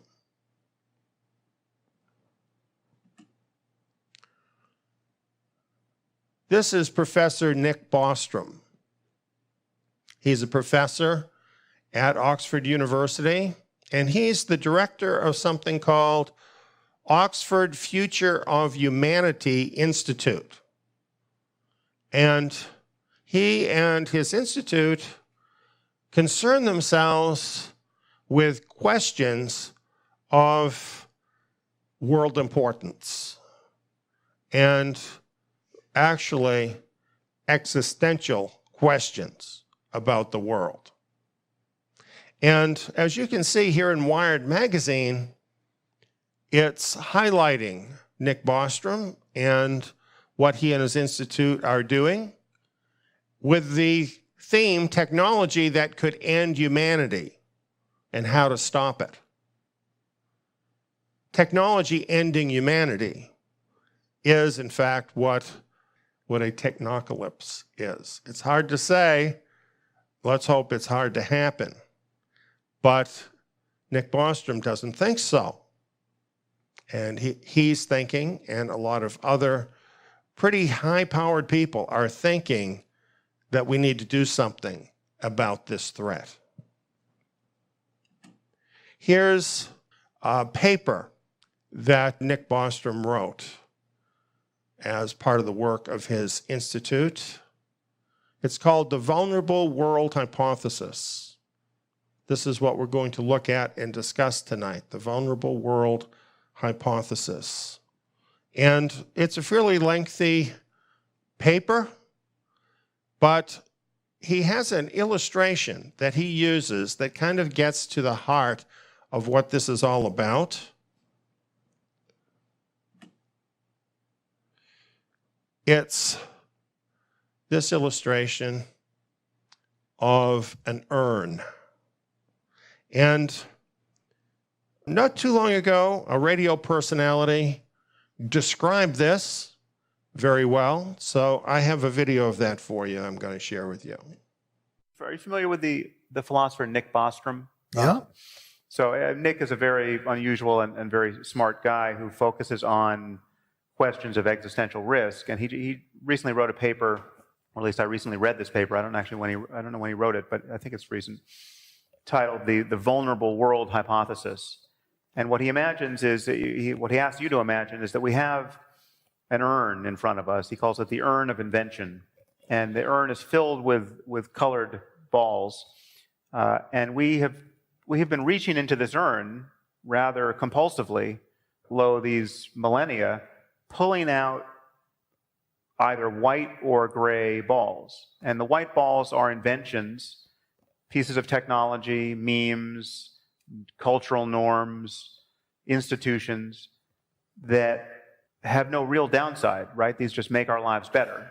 And the gray balls are inventions, and they're like that have benefits and costs, right? So, being able to split the atom is one, right? You can produce energy, but it can produce bombs and, waste when you produce energy. And so there are goods and harms that come from these inventions.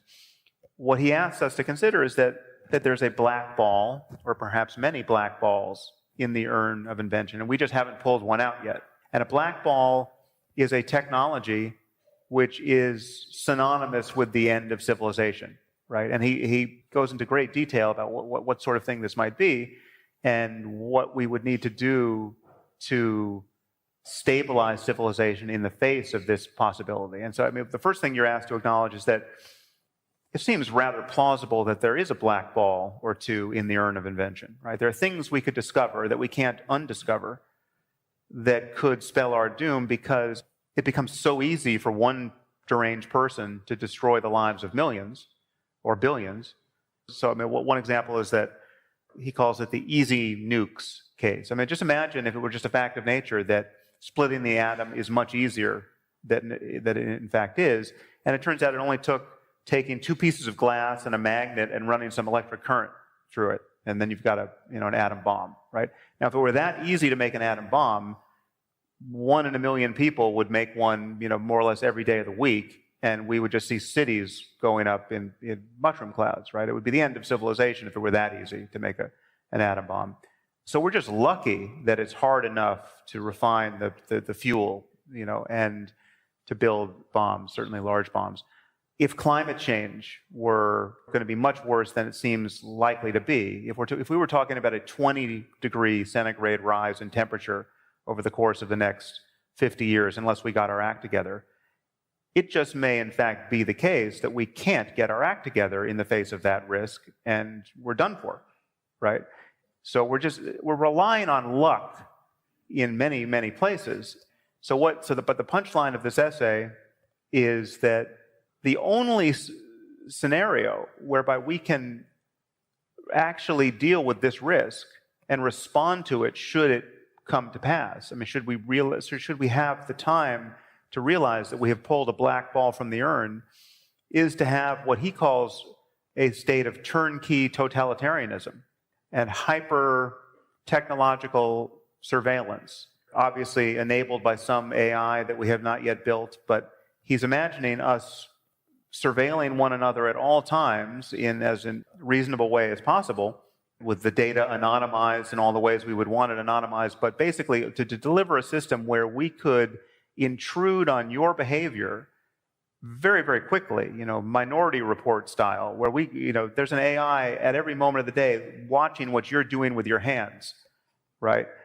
In a world that has pulled the black ball. If it is trivially easy for anyone in this room to weaponize the flu of 1918 because all the data is out and you've got something on your desktop that can do it, right? And we can't uninvent this thing, then we need to know what you're doing with your hands.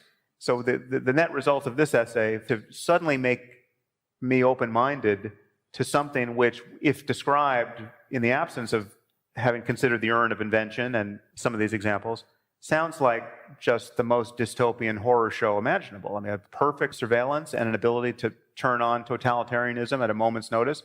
How could that be at all desirable? It becomes at least potentially desirable if you grant that it may in fact be the only stable state for civilization in light of what we're currently doing. And what we're currently doing is just reaching into the urn and pulling things out as fast as we can without giving any thought really to what's going on. Pretty scary, don't you think? On more than one level.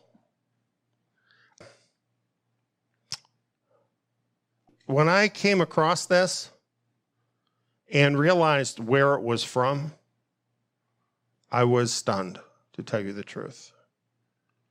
It took Western civilization over 1,000 years to break free from the Dark Ages, to break free from totalitarianism.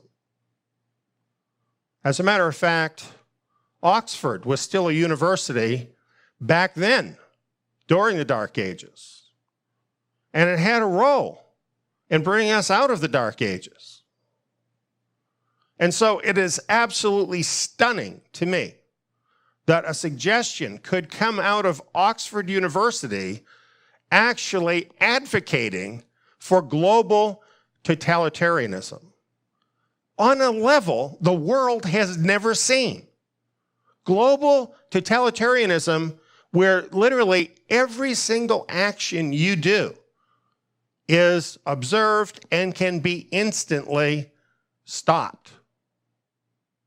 When I put a few other things into this mix, say for instance, Elon Musk's company, an invention, whereby people can have their brains directly connected to the internet. You're being watched all the time. You do something whoever's on the other end of that wire doesn't like. Boom. The lights go out. Is that really a solution? Well, we're going to talk about that a little bit more a little later, but we want to take this thing in order. So let's talk about this entire proposal, to be fair about it. So we have the white balls, first of all, in this illustration. And these are being drawn out of the urn. These, of course, are discoveries, inventions that are supposed to be totally beneficial. And myself, I question whether there are any inventions that are totally beneficial.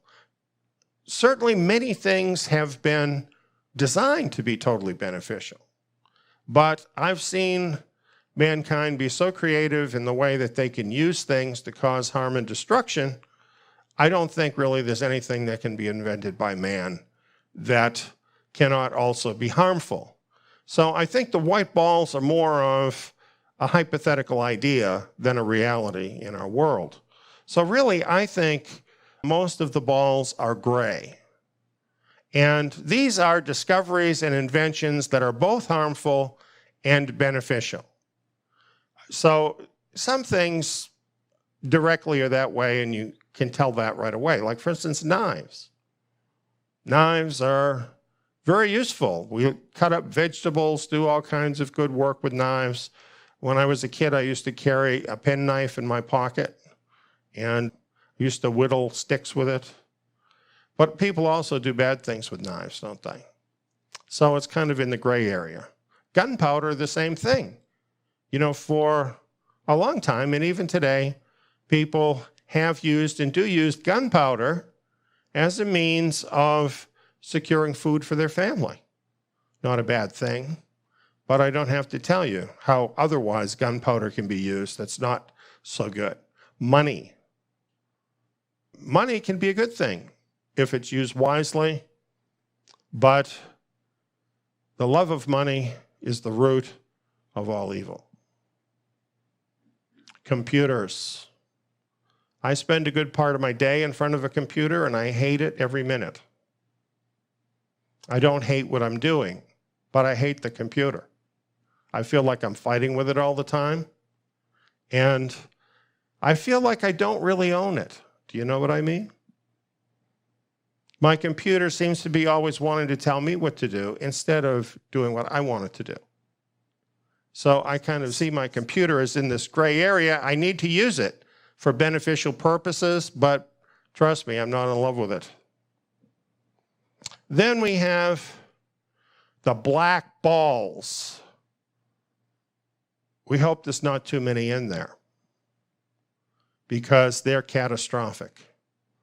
As soon as they get pulled out of the urn, they have the potential of destruction of our world. Now, when I heard this illustration, I'm thinking there are some existing technologies that may already be catastrophic to our world, and it's just a matter of time. For instance, I'm sure you thought of this one. This comes immediately to mind, doesn't it? Global atomic destruction. It could happen very rapidly. It could be a cascade effect with many nations participating.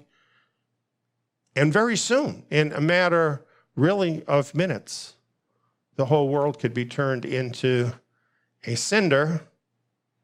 And according to the doomsday clock, we're only 100 seconds away on that clock from this happening out of the potential of 12 hours. That's very uncomfortable. But that's not the only technological threat that we're facing. It just is the most obvious one. There's really a lot more, and it's because of our vulnerable world, friends. In our vulnerable world, we are over-dependent on the system. You know, there was a time when every family had a family farm, and they were able to take care of themselves for the most part. That is a thing of the past for almost everybody. We are totally dependent on the system. We probably don't even know everything we're dependent on. Just in time, the just-in-time supply chain. You don't really think about that. You think you can just go to the supermarket and get what you want whenever you want. But the reason it works that way is because everything is planned to be shipped just in time. As long as the system's working, it's great. But what happens if the system goes down? What if it goes down for an extended period even? Then what are you going to eat?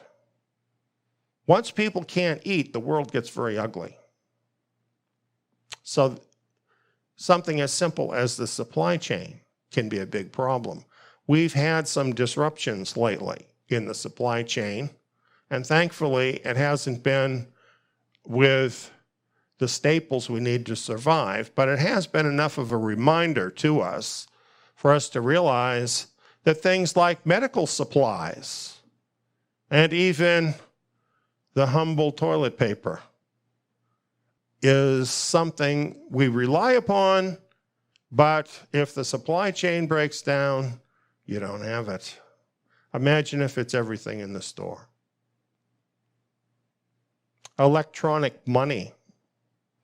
How much cash do you have in your pocket right now?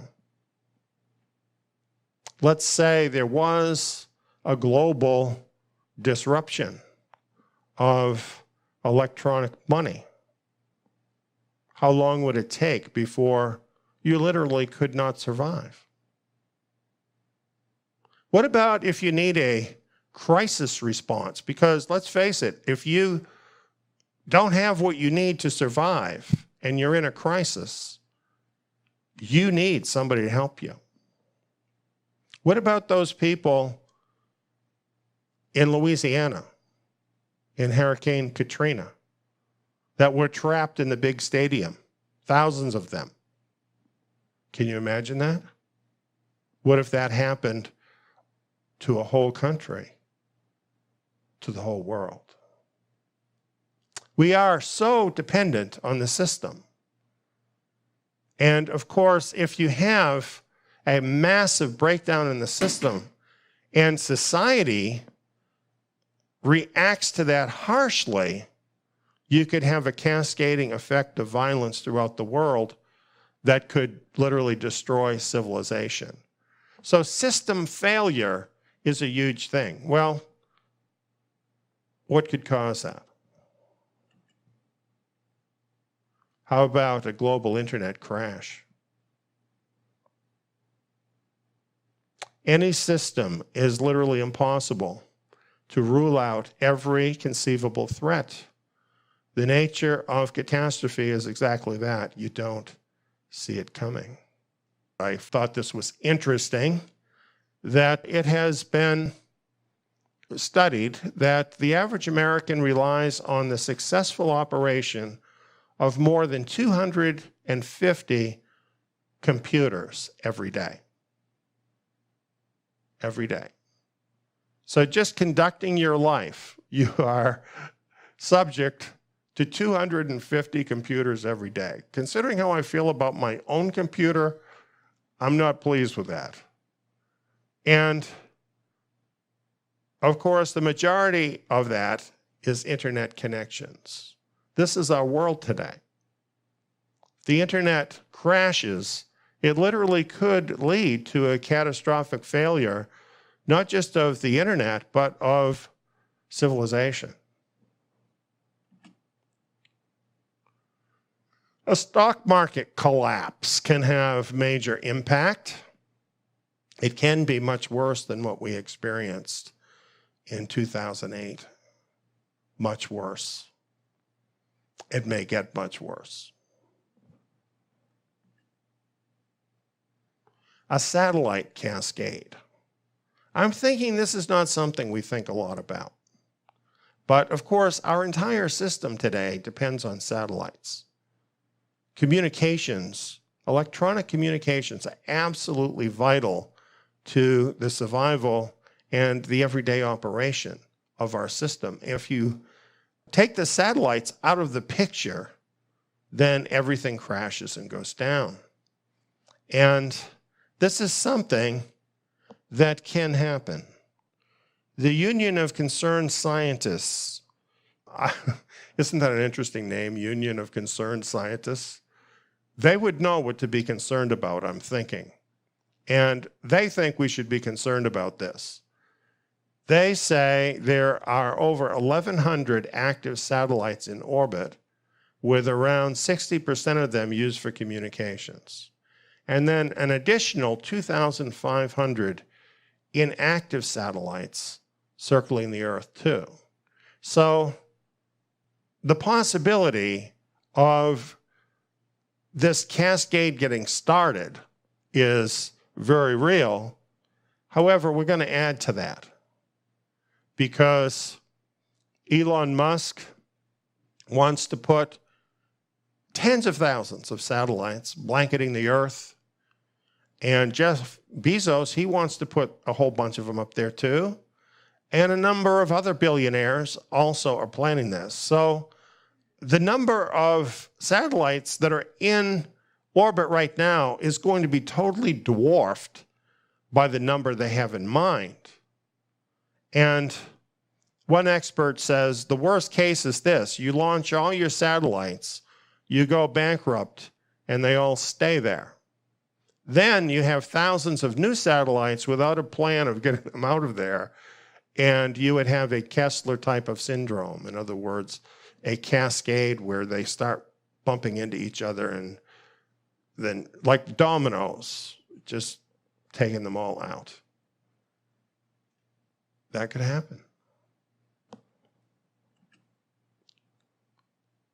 Power grid blackout. Well, we have these from time to time in different places, and they're never fun. People do die sometimes because of blackouts, because they don't have enough heat, or where they are is too hot and they don't have any cooling. A series of blackouts in India impacted 700 million people, 10% of the world. If you had a total blackout, that's a technocracy. Oil and gas disruptions. The world is dependent on oil and gas. What we've got here is a disruption from COVID-19. You've got all of these tankers just anchored off the coast because there's such a glut of oil, there's nowhere to put it. Imagine the opposite scenario. You know, things can change in ways that we never could have imagined. This picture is one of those things. You know, I lived through the shortage of gas in the 70s. We had long lines waiting at the gas tank to get gas, and we were paying way too much for it. And when you've lived in that world and then you look at this picture, you think, whoa, things can really change. They can change really fast. They have changed really fast, haven't they?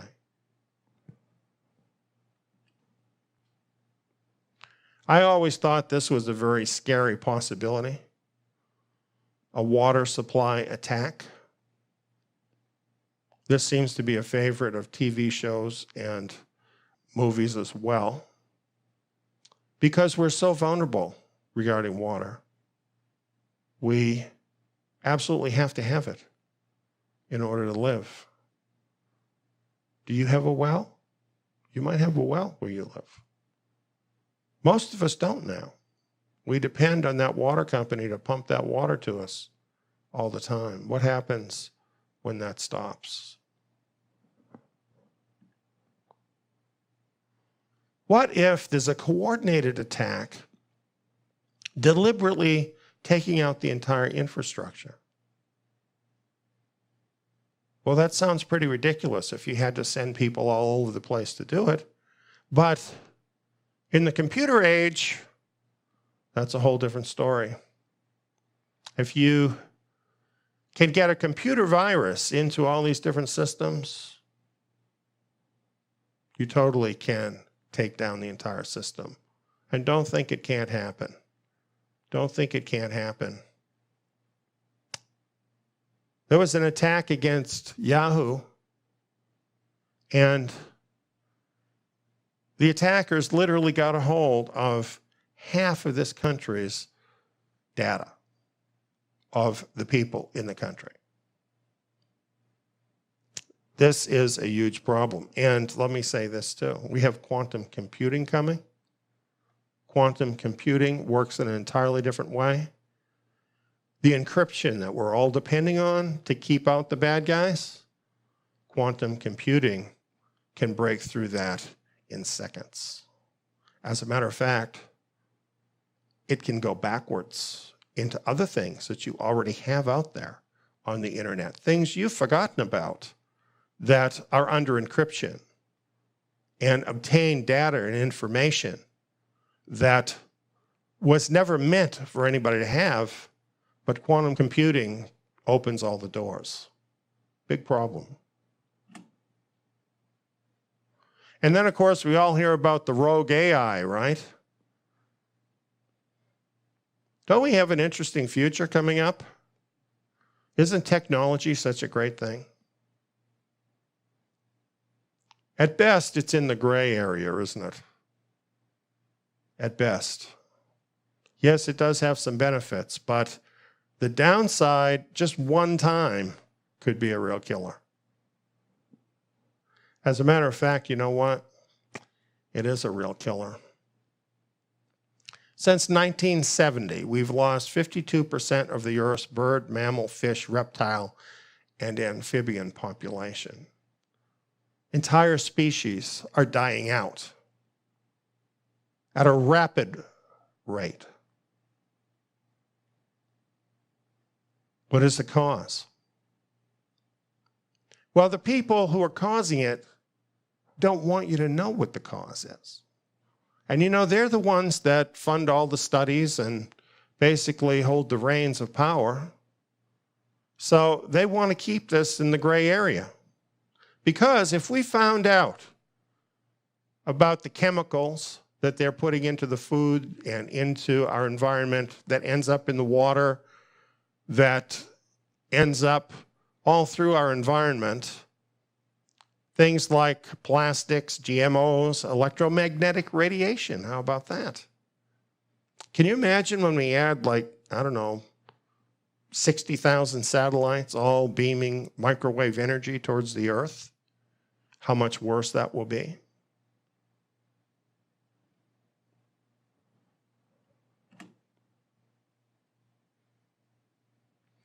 Here's just one indication of how dangerous electromagnetic radiation is.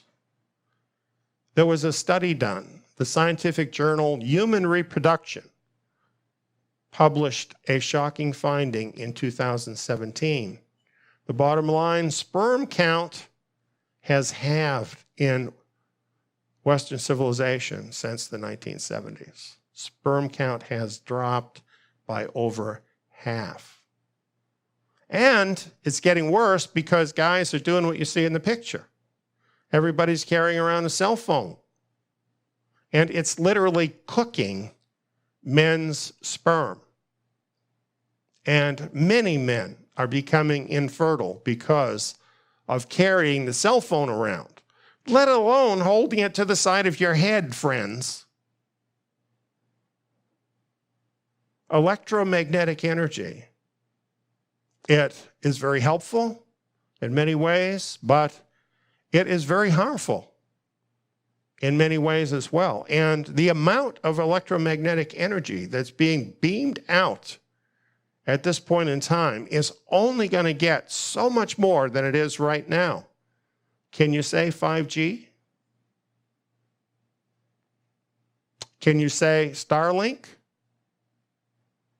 If the animals have already died off by 50% in the world, if we're literally becoming infertile as human beings, what does that tell you about the future of the world in this situation? To me, we're already in a black ball situation. It's just a matter of time.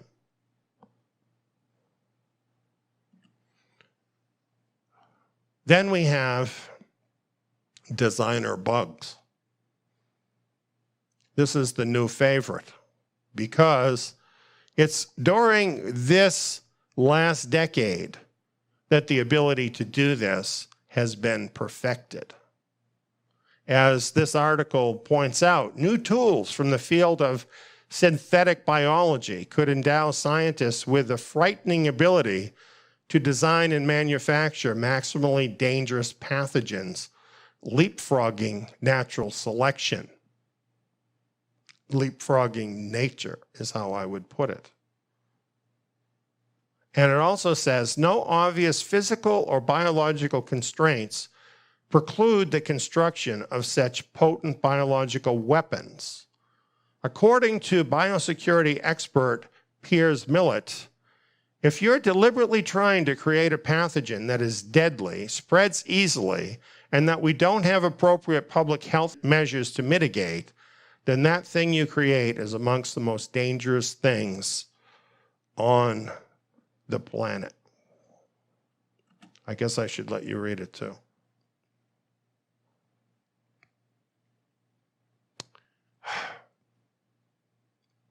That's really scary because you know what that's saying to me?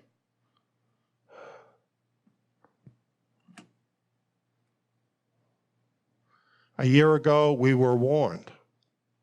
A year later, it happened. Humanity has drawn the black ball from the urn. At this point, we're all very fortunate, actually, because the bioweapon that was released into the world that brought the world to a halt isn't killing very many people in comparison to what could be happening. Now, I don't mean to minimize the deaths because they're horrible. But the truth is, to me, it looks more like a shot across the bow than the main event. Because it would be possible. The people who did this could do it. It would be possible to make a synthetic virus that was far more deadly, that would kill virtually everybody. That could happen. We should be very concerned about this because this is something real. This is happening in our world right now. I can understand why they keep trying to put a lid on this to keep us from knowing that this is a synthetic virus. But if you dig, the information's out there. I have presented the information too. And there's no doubt that this was sliced and diced and put together for a specific purpose. This is the black ball, dealing with genetics, rearranging the building blocks of life. Why couldn't that destroy the world?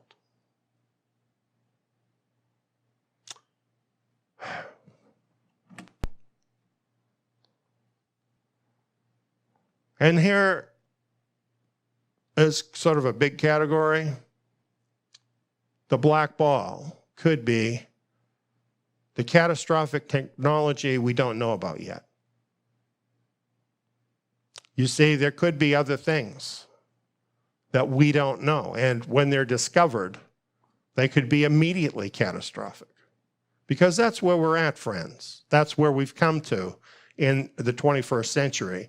Nobody is controlling these people. Nobody is stopping these people. They're doing whatever they think they can make a buck on.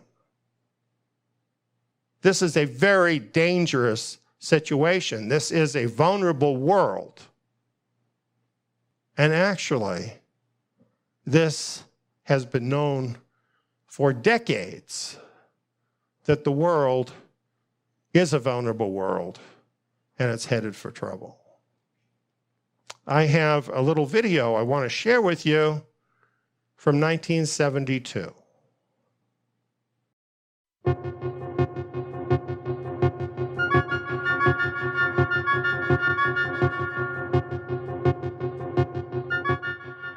It's not some science fantasy effect from 2001. This electronic display emanating from Australia's largest computer is a picture of the condition, past, present and future of planet Earth. The program was originally devised by a scientist working from the Massachusetts Institute of Technology, J. Forrester. It was developed under the auspices of the Club of Rome by an MIT research team to present a complex model of the world and what we humans are doing to it. The program, called World 1, doesn't pretend to be a precise forecast. What it does for the first time in man's history on the planet is to look at the world as one system. It shows that Earth cannot sustain present population and industrial growth for much more than a few decades. It shows that simply cleaning up our car exhausts and making some small effort to limit our families simply isn't enough. It's like an electronic guided tour of our global behaviour since 1900 and where that behaviour will lead us. Well, this is the printed version of what we've just seen on the television screen. And what looks at first to be just a maze of computer characteristics is really a system of very simple graphs which project what's going to happen to the planet over the next 150 years if we don't do something drastic to stop it. Down the left-hand side of the graph is the date, 1900, 1940, 1980, 2020, right down to 2060. Now, each of these lines of letters represents a curve showing some aspect of the condition of the planet. The further out this way they go, the greater that figure is, the further this way, the less. For example, P represents population. So here it is at 1900, and then it comes up to 1940, it starts to take off. Here we are at 1980, up to the turn of the century, and then it starts to peter off. Let's now have a look at this next curve, the Q curve, which is the quality of life. And this is represented by, for example, the amount of space people have, the amount of money they have to spend, the amount of food they have to eat. Now, it increases rapidly up to 1940, but from 1940 on, the quality of life diminishes. And here we are about the turn of the century, and we come up to the year 2020, and it's really come right back. More people, of course, means that you start to chew up your supply of natural resources. And this is this curve here, the N curve. And it shows that slowly but steadily, the pool of natural wealth in the world, natural resources, minerals, oil, and so on, is slowly but steadily diminishing. So this is the situation. As population increases, the quality of life decreases, and the supply of natural resources decreases. But have a look at this curve here. This is called the Z curve, and it represents pollution. Now, predictably enough, as the population increases up to 1980, pollution increases. There's more rubbish. But from 1980 to the year 2020, pollution really takes off. This is assuming, of course, that we don't do anything about it. So the year 2020, the condition of the planet starts to become highly critical. And if we don't do anything about it, this is what's going to happen. The quality of life is going to go right back to practically zero. Pollution is going to become so serious, right out here, that it will start to kill people. So the population will diminish. Right back here, less than it was in the year 1900. And at this stage, around about the year 2040, 2050, civilized life as we know it on this planet will cease to exist. Call it Apocalypse 2040. In the early 1970s, a computer program called World 1 predicted that civilization would likely collapse by 2040. Researchers at Massachusetts Institute of Technology, MIT, had programmed it to consider a model of sustainability for the world. As you have just seen, the bad news for us is that the model seems to be spot on so far.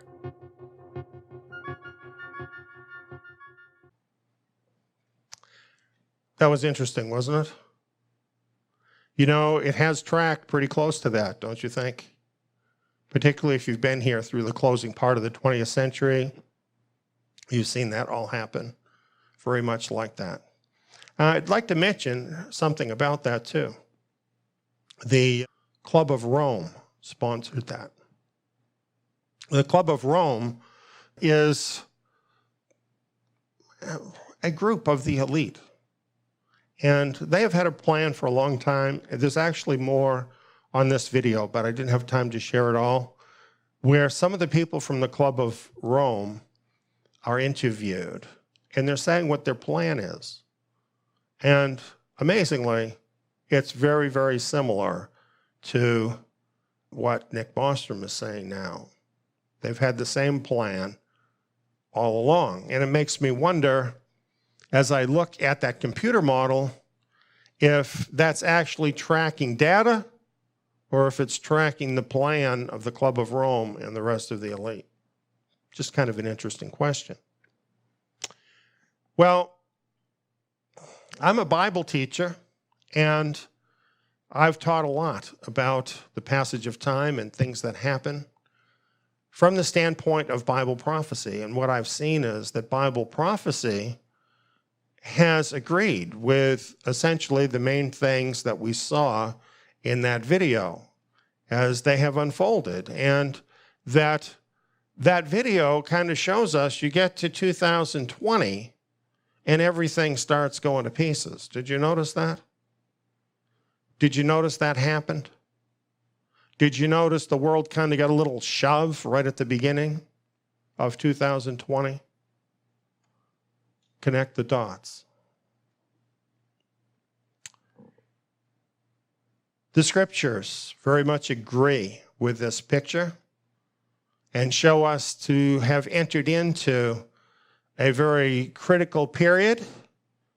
And the good thing is the scriptures offer a real solution, and it doesn't involve world tyranny.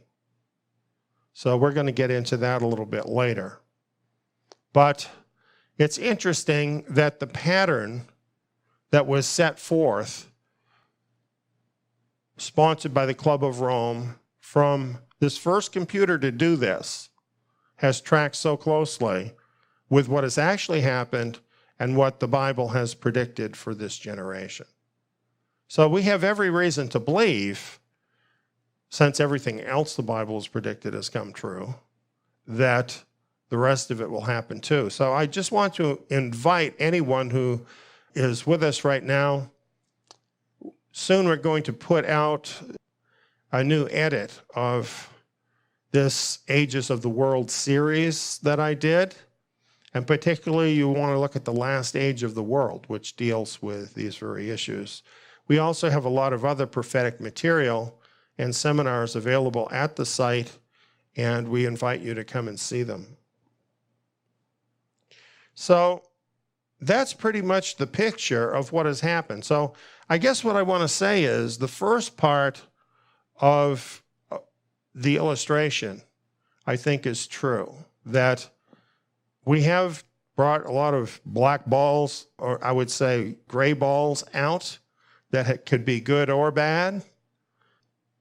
But I think it's arguable that we already have taken some black balls out of the urn too and set us on a course towards destruction. So I believe that part of the hypothesis is provable. I think it's correct and that it's provable. But then this brings us to this part of the proposition, that the solution is totalitarianism. Shocking. The solution is totalitarianism. This is amazing. There are 5 reasons that I'm going to share that totalitarianism won't work. Now, I probably could come up with a lot more than 5, but once I got to 5, I figured, hey, 5 stars, I'm done. Here's the number 1 reason. Who will watch the watchers? What stops the techie geeks who are running the tech from exploiting it to hack the black tech themselves? See, this is a big thing, isn't it? This has always been the problem. Remember Snowden, who worked basically able to spy on everybody's stuff? He's an employee there, can spy on anything. No controls for those guys. And fortunately, he blew the whistle on that. But that's the way those systems have to work. There have to be people who have access to the system, to all that information and how it all works. So those people are bound to find out about that black technology.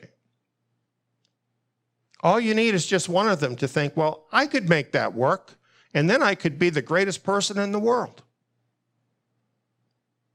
So watching all the people who aren't doing the watching isn't really going to help much. Watching the caretakers, that's a better proposition, and that never happens. Then, of course, we have the petty officials and enforcers of the system. We've had a lot of experience with them lately, haven't we? You give people a little more power than they usually have, and you're bound to have some of those people that go crazy with it. You know what I mean. That is happening. It doesn't take too long before those kind of people can make the cure worse than the disease. And of course, they're all going to skate too.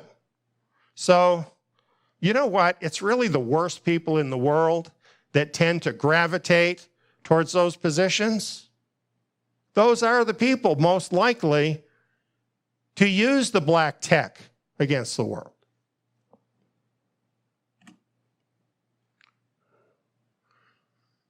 And what about blackball coercion? What stops our all-wise overlords from using the blackball scenario, even when it isn't real, to dominate people and control their lives? Nothing. And number 5, which happens to be my favorite, elites and governments always get a pass, yet they are far more dangerous than the common man. Here's what I'm talking about. Here's a man who made this his life study, studying death by government.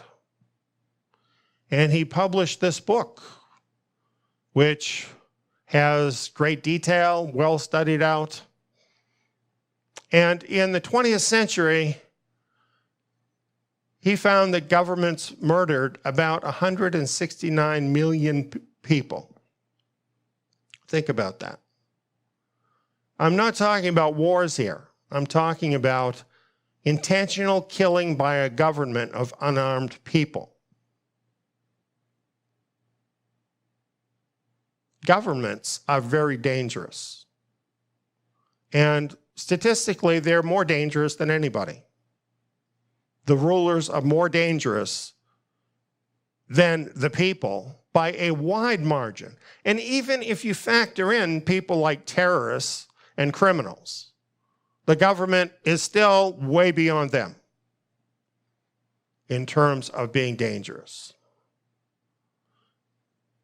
Now, there is a formula that can actually be applied to this. The best predictor of democide, that's the name given to governments killing their own people, the best predictor of democide lethality is total power squared. In other words, the amount of total power that government has over the people. So simply put, the more power the government has over the individual, the more murders of citizens occur. So in other words, a totalitarian entity that is all-seeing and all-powerful over the lives of people is itself the black ball. Off the charts. Totally off the charts. And who's controlling that?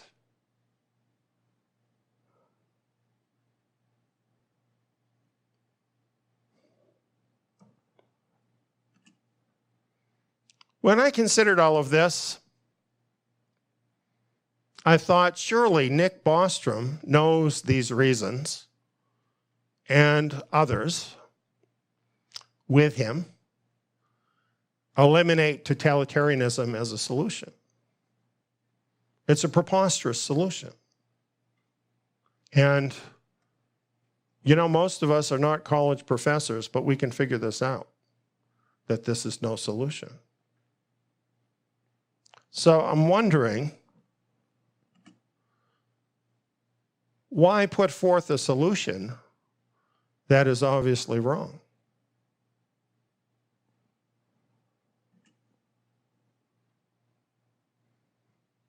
Well, I looked for an answer on the Future of Humanity Institute website, and I found that it was pleased to announce a contribution of up to £13.3 million from the Open Philanthropy Project.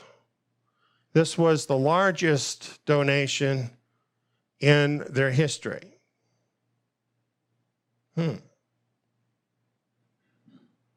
So what is this Open Philanthropy Project? I know I never got a donation from them. Don't expect one either. This is a foundation, a charity. You know, these billionaires all love to set up their charities. And this is one set up by Dustin Aaron Moskovitz, and he is the co-founder of Facebook. And what his foundation does is it identifies giving opportunities and makes grants. And of course, they get money from other billionaires too that they can give out. But Open Philanthropy is tasked with giving away the bulk of Moscovitz's multi-billion-dollar wealth. Now, they all say this, but they never use up all their money and they get richer every year. But anyway, they're funding this. These are the people that are funding Nick Bostrom's organization at Oxford. So I'm wondering about this. Would the co-founder of Facebook and all his elite billionaire friends like a solution giving them the right to spy on every person every minute of every day? Facebook would never want to do that, right? Oh yeah, and also to dominate the entire planet? Would they want to do that?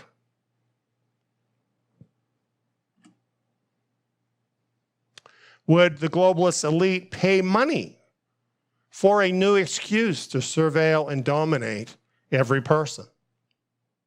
Do you think that would be worth a contribution to Oxford? Could this be just one more example of how the elites get academics and scientists to produce results favorable to their interests? You know, I used to be very impressed with various studies that would come out. I remember years ago, a study came out showing that Americans needed to eat according to the food pyramid. And you know, on the widest, fattest part, making up more than half of the food pyramid, is all kinds of sugar and carbohydrates. Studies proved it, the most healthy thing. And then at the top, you get a little bit where you got some vegetables, and then at the very top, just a little bit where you've got some protein and fats. You know what I learned later? All those studies, they were all sponsored by the food industry.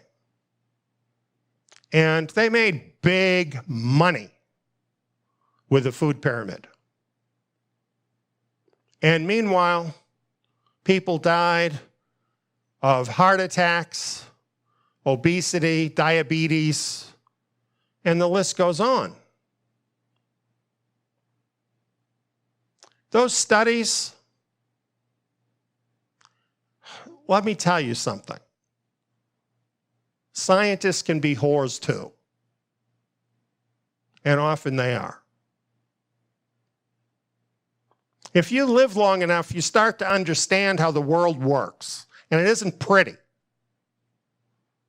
but it's how it works. But of course, our friend Nick would be above that, wouldn't he? So he actually thinks totalitarianism is the solution. You decide.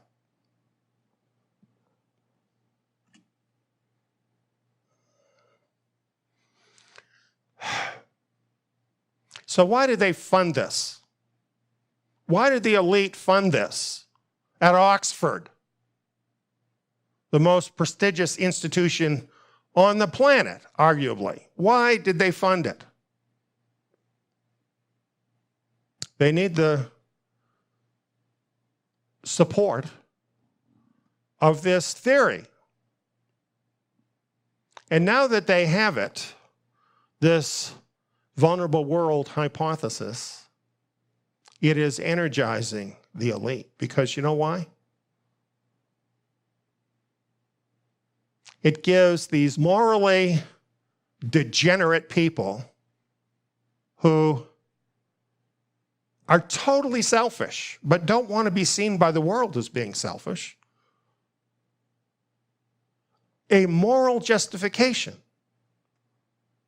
to do literally anything to force humanity under a yoke of global tyranny powered by unprecedented technology. You see, now they can claim they're doing it for you. It's all for your safety, friends. Have you ever heard that before?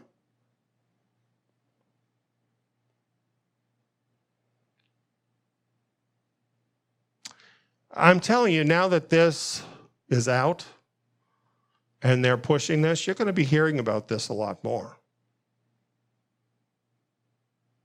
And we're in a new era. We've come to a new level.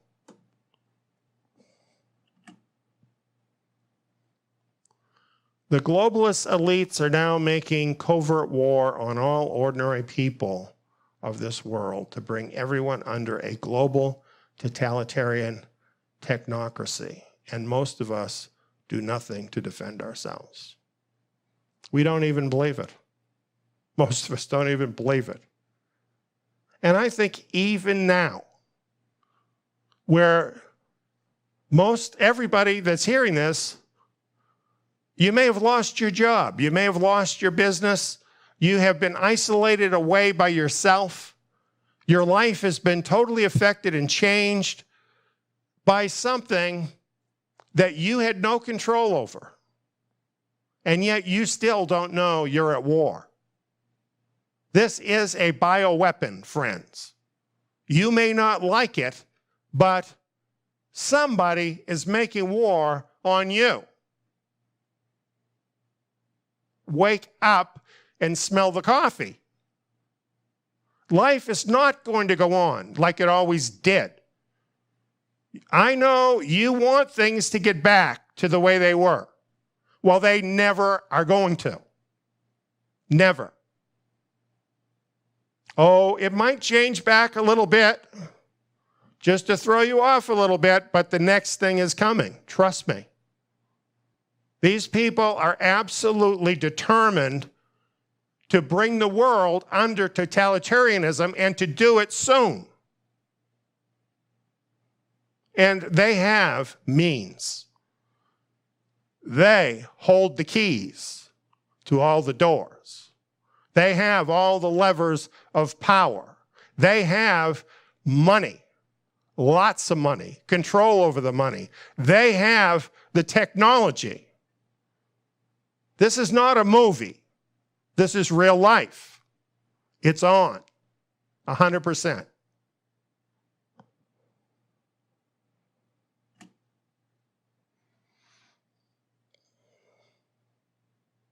Now the happy stuff. There is a solution. I'm so happy about this. There is a solution. There is a vulnerable world solution. And before I tell it to you, I want to tell you this. There's not a thing in the world you can do to make it happen. I'm going to tell you what I'm not going to say. I'm not going to tell you to contact your senator and congressman. You know why? They're on the take too, probably. And if not, they're powerless over this. And you're powerless over this. There will be opposition. There will be pushback against all of these would-be dictators. This is going to happen. Unfortunately, there will be gunfire and worse. Don't get connected with that because it's a lost cause. You know, America's over. The America you knew, or thought you knew, or that you believed in, that's over now. It's just a matter of time. You can't bring it back because its time is over. I don't like telling you that. Somebody has to tell you. And if you happen to be a spiritual person, don't take my word for it. Talk to your Father in heaven and say, is this true? Is it really true that America's over? And have the courage to listen. Because you need to catch up with what's going on if you're going to get through this. You got to get your head out of the sand if you're going to get through this. You're going to have to look at the world as it really is. You're going to have to see what's really going on if you're going to get through this. Our Father in heaven has the solution. We just need to work along with him. Peaceful. We're called to peace.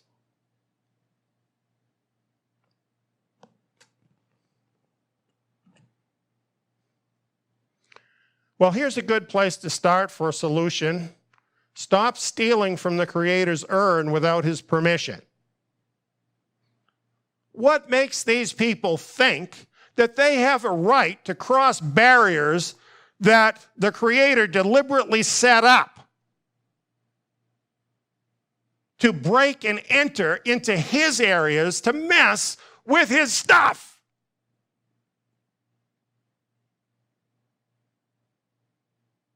Cut it out. Stop it.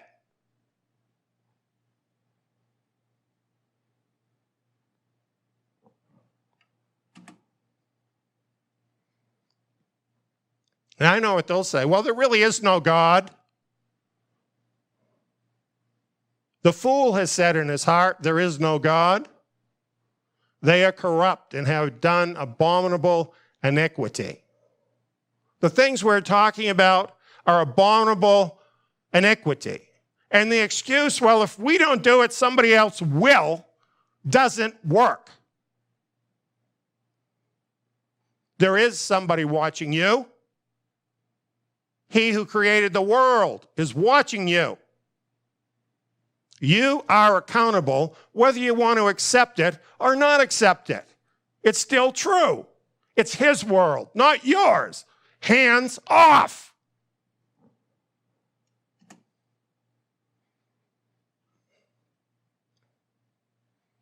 Playing God has brought us to the edge of destruction.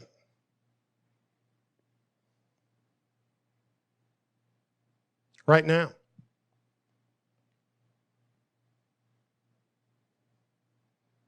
And now you come up with a solution to push that even further, just as far as you can push it.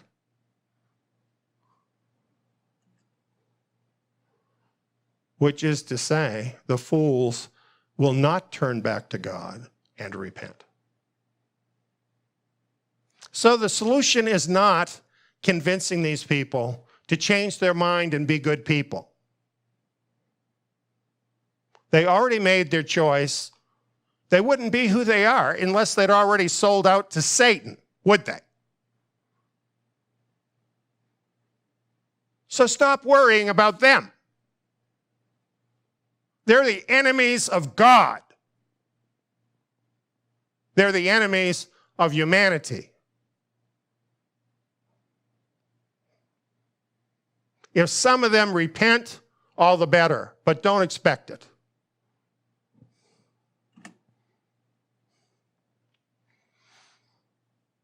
Here's the psalm that seems to be talking exactly about what's going on. Psalm chapter 2, a prophetic psalm. It starts out, why do the nations rage and the peoples plot a vain thing. Taking over total control of the world, right down to every movement of every person. Taking the place of God is a vain thing.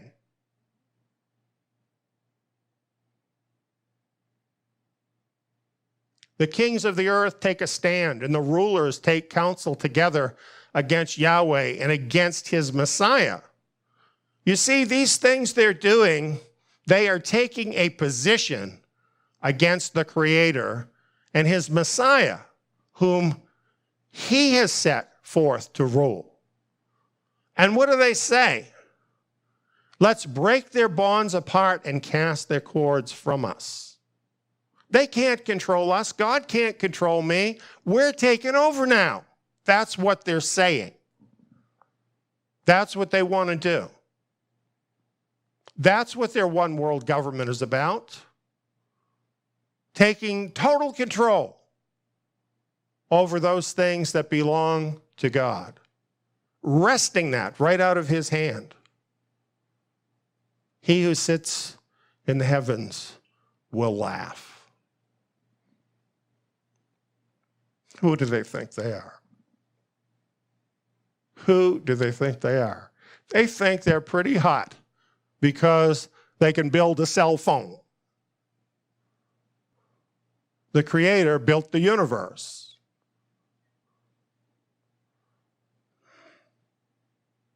He will speak to them in anger. Yet I have set my king in my holy hill of Zion. Long ago, he determined who would rule this world.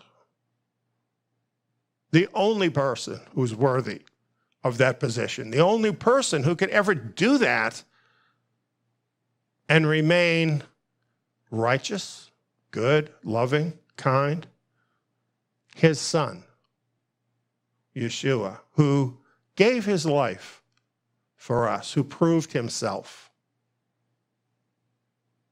He speaks here. He says, I, the Messiah, will tell of the decree. Yahweh said, ask of me, I'll give the nations for your inheritance. You shall break them with a rod of iron. You shall dash them in pieces like a potter's vessel. These people are forcing a confrontation, and they're going to get it. And here's the outcome. Messiah, he's going to break them in pieces. They're going to find out they're not the masters of the universe that they think they are. So the psalm tells them, therefore be wise, you kings. Give sincere homage to the Son, lest he be angry and you perish on the way, for his wrath will soon be kindled. Yes, some of them could humble themselves before him. Let's pray that happens. And it says, blessed are those who take refuge in him. Now that's talking about the Messiah. The Messiah is the solution, friends. We know it. He is the solution. He didn't create us in freedom so these people could take over our lives and totally dominate our every move.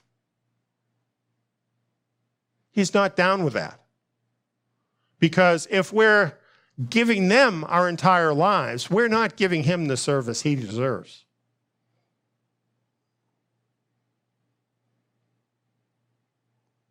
So he's not going to be happy with this, and anybody that knows and loves him isn't going to be happy with this either. And this is going to come to a confrontation.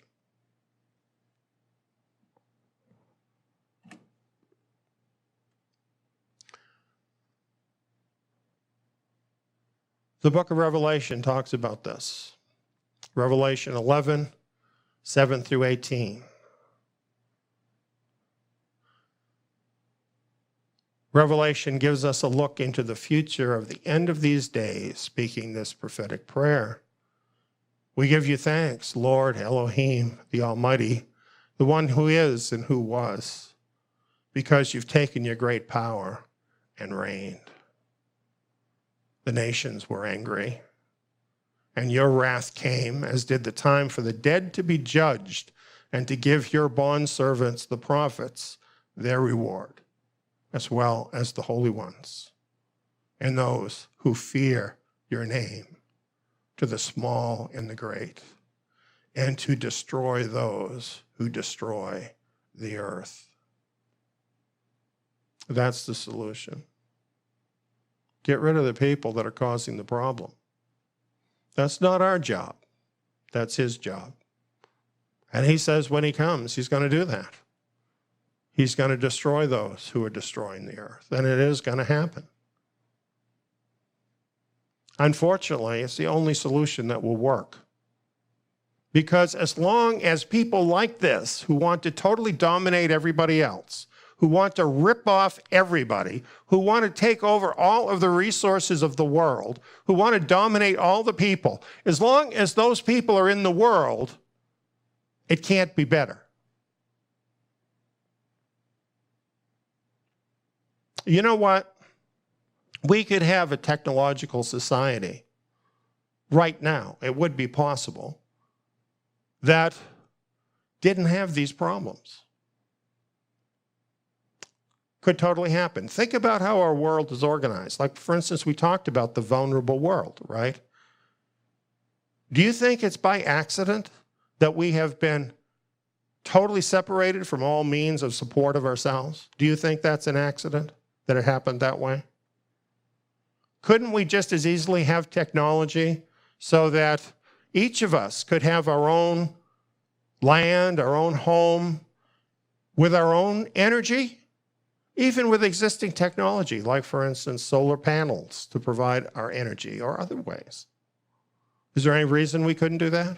Is there any reason that families and extended families couldn't be raising their own food in their own community, trade for things? That's how it used to be for a very long time. There's no reason that couldn't be done with a technological society. Do you need a car? You know, it's proven that hydrogen cars are totally possible. You could actually use water as fuel. You wouldn't be dependent on Exxon, big oil, at all. Everything is set up in such a way that we're all dependent on the elite of this world, and we are all supporting them. And they are draining everything away from us. It's all set up that way. And it's all set up to make us dependent on them, because that way we have no means to fight back. You know, in the Civil War, the reason there could be a civil war is because people had their own means. Families had their own means. The Revolutionary War that made America a country, same thing. People had independence. In fact, that's why they made the Declaration of Independence. They were trying to keep the independence they had. We don't have independence anymore. We ought to change the name of that document, because we don't have independence anymore. It's gone. We've already lost most of our freedom. It's been taken from us. It's not necessarily government that took it. Think about it. It's the big corporations that took it. It's the big money and the banking interests that took it. And they did it very deliberately. They did it on purpose, and they did it with a plan. It didn't have to be that way at all. If they had had the interests of humanity at heart, it wouldn't be that way. No matter how much they act as if they actually cared about humanity. If you care that much, give up some of your billions to help people. Like all of it. They don't do that. They set up a foundation, and somehow they end up richer than they were when they started. This is what they do. It's not going to change. Not as long as it's like this. Some people have thought socialism or communism was the way to go. Then would all be equal, right? Except some are more equal than others in that system. These people that we're talking about always gravitate to the top. Trust me. They are actually empowered by Satan to get into those positions in order to rule the world the way he wants it done. That's what's going on. So there's no system that we can devise that's going to change that. Righteous people, that's what's needed. Righteous people ruling the world. There's no system for that. There's no system that can accomplish that. Only the Messiah can accomplish that. This is not a pie-in-the-sky dream. So much in the Bible that has been foretold and prophesied has occurred, much of it during our generation. And it is unfolding. Messiah has a plan too, and he is unfolding it. And that is the solution.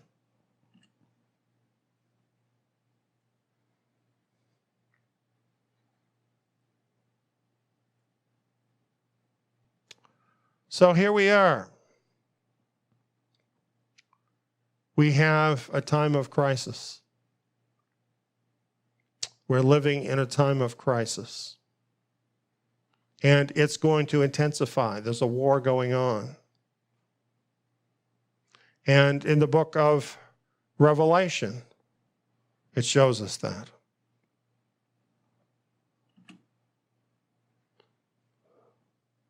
Global totalitarianism.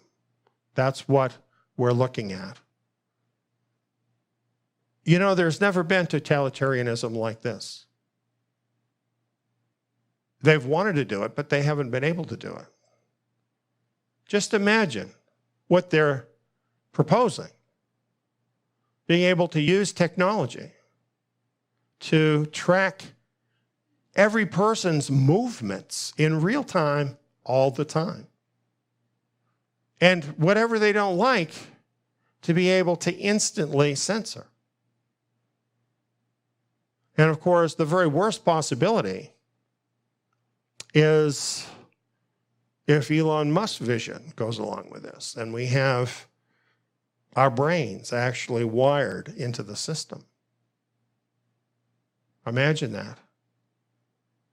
What they're envisioning, there's nothing like this. There's never been anything like this. Yeshua talked about it in Matthew 24. He says, "For then there will be great oppression." Isn't that a good name for this? Great oppression, such as has not been from the beginning of the world until now, no, nor ever will be again. Could you describe this any better than that? Unless those days had been shortened, no flesh would have been saved. But for the sake of the chosen ones, those days will be shortened. Isn't that exactly what we've been talking about? Facing the possibility of the end of all life on earth. And we're there. And we're reassured. For the sake of the chosen ones, those days will be shortened. Messiah will step in. He'll put an end to that. He is the solution.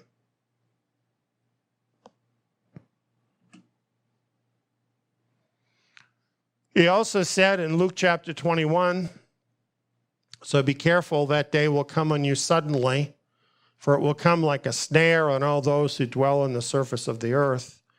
Therefore, be watchful all the time, praying that you may be counted worthy to escape all these things that will happen and to stand before the Son of Man. We have a time that we've entered into that is going to get progressively closer to that totalitarianism until it actually totally takes over. That is going to be increasingly difficult. That's what's going to happen. And it will involve oppression. It will involve persecution of those who have chosen to stand with the rightful creator of the world rather than with these usurpers. For us to be counted worthy to escape means there will be a place of escape. There is a plan. It's outlined in Scripture, and somehow most churches don't know anything about it. They've never heard of it. They don't understand it. They don't get it at all. Instead, they've put their trust, many of them, into a pre-tribulation rapture. They got all their marbles in that.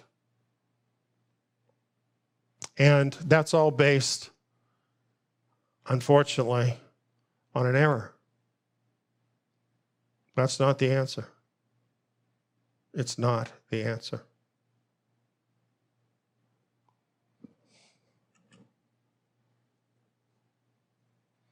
We must escape out of all the nations where the global totalitarian regime will rule before it comes to total power. You see, if you're still in the situation you're in right now, where you are just totally dependent on the system, wherever you live in the world, how are you possibly going to resist this global totalitarianism? Well, I'm sure you have to give me that. But you're probably thinking, yes, but we're talking about the whole world, so how can you escape that? Well, there is a plan for that. There is a place, in fact, that some 4,000 years ago, the Creator promised us to be our safe place in this world. If only we would side with Him. If only we would honor Him. There is a plan. There is a place. Pray that you will be counted worthy of being part of that.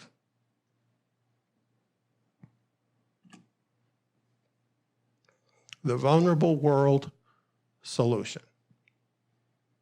We've got so much more. Hours. And you should invest them. We're not doing ourselves a favor by giving you all this information. It's just right there for you.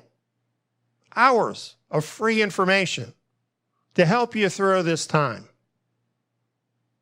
And I just want to invite anyone who's just learning about this to take the time to come and get your spirit fed and find out what there is in store to help you to get through this time.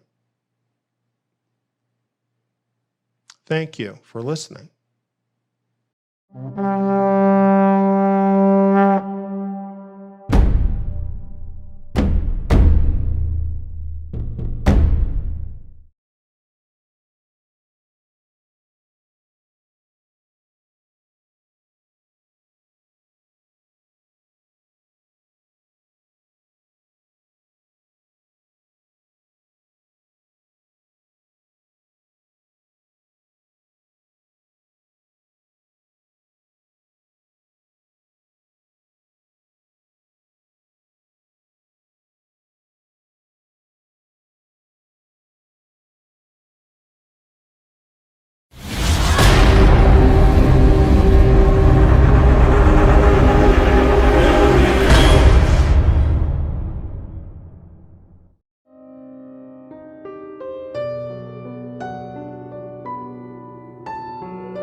This is the most profound thing that ever happened, really.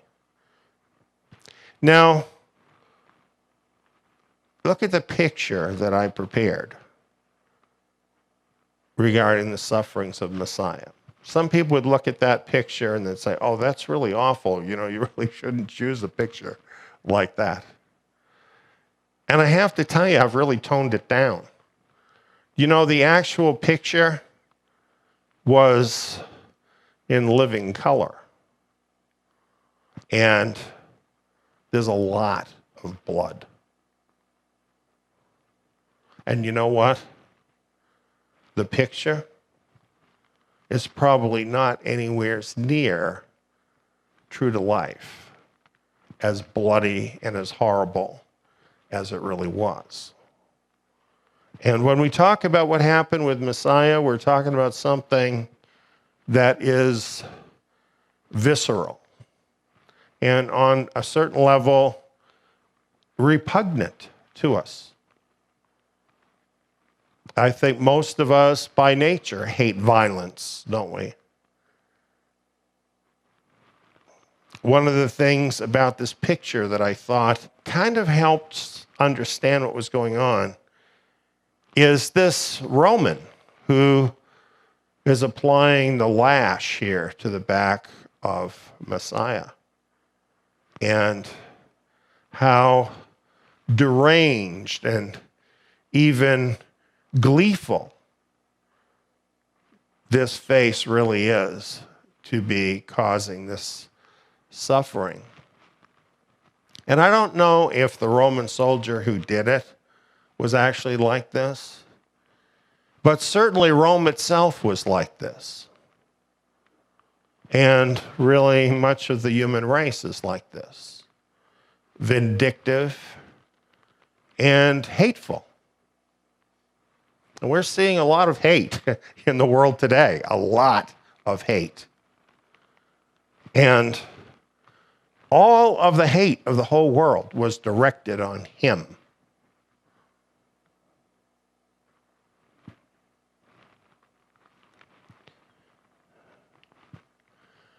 You know, he was not a helpless victim. For this to happen to me, I probably would have to get caught. I probably would be hiding out somewhere, trying to get away from these people. And at this point, I probably would be someone that had been captured, and I would have no control over what they did, right? I mean, that's what would happen with most of us. I'm really talking about most of us here. Of course, we know Messiah knew ahead of time this was going to happen. And as we've been going through Mark, we've had numerous occasions where he told his disciples this was going to happen. He did not go and hide. He didn't have to let this happen. He showed up for this on purpose. That is really, I think, the most astounding part of the entire story. He showed up for this on purpose. So when we think about that and we think about what he went through, here's the big question. Why? You know, it's very easy to just kind of, you know, toss back all the things that we've heard here. But when you think of the real situation and what he really went through, and you think about the general state of humanity then and now, I think why is a very good question. Why did he do this? Well, we want to consider that more closely tonight. And really much of what we're going to share is probably things you've heard before. But I think it's important to have this message out there, have it stated. So not only does it refresh our minds and memory and understanding, but it's something that we can share with other people who perhaps don't understand why this had to happen with Yeshua Messiah. Why this and nothing else could help us. Because surely if there was something else that could have helped us, that's what he would have done, right?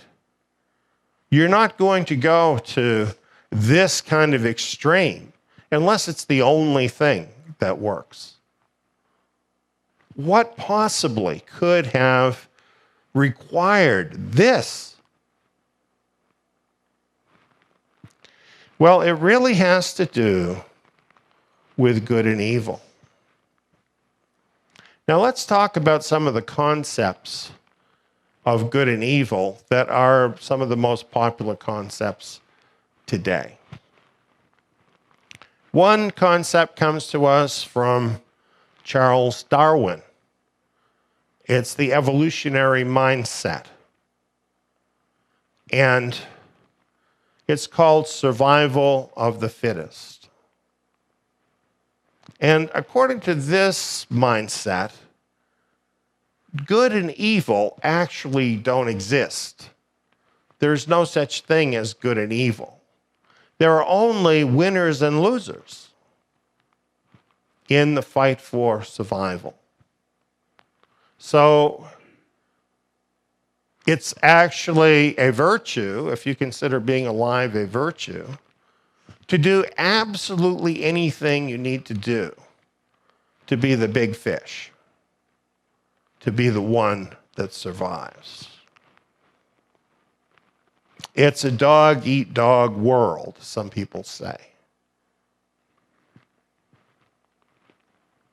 Is this true? Is survival of the fittest really how it is? Interestingly, human conscience says, no, that's not how it is.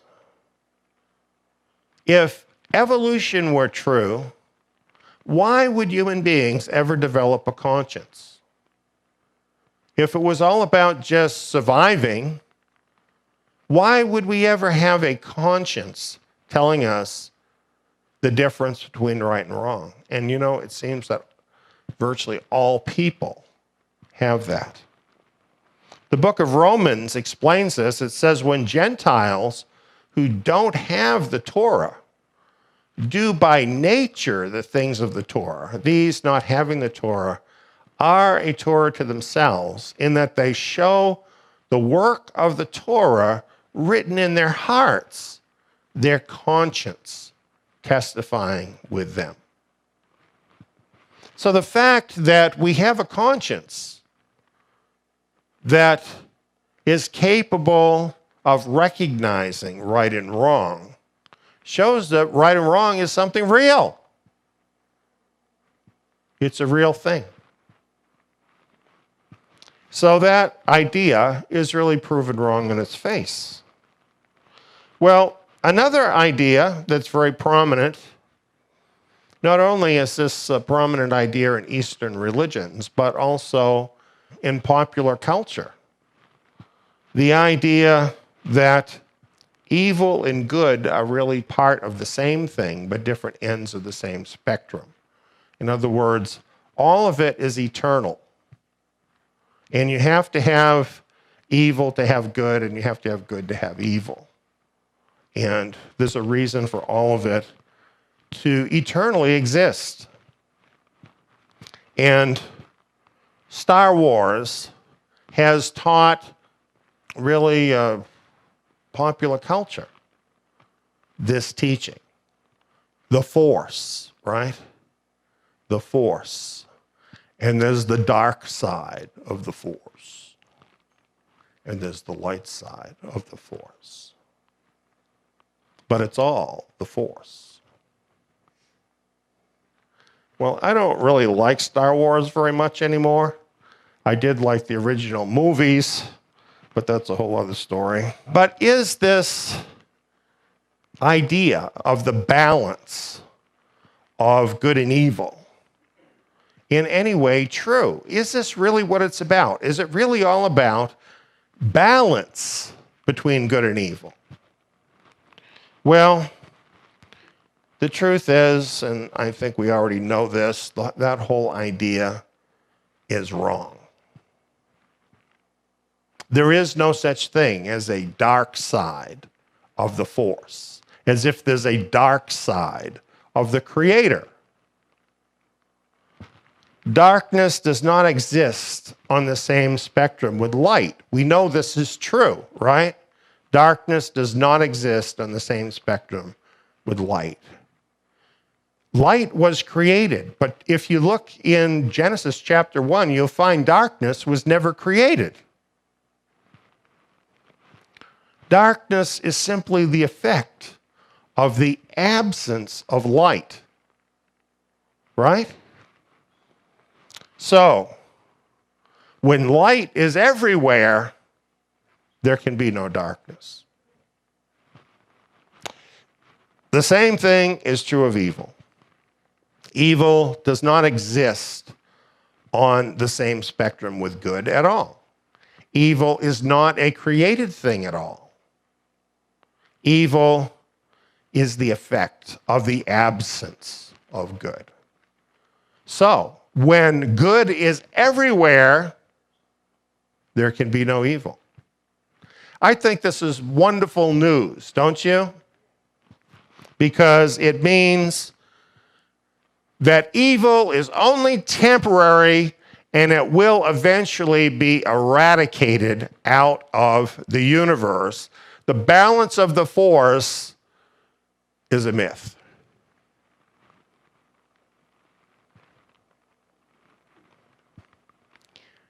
Every light must have a source.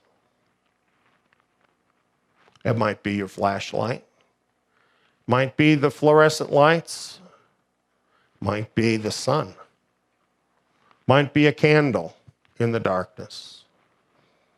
But every light must have a source, and light as good has a source. The Apostle John said, God is light, and in him is no darkness at all. Now that is a truth that many people doubt. Many people actually do think that there's darkness in God. Many people are worried that he's going to play some dark trick on them, and they don't fully trust him. And in doing that, they are misjudging him because there is no darkness in him. In Scripture, light represents good itself. Good here, as I'm using the word, includes all aspects of the perfection of character of our grand Creator. It's all who he is. These personal virtues, then, things like love, justice, righteousness, and so on, were never created. They have always existed in the very perfection of the divine person, our Father who created everything. And so the universe as he created it reflects all of these character attributes we associate with the term good. And all of them are from him.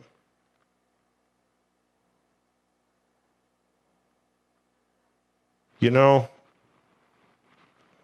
that's a big thing to begin to understand. Because what this means is that things like love and justice, these are more real than rocks and trees.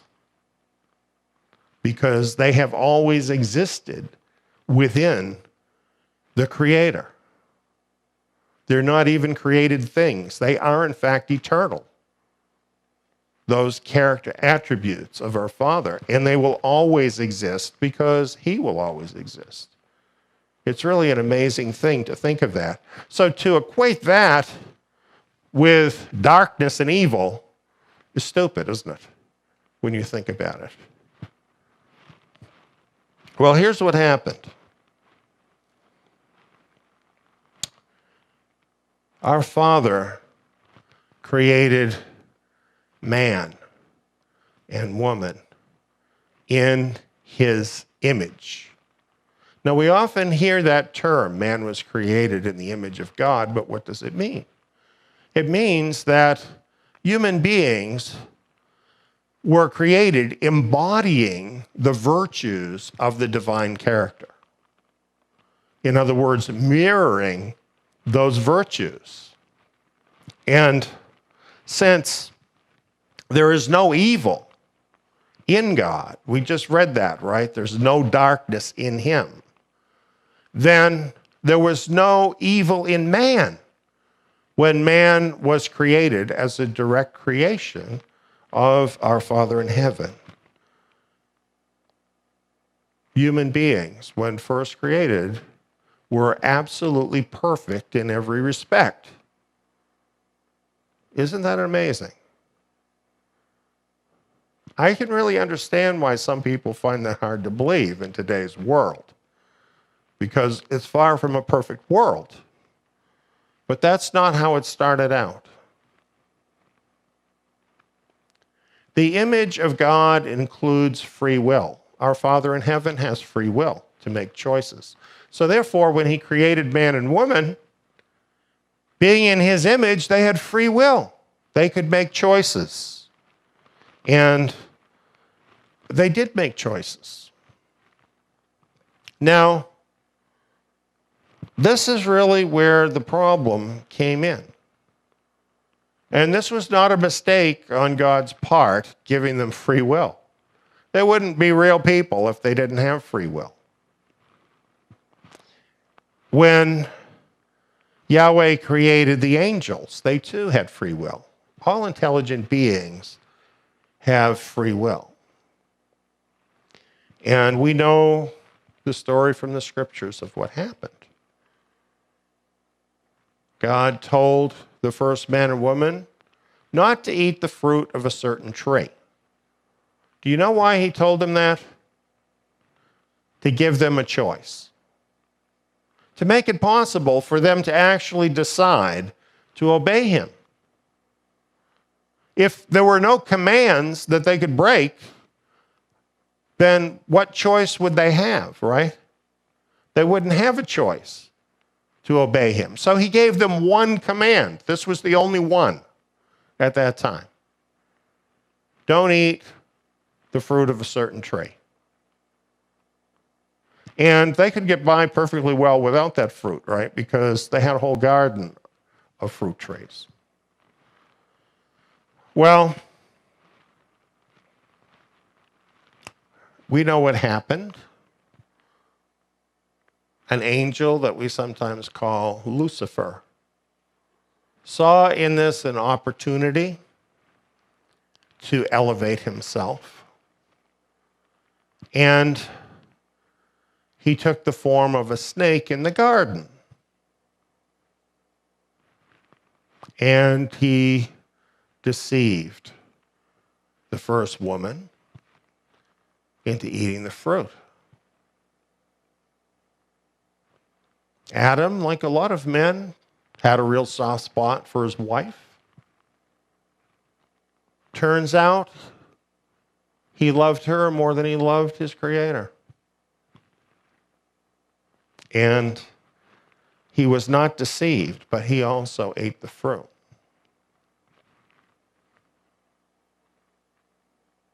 Who is the more guilty here? Adam is. Because what he did was willful. And of course, that wicked spirit being, he became wicked by choosing to set up his own rival kingdom. And of course, we call him the devil and Satan. The Bible calls him that. it's interesting what happened to him is kind of different than how things happen with people because he's a different kind of creature. When he chose to go against his creator, he was flooded with total darkness. He was like totally separated from the creator, and therefore he was totally cut off from the source of all goodness and light, and became the very epitome of darkness and evil. As for our first parents, things work a little bit different in human beings. Through what they did, sin came into the world. You know, people often feel more comfortable using the word evil than they do sin. Sin is not a popular word. People don't like the word sin. The Bible uses the word sin for this. And sin simply means to miss the mark. I shot at the bullseye, but I hit the barn door. That's sin. And that's in relation to the Torah. 1 John 3:4 says, everyone who keeps sinning is violating Torah. Indeed, sin is violation of Torah, which is to say, sin is breaking commandments of God. To sin is to fall short of the perfect image of God embodied in his commands. Our first parents sinned, and by that sin corrupted themselves and their offspring. Sin is a terrible thing. In today's world, which is full of sin, the idea of it being a sin to take a piece of fruit and eat it seems ridiculous. But it was breaking his command.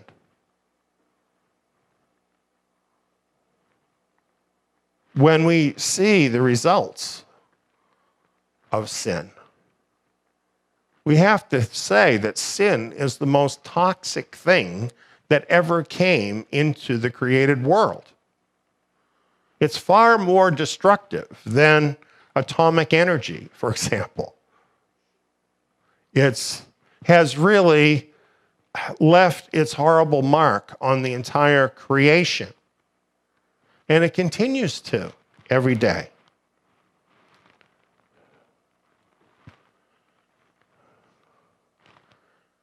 The sin of the now imperfect man separated him from the perfect creator. In Isaiah 59, it says about sin that it's made a separation between you and your God, and your sins have hidden his face from you.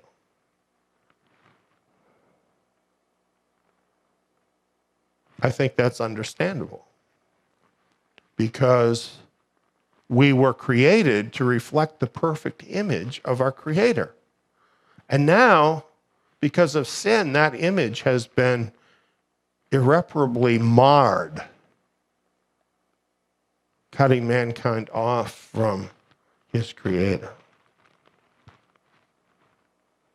So what we see happen is that a spiritual problem, the problem of disobedience resulting from sin, caused physical problems. You know, this is something the scriptures tell us that people don't seem to get, that pretty much all of our problems are spiritual problems.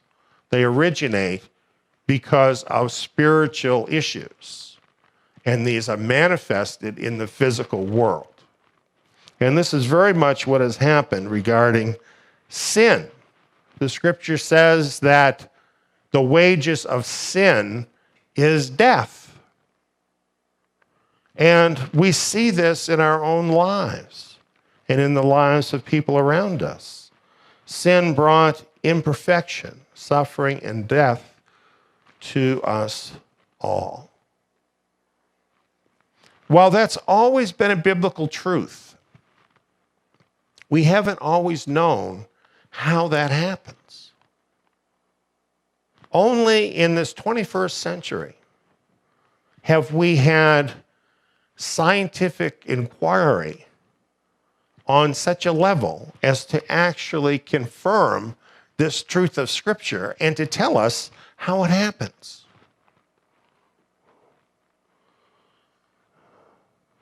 This book, Genetic Entropy, explains it.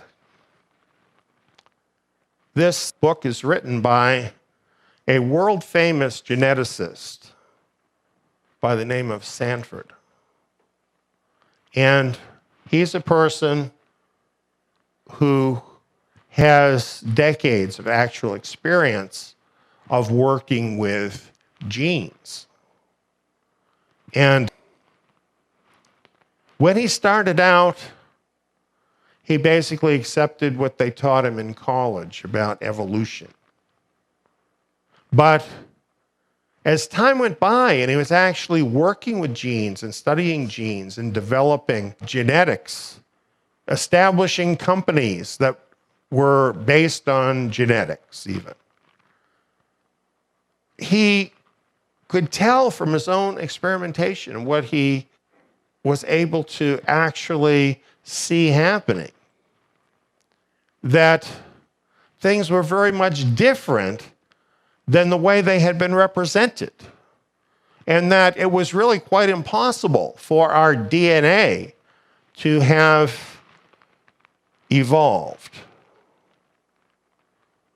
And he wrote this book to help to explain this to us.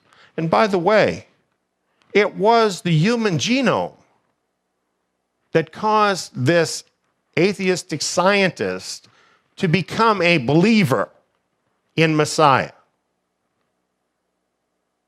He read the human genome and it led him to Messiah.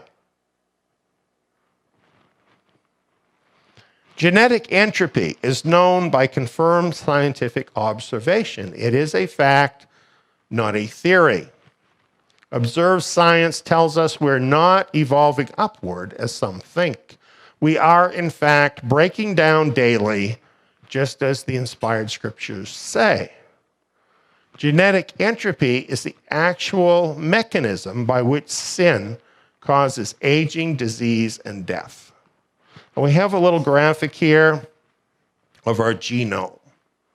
And you notice it shows a mutation. Now, what this really is all about is your genes are really like a computer program. And imagine a computer program maybe on your computer at home.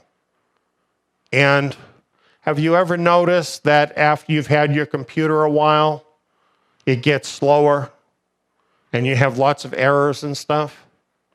Well, the reason that happens is there are mistakes in the data that enter in as time goes by in your operating system. And some of the data gets lost for a whole bunch of different reasons. It gets corrupted. And eventually it gets so bad you might buy another computer. That happens. Or at least you might install another operating system, which is not possible for people. Here's how it works. Sin and imperfection equals genetic entropy. Genetic entropy works on a personal level.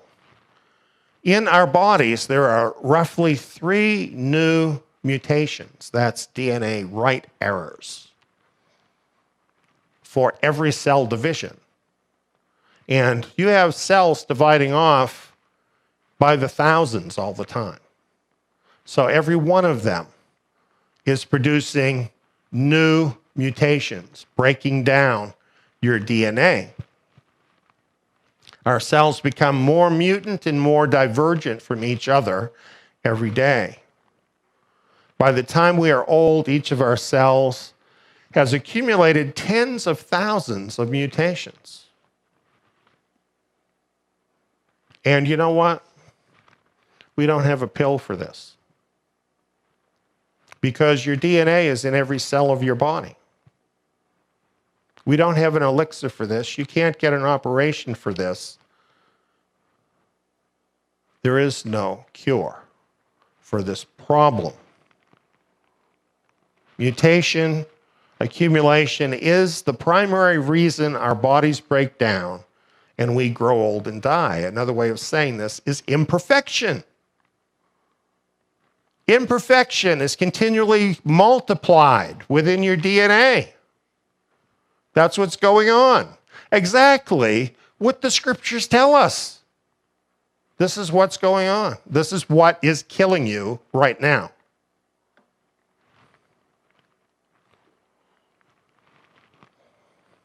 Now, genetic entropy affects not only the individual, but the whole population of humans. As mutations arise in all of our cells, we pass many of these new mutations on to our children. And this is easy to see, because if what is really happening in your DNA is mistakes are entering into your DNA, then when you reproduce, what are you passing on? So you're passing on all those mistakes, right? And as these imperfections accumulate, each generation becomes more imperfect than the last generation. And we are undergoing genetic degeneration as a population from generation to generation to generation. And as I've said, this degeneration cannot be stopped by any known scientific means. What does that mean eventually happens to our species?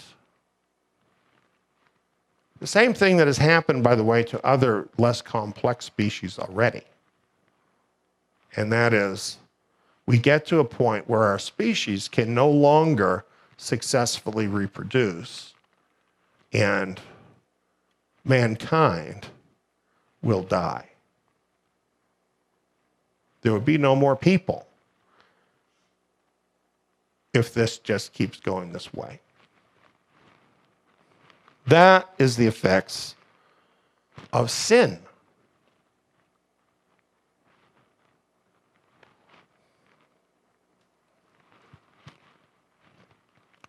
So here's what happened. Our first parents and many of us thought we could make it on our own, that we didn't really need God because we had everything we needed. We could do it ourselves. But it turns out we can't do it ourselves. What are you going to do to reverse genetic entropy in your cells?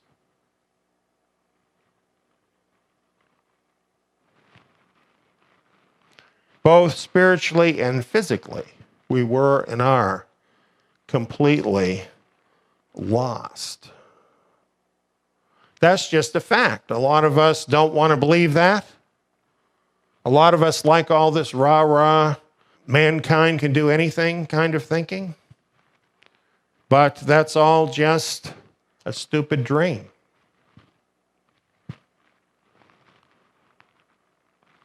The real truth, the real scientific truth, is that on our own we are lost. And we're just marking out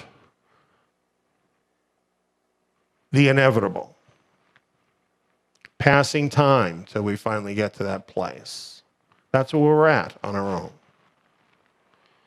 The only thing that can save us is if the connection with our estranged Creator can be restored. That's the only thing that can save us. But how? Well, a lot of us don't like the answer to that question. I'm not thrilled about it either, to tell you the truth. The answer is blood atonement. Doesn't that sound barbaric?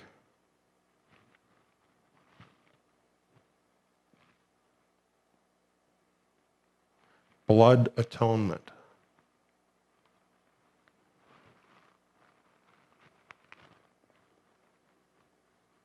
Do you know, blood atonement is a gift from our Creator. Solving a problem that can't be solved. Isn't that something?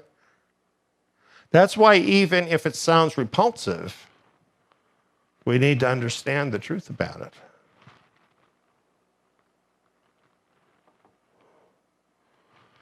The Creator's perfect justice requires that the penalty for sin must be paid. He's absolutely perfect. He told them, if you eat that fruit, you're going to die. And they ate the fruit. And passed on sin. And so we all sin, don't we? And the penalty for sin is death. It's forfeiting your life. And that's where we all end up because of sin. The Creator's love made a way for sinful people to be restored to a relationship with Him. This is how He dealt with the spiritual side of this problem, through blood atonement. The life is in the blood.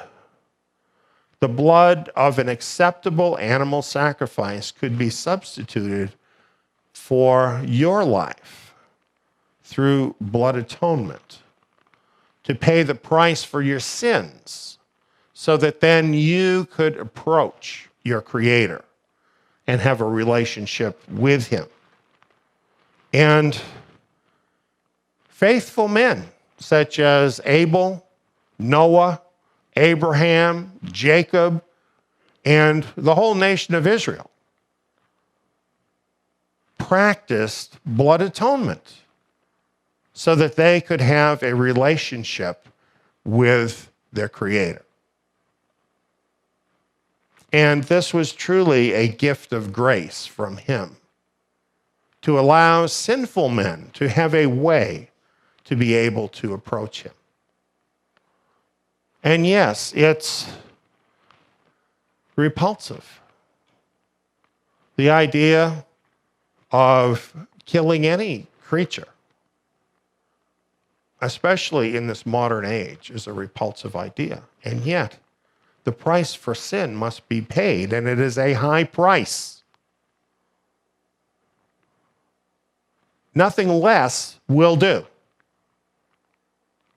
Nothing less than life itself for life. This, by the way, is a Torah commandment. Well, even this, while providing a way for people to be able to approach the Creator and have a relationship with Him, was only a temporary solution. The Creator did not allow human sacrifices ever. Now, we know through history there are human sacrifices to all kinds of false gods. And that was always off limits to the Creator and to His people. He never allowed that.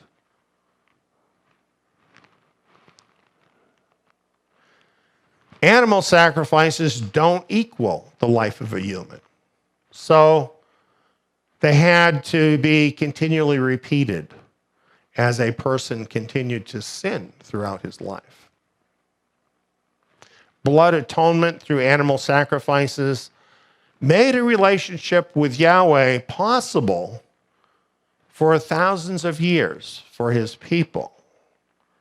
Yet, animal sacrifices were not effective to permanently reverse the effects of sin: imperfection, suffering, old age, and death. sacrifices of animals could never take those things away. The big lesson that we learn from all of that, aside from Yahweh's wonderful grace in providing it, is we need a better sacrifice to fully solve our problem of sin.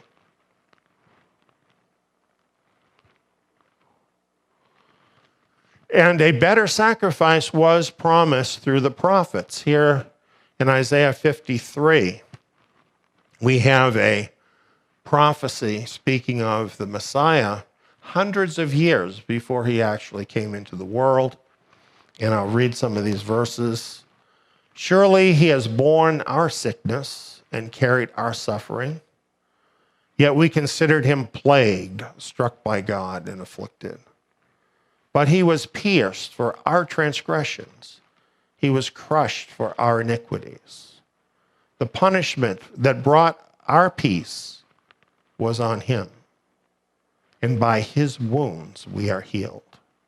All we like sheep have gone astray. Everyone has turned to his own way, and Yahweh has laid on him the iniquity of us all. My righteous servant will justify many by the knowledge of himself, and he will bear their iniquities. This was the divine plan. A better sacrifice. One that would be sufficient to solve the entire problem.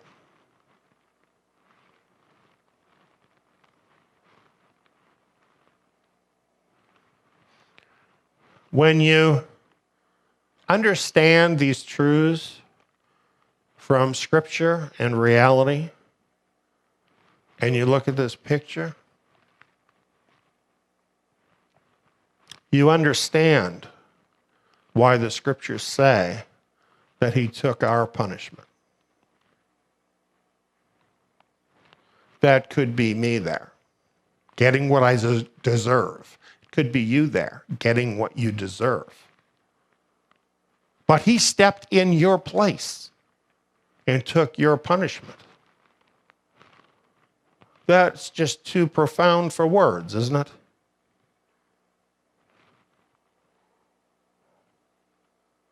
A better sacrifice. The Son of God became a human like us, but without sin. He gave his perfect human life as a better sacrifice to pay the penalty for our sin.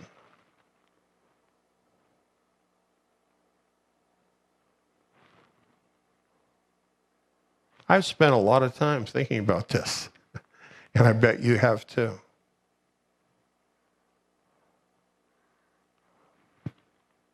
It's kind of hard to wrap your head around, isn't it?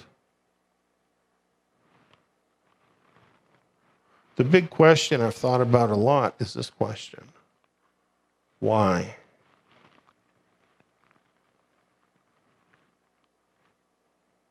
Why? Why did he do that for us? I don't think we can fully grasp all of it. But what we've learned is that we could not save ourselves. And in his amazing love, he stepped in and paid the price to save us. We talk a lot about truth here at Zion. And I think probably like me, you love the truth. And you love all of it.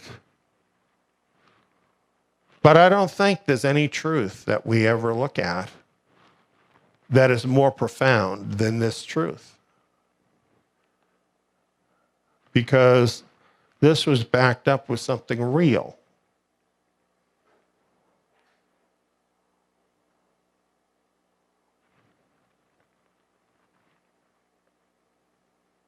Some of us don't feel like we're worthy of this kind of love. And we're probably not. This is not about us, is it, really? It's about him. It's about who he is.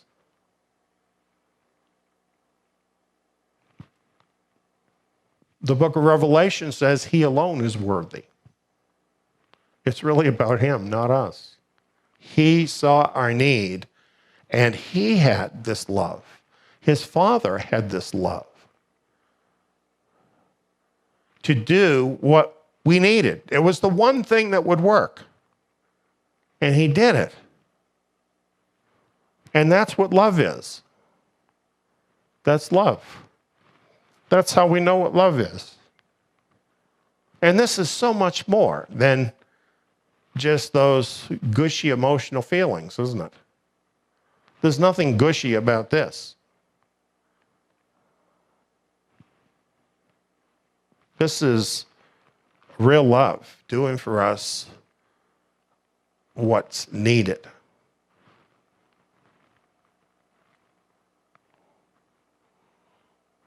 First John 4:10, and this is love, not that we loved Elohim, but that he loved us and sent his Son as the atoning sacrifice for our sins.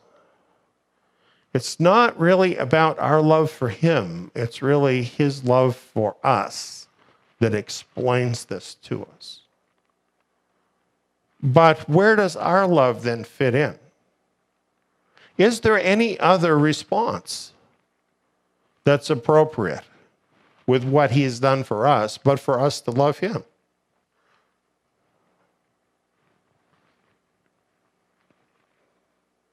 And if we do love him, what does that require of us? Well, he said, if you love me, keep my commandments. It goes right back to how things were in the beginning, right? Live like a person who has been redeemed. That's what he's saying. Live like a person who's been redeemed. Turn your back on the practices of sin and live like a person who has been redeemed. And there's power in the blood of Yeshua Messiah. That's not just an old gospel song. It happens to be the truth. There's wonder-working power in the blood of Yeshua Messiah. Genetic entropy, you know how that problem's going to be solved? The new creation. Isn't that neat?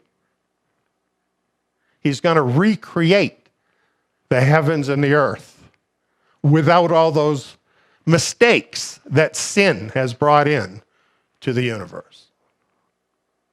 And it's going to be perfect and new and beautiful and filled with the character of God. We can be there. We can be new. For whatever things were written before were written for our learning, that we, through the patience and comfort of the Scriptures, might have hope. The apostles, they were Torah scholars. This is why I'm doing Zion Academy.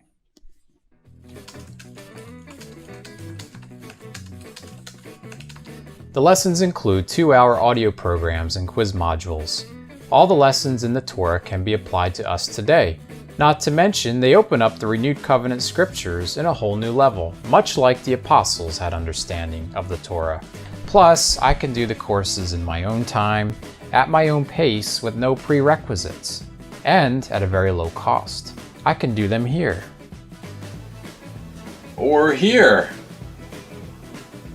Zion Academy students are provided with study materials, the Zion Messianic Scriptures, in-depth verse-by-verse programs, and quizzes with your final grade and a certificate at the end of the course. Zion Academy also offers assignments for students who would like to opt in to take part in Zion Tabernacle live Sabbath meetings. Become immersed in the Torah. Sign up at zion.net today for your free trial.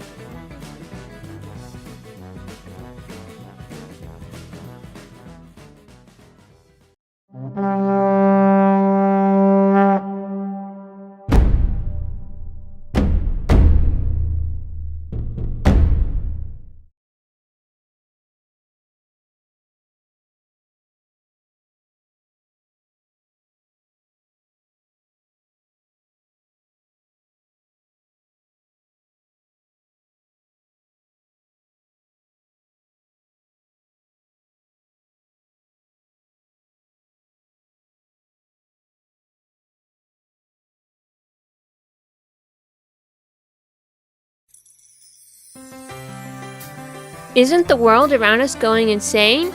Do you want to return to sanity and establish order in your life? Return to the sturdy foundation that Yahweh established in the beginning. Torah is the foundation. It is Yah's standard of righteousness that He established in the beginning. In the Torah, the first 5 books of Moses, we are introduced to our Creator. We learn who He is and what His name is and what it means. His moral standard, His ways as a person, how He interacts with His people, and what He wants from us. Join Eliyahu ben David in this rich verse-by-verse study of the Torah and bring sanity back to your life. If you would like to listen to these vital programs, you can hear them for free on our radio station at tsiyon.org or download the Zion Road radio app and listen on your mobile device. You can also find our station on the TuneIn radio app for iOS and Android devices. Or become a Torah Club member at zion.net, that is tsiyon.net, for only $12 a month, and gain full access to the Eliyahu ben David Bet Midrash program archives in MP3 format. Join us this Sabbath for the Eliyahu ben David Bet Midrash and bring order back to your life.